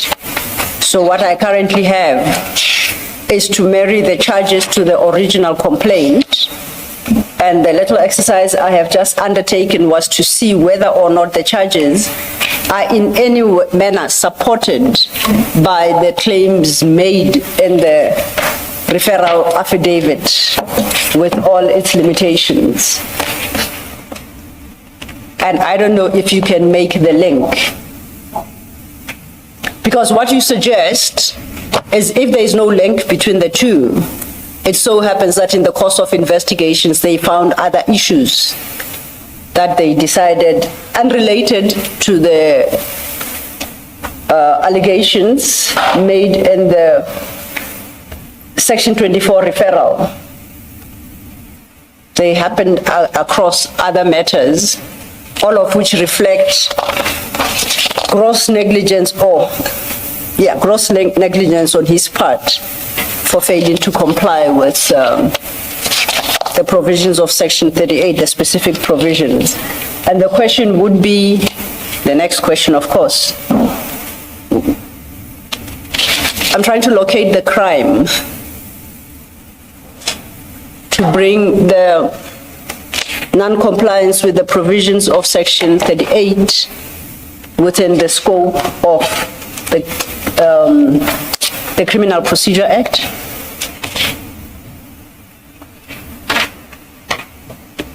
And I thought that you might be able to cast some light. No, I hear you, counsel, but in the absence of anything else in here, I'm unable to reconcile with that argument. I stand by, there would have been much more evidence. I also will check now this evening about when that audit report, and you say the audit report came in, according to you, it was 26 June. It would not have come earlier than 26th of June, 2026. Not earlier. So I will have to confirm that as well. But I'm saying short of, whilst there's only this that is in here, we have to look at the totality of the case and at what they had at the time they made the decision. And I'm unable to tell you that they made a wrong decision because I'm absolutely not aware of the evidence. I did this little exercise to see whether there might be validity to the narrative that ad hoc sought to engage you on, that IDAC appears to be specifically targeting these three generals. And in the absence of a bridge between the Section 27 referral and the eventual charge sheet, I would suggest to you that that could potentially lend credence to that narrative. Would you agree? No, I don't. Okay. Yes, please come. Can I just ask? I mean, we always have to go back to your mandate. You don't have a self-standing mandate or jurisdiction to prosecute non-compliance with Public Finance Management Act. You don't.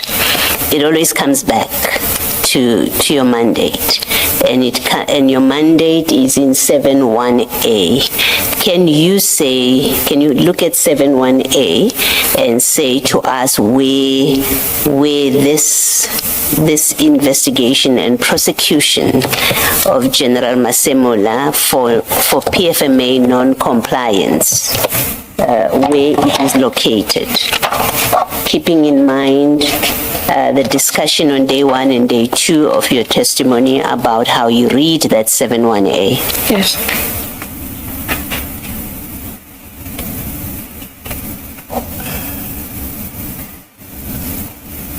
So,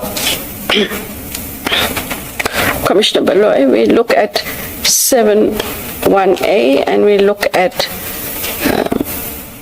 sub A, relating to serious, high-profile or complex corruption, commercial or financial crime cases. Yes. And that is where it fell.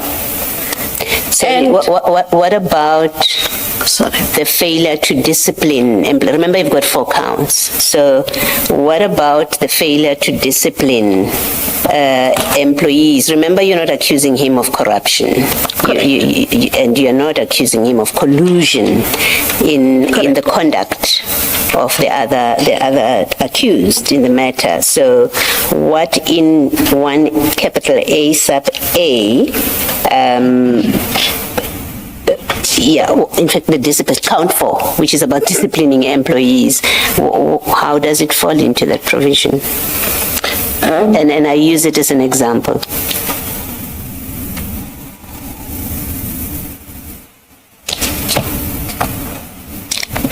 Just go back and see what it is.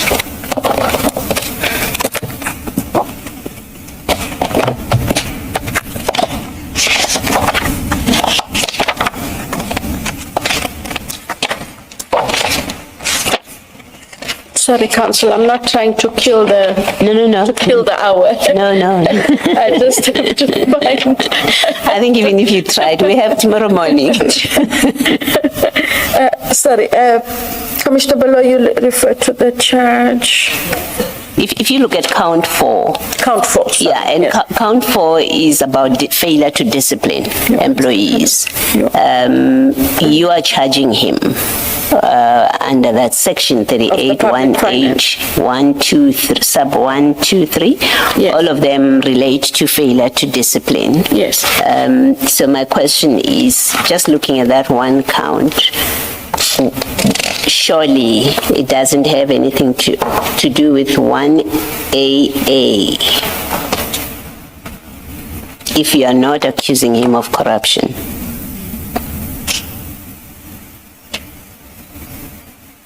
So if I'm following the reasoning, you're taking the case as not 1 case, but what charges he's facing.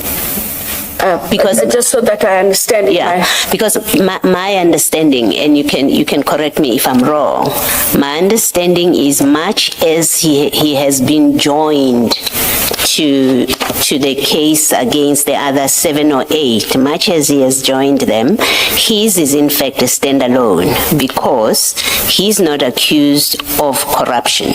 The others, it is corruption, as I understand.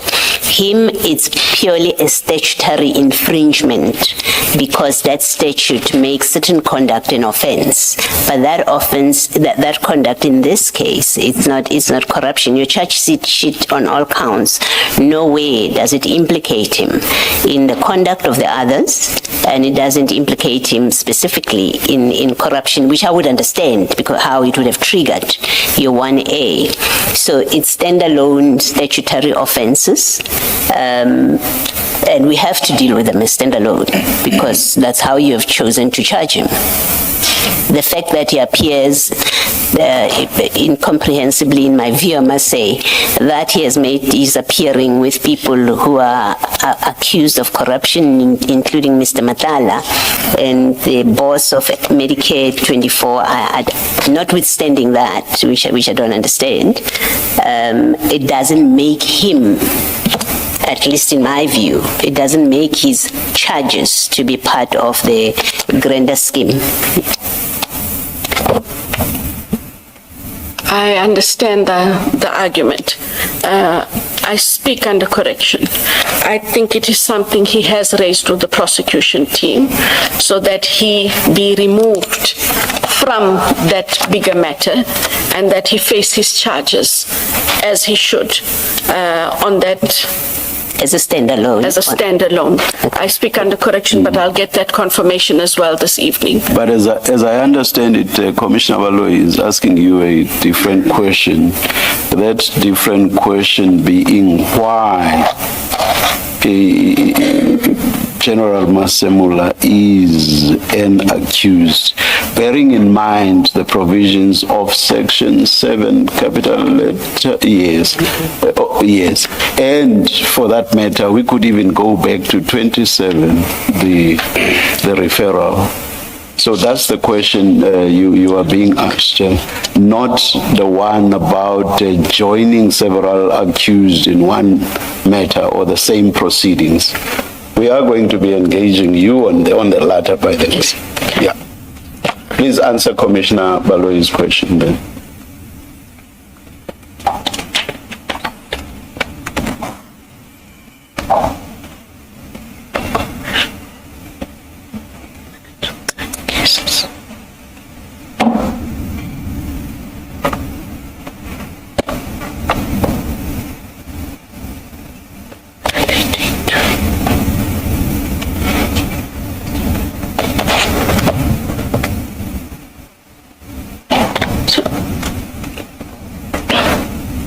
Commissioner Baloyi.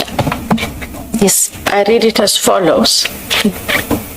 I can already see the chair there. Sorry. When I'm tired, I have to have a witty moment just to break my... I see that A, relating to serious, high-profile or complex corruption, which doesn't deal with him. Commercial or financial crime cases. The award of the tender falls within the commercial or financial crime cases. And then to the point that you make, Commissioner Baloyi, relating to, under paragraph C, additional related statutory offences or categories of statutory offences to wit under 4, the Public Finance Management Act. Yeah. But you see, you must go back to the mandate of IDAC.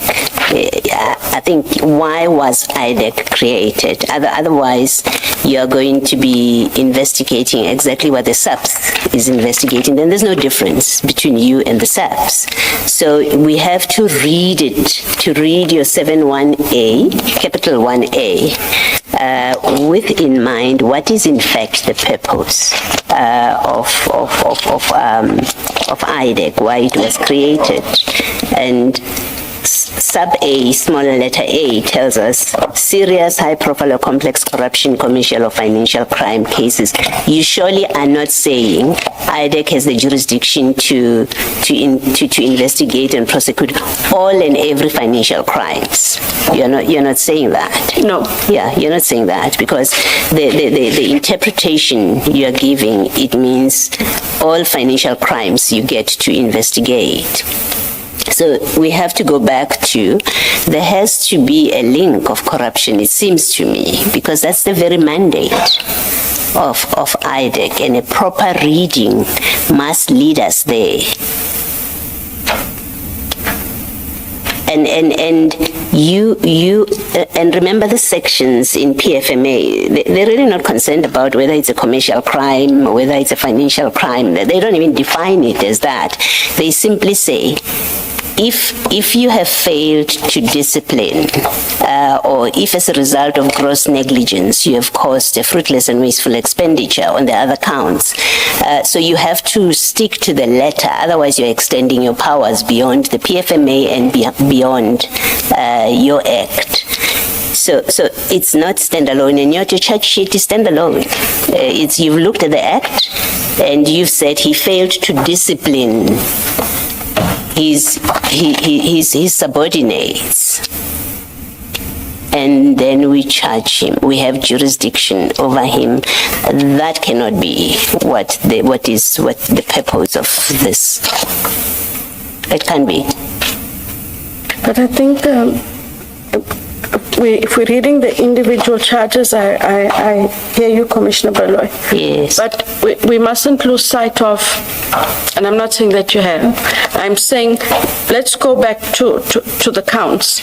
Count 1 says, in your capacity as the accounting officer of the South African Police Services, you unlawfully, willfully, and in a grossly negligent way fail to comply with the PFMA regulations, in that you fail to take effective and appropriate steps to prevent unauthorized, irregular, and/or fruitless expenditure and wasteful expenditure and losses resulting from criminal conduct regarding the tender that was awarded to Medicare 24. Yes. So already there, we are drawing him into the realm of there was unlawful conduct. There's unlawful criminal conduct. And as the accounting officer, you have a PFMA obligation to stop that awarding. Yes. And you see, I deliberately chose not to use count 1 as an example, because you immediately run into the PFMA definitions of what is a fruitless and wasteful expenditure, what is an irregular expenditure, what is an unauthorized expenditure. And I want to suggest to you that none of that applies here by definition of PFMA. If you look, and I know it's late in the afternoon, I'm happy to come back to it tomorrow. But if you look at the definitions, right, at the definitions, whatever happened with this contract as it relates to General Masemula, there is no fruitless and wasteful expenditure that you are alleging, at least in the charge sheet. There is no unauthorized expenditure. We know definition of unauthorized expenditure. It's budgeted for, and you go to the books, you're not saying they spent money that was not budgeted for. So I chose not to use that and to take the easier example to only make the point that it is a statutory contravention, simple. That's what it is, and not to say he can't be charged with that, but the discussion is, but what does IDAC have to do with that? How does its mandate get triggered? That's my difficulty. Certainly not disciplinary action. Count 4, you could never justify it. Even if you could justify the other 3, count 4 you could never. But my view is, even the others, they do not belong under IDAC's mandate. I'll leave it there, and if you want to deal with it tomorrow after you have considered it, I'm happy for us to leave it there. If you want to consider it overnight. Advocate Johnson, just to add to what Commissioner Baloy as to the need, before you get to the PFMA or the other statutes itemized under paragraph C of the section, before you get there, there must be a charge or charges relating to some of the offenses listed above, for example, your corruption and so on. So Commissioner Baloy makes that point. I will say, look at C, look at the use of additional in C, in paragraph C of the subsection. Do you see additional there? yes. Surely, if you want to rely on the provisions of the acts referred to under paragraph C, you must already have some other, let me loosely call them main offenses as it were. And then the offenses under these statutes should be additional to those. Do you get the point? I get it. Otherwise, you would render additional in paragraph C meaningless. Do you get the point? So the question stands, but you may respond to it tomorrow. The question stands as to what the PFMA offenses you charged General Masemula with, what those PFMA offenses were additional to. Because if you are not able to show that they are additional to something, then he may well have been charged improperly. Perhaps just for clarity, let me state this. We are not engaging in this exercise to try to show that all of the people we have dealt with during this engagement with you are not guilty of the offenses charged. That's not the purpose, but it's just that in practical terms, it's very difficult to extricate getting into the offenses themselves, extricate that from what we are about, which is about IDAC's motives. Did IDAC properly exercise the powers vesting in it, or did it do so with improper motives? So it gets difficult not to get into the offenses themselves. I understand. So tomorrow morning when we start, please give us your own understanding of additional in paragraph C of the subsection. If you agree with us, then you must show us what the PFMA offenses were additional to. Yes. For you to have been able to charge under paragraph C of the subsection. Understand? We will. I do. We will wait for the answer tomorrow morning. Thank you. Thank you, Chair. I guess then the answers tomorrow morning will dictate the extent which we deal with this matter, and I'll finalize then. I'm sticking with the narrative as ad hoc engaged you on. This is a matter that would not have come to your attention, but it has been brought to the Commission's attention. And I'm considering this matter in the context of the conversation we are having. And for that purpose, I would like to invite you to CJC 387, page 3174. 3174. I think that's my file 8. File 8. I'm guessing.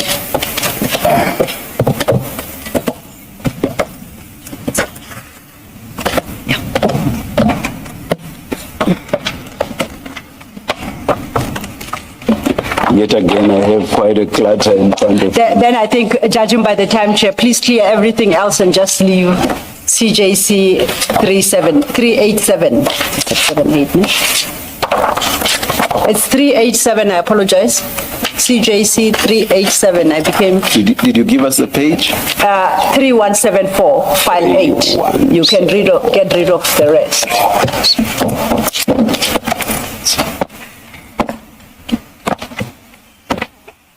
Have you've located the page, Advocate Johnson? Yes, ma'am. Now, this is a complaint addressed to the Commission. It's dated the 21st of July, 2026. Now, at 3174 is the cover page from the attorneys listed there, Malebia and Maleho Incorporated. And the complaint addressed to the Commission is a complaint in relation to unlawful conduct by IDAC. And this is on behalf of Sergeant F.E. Ngosi.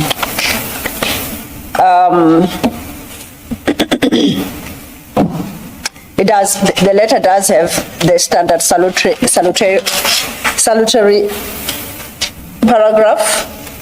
It starts mainly at paragraph 2 and reads, our office has been mandated by Ms. Tiffany Ngosi to bring to the attention of the Commission that upon or about the 13th of July 2026, a delegation comprising of 9 IDAC officials visited our client in prison, our client in this sense being Sergeant F.E. Ngosi. The purpose of the said visit was to conduct an interview with him in relation to ongoing investigations pertaining to Medicare 24 contract, and more specifically, information that they demanded from Mr. Ngosi regarding ties between Vusi Musi Matlala, National Commissioner General Masemola, and Lieutenant General Khumalo. It then sets out other facts. If you go to 3176, let's start at the bottom, last line of 3175, under paragraph 4, the letter states, furthermore, we are, I guess, of the view that the conduct of IDAC not only amounts to intimidation of witnesses of the commission, but also amounts to an abuse of power. The issue regarding intimidation of witnesses of the commission is a matter for the commissioners to deal with. I'm more interested in the purpose for which IDAC paid Sergeant Ngosi a visit. If we go to page 3177, that is the affidavit of Sergeant Ngosi. I would like us to zoom in at page 3, paragraph 3.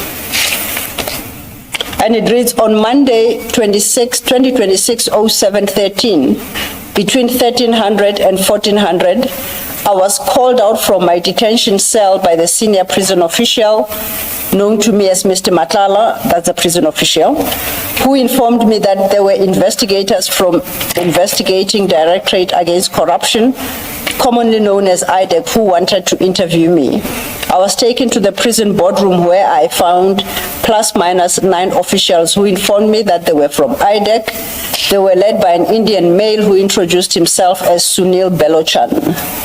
These IDAC officials were comprised of 1 Indian female, 1 white male, 1 African male, and 6 Indian males.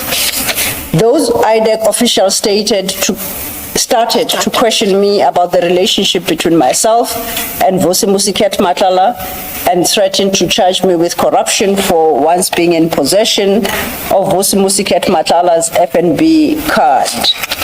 I would like us to then move to paragraph 4, where he states, and I quote, Sunil Belochan informed me that the white male was their official photographer. Sunil Belochan further asked me what I know about any corrupt relationship between Vusi Musi Matlala, National Commissioner General Masemola, and Lieutenant General Khumalo. I told him that I knew nothing about any corrupt relationship that he was asking me, and that I only knew Vusi Musi Matlala has close ties with Lieutenant General Sibia and Major General Khan, but he told me that he never asked me about Lieutenant General Sibia and Major General Khan. Sunil Belochan further informed me that I must not give him nonsensical explanation about Vusi Musi Matlala's FNB bank card being left in the jet ski boat, because Vusi Musi Matlala had already given him a clear explanation of how I got hold of this FNB bank card. Last penultimate line of that page, Sunil Belochan further informed me that the interview would continue with or without my legal representative, Mr. Katleho Maleho. I'll jump to the following page, page 3178, paragraph 5. Almost, let's say, a quarter through that paragraph. Furthermore, I would like to indicate that white male IDAC official took photos of me without my consent while I was being interviewed by Sunil Belochan. When I inquired about photos being taken, they informed me that they form part of their investigation against me. Before both Sunil Belochan and his white male colleague could leave, they informed me that they would contact my legal representatives. He concludes at paragraph 5, lastly, I feel that IDAC officials have trampled on my constitutional rights by interviewing me without the knowledge of my legal representative. If we go forward to 3186, that's an affidavit by Sergeant Ngosi's attorney. 3180. Sorry. Yeah. Apologies, 3180. And we'll pick it up at paragraph 3, where the attorney states that on Monday, 2026-07-13 at 15:13, I received a phone call from telephone number stated, and the caller, that's a landline. The caller was my client, Fanny Ezekiel Ngosi. Then he states that Mr. Ngosi proceeded to inform him of the visit that he had had from investigators of IDAC. At paragraph 4, he says on the same afternoon, 13 July 26, he received he got a missed call from a cell phone number stated, and when I checked it on Truecaller app, it showed that it belonged to Sunil Belochan. On Tuesday, the 14th of July 2026 at 08:29, the same number phoned him again, and he was busy, and the user sent a WhatsApp message reading, "Good morning, sir. I'm senior investigator Belochan from IDAC. Can you please return my call?" Then we go further on, he then attaches a couple of annexures. These are photos of this place in the prison, screenshots from his phone, including a phone with this number that was calling, having a profile picture of a gentleman with a lady and a child. I bring this particular complaint to your attention for the simple reason that we know that on the 13th of July, 2026, the section 105 plea deal that IDAC had concluded with Mr. Matala was firstly rejected by the court prior to that, and the court counter-offered a sentence which Mr. Matala on the morning of the 13th of July on record rejected that, leading to the collapse of the entire plea agreement. Now it would appear in the afternoon of the same day, members of the IDAC staff investigators visited Mr. Fanny Ngosi to get him, if I understand the complaint, to implicate General Masemula and Lieutenant General Khumalo by claiming that there is a relationship between the two and Mr. Matala. And in particular, you recall at paragraph 4, Mr. Fanny Ngosi indicated that Mr. Belochan insisted that Mr. Belochan informed him that he, Mr. Belochan, wanted to know about any corrupt relationship between Vusimusiket Matala, National Commissioner General Masemola, and Lieutenant General Khumalo. Again, in the context of the narrative that you had originally discussed with ad hoc, perhaps I should start by inviting your comment to the conduct referred to in these papers to the extent that it may be true. Currently, it stands as a complaint to the Commission. The Commission will have to deal with whether there is potential interference with witnesses of the Commission, but we can leave that for the moment. That's for the Commission to deal with. And understanding and appreciating what the claimed conduct is, I would like to invite your comment as to the propriety thereof or otherwise. Thank you.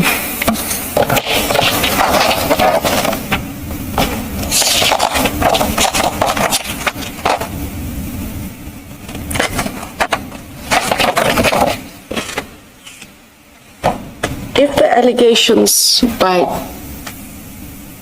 almost call him a general, sorry, Sergeant Nkosi, are in fact true, then they are serious. And if they are in fact true, they would have to be dealt with, because the timing can't be ignored. We had an issue in the morning of the 13th of July. For whatever reason, it falls through the mat. So one would have to understand what created this urgent, for lack of a better word, urgent situation that has to now be dealt with. And why did it have to be dealt with in the manner that it was? We have a practice. Any accused, if you want to see them, you must engage the legal representative before you make the appointment. We've done that with Mr. Matlala. So if you're doing that, and I use Matlala only because it's the same matter. So if you're going to do that with anyone else in relation to that matter, you follow the same rules. You find out who's his legal representative, you make the necessary arrangements, and those arrangements don't of necessity have to suit you. This is a legal representative, so find a common date and time, as we have had with many other matters, and indicate why you want to engage with the client, and let the legal representative say yes or no.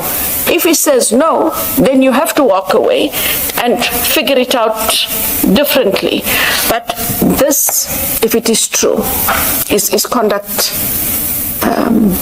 really unbecoming and would have to be dealt with, because there's no logical, I can't even read into the words, Commissioner Baloy and Chair, I can't read into the words any logic for wanting to do this with the urgency and with the measure of pestering.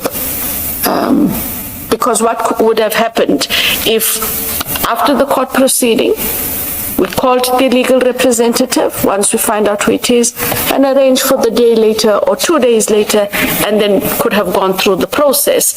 And we might then, in terms of investigators, have achieved what they perhaps well intended sought to achieve.